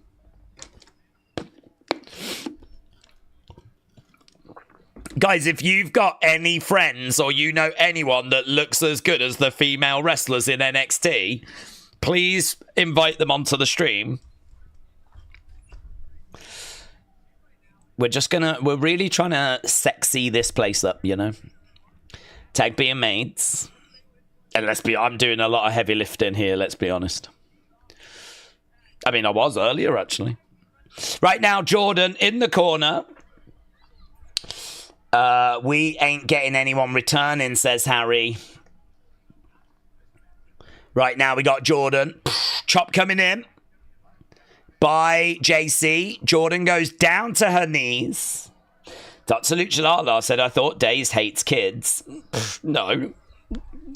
Just most of them. Not all of them. Tag being made. In the corner, Jacy, Eileen to the outside. Big shot on the shoulders. Oh, planted, mate. Jordynne down. Fallon down. Right, here we go. Trying to make the tag. Blake Monroe is in. She's in. Oh, down goes Eileen. Down goes Fallon. Great work here by Blake. All fired up. This match is fine. Let's not get it twisted. It's an entertaining watch.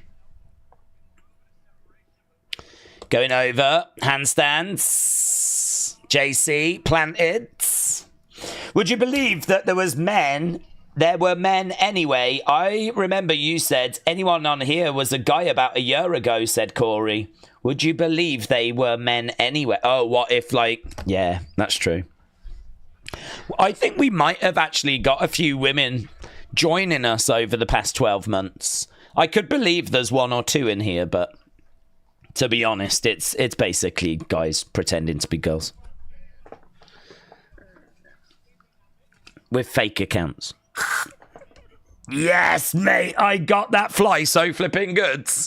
He's currently drowning in fly spray, which makes me feel a bit sad, actually. Right now, we have got Blake. Yeah, what's Jazmyn doing? Do something. Kick to the midsection. Kick to the midsection. Jacy lands on top of Blake. Oh, I feel sorry for this fly. I need to kill him.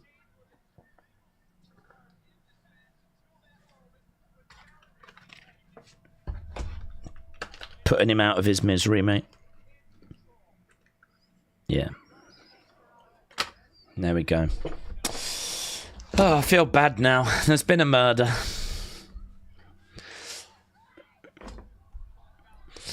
That was a 3. Fallon is very upset here. Very upset. Don't mind me. I'm just moving the carcass. Kieran, don't worry, mate. I was as humane as possible.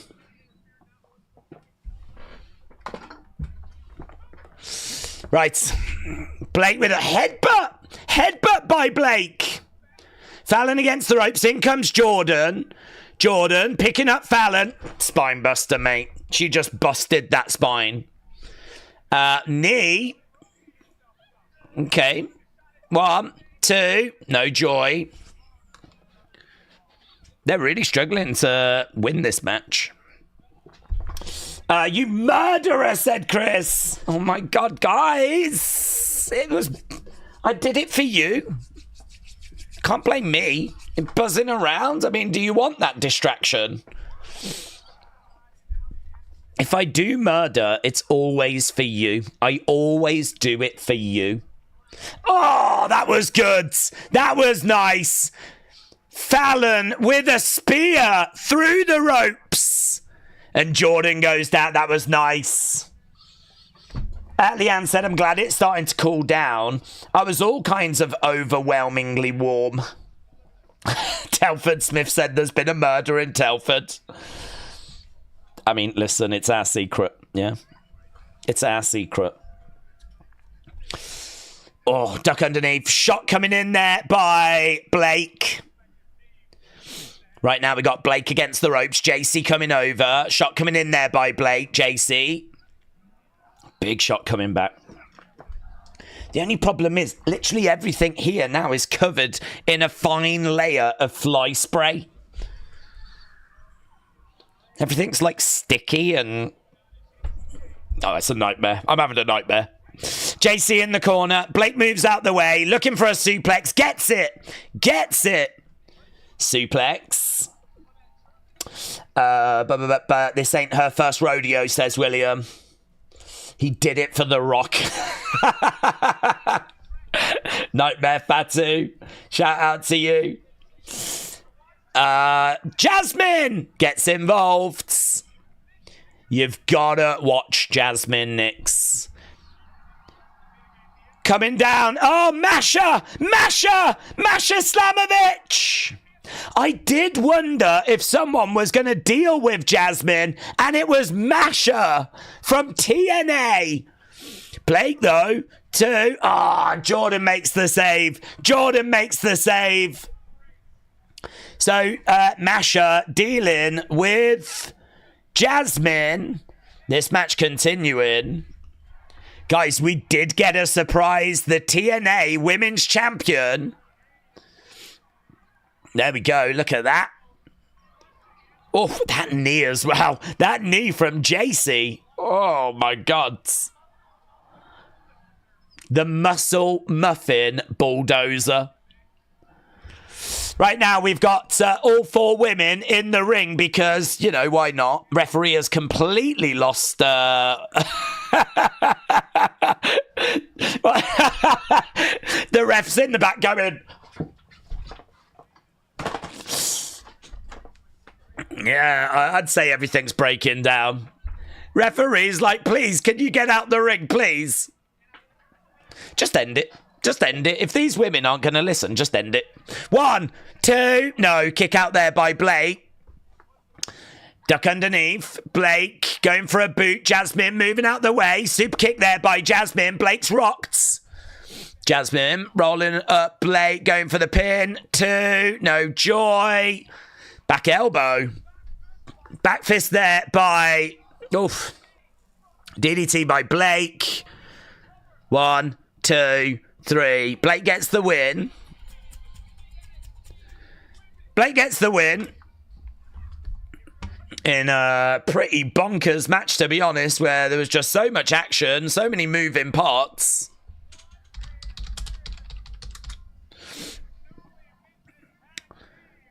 Now, why did this main event... That's the question. That's the question I'm left with. Why did this main event? What did you think when you put this in the main event spot? It's got to be something that's about to go down now, surely.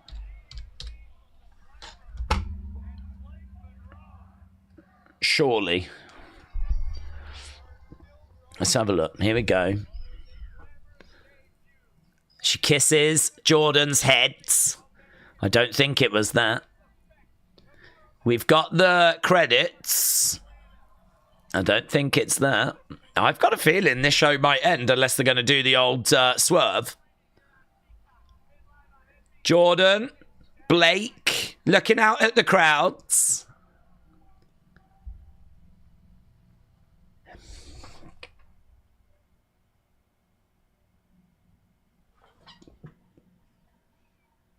What the flip? What the actual flip? What the flip? Some women's tag match that could have took place on NXT just closed like a PLE.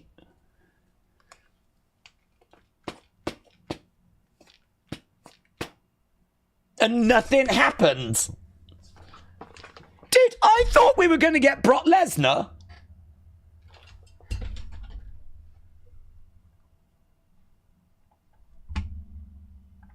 Well, do you know what? I'm over it. I'm over it.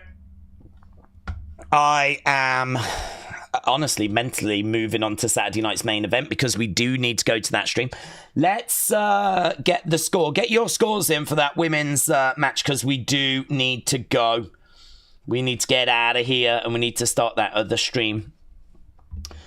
So we've had, that'll do, 137 votes. So 50% great, 38% good, 7% all time. It comes out as great 57, which does put it as the third best match of the night. So Jevon versus Jasper, good 97. Izzy versus Soul, good. No, hang on. That's great 62. Great 62. Oh my God, the main event out of 5 matches was the 4th highest rated match. You lot scored Izzy Soul, Oba Inamura, and Ethan Ricky all above the main event. Main event was still really good, though. Don't make no mistakes about it. I'm not down on it. You know, 4 of the 5 matches get great ratings. But, mate, why didn't we end with Ethan and Ricky? Why didn't we end with that? It was the best match. It had the most bonkers action. I think everyone would agree that Ethan Ricky was the best match. And we did some crazy spots. Why didn't we end with that? I'm over it. I'm over it. I'm going to go away now. Thank you for joining us. If you enjoyed this show, good news. We're literally about to go live again for Saturday night's main event, so come and join us over there. So thanks a lot for watching. Appreciate it as always, and I will literally see you in a few seconds' time as we go live for Saturday.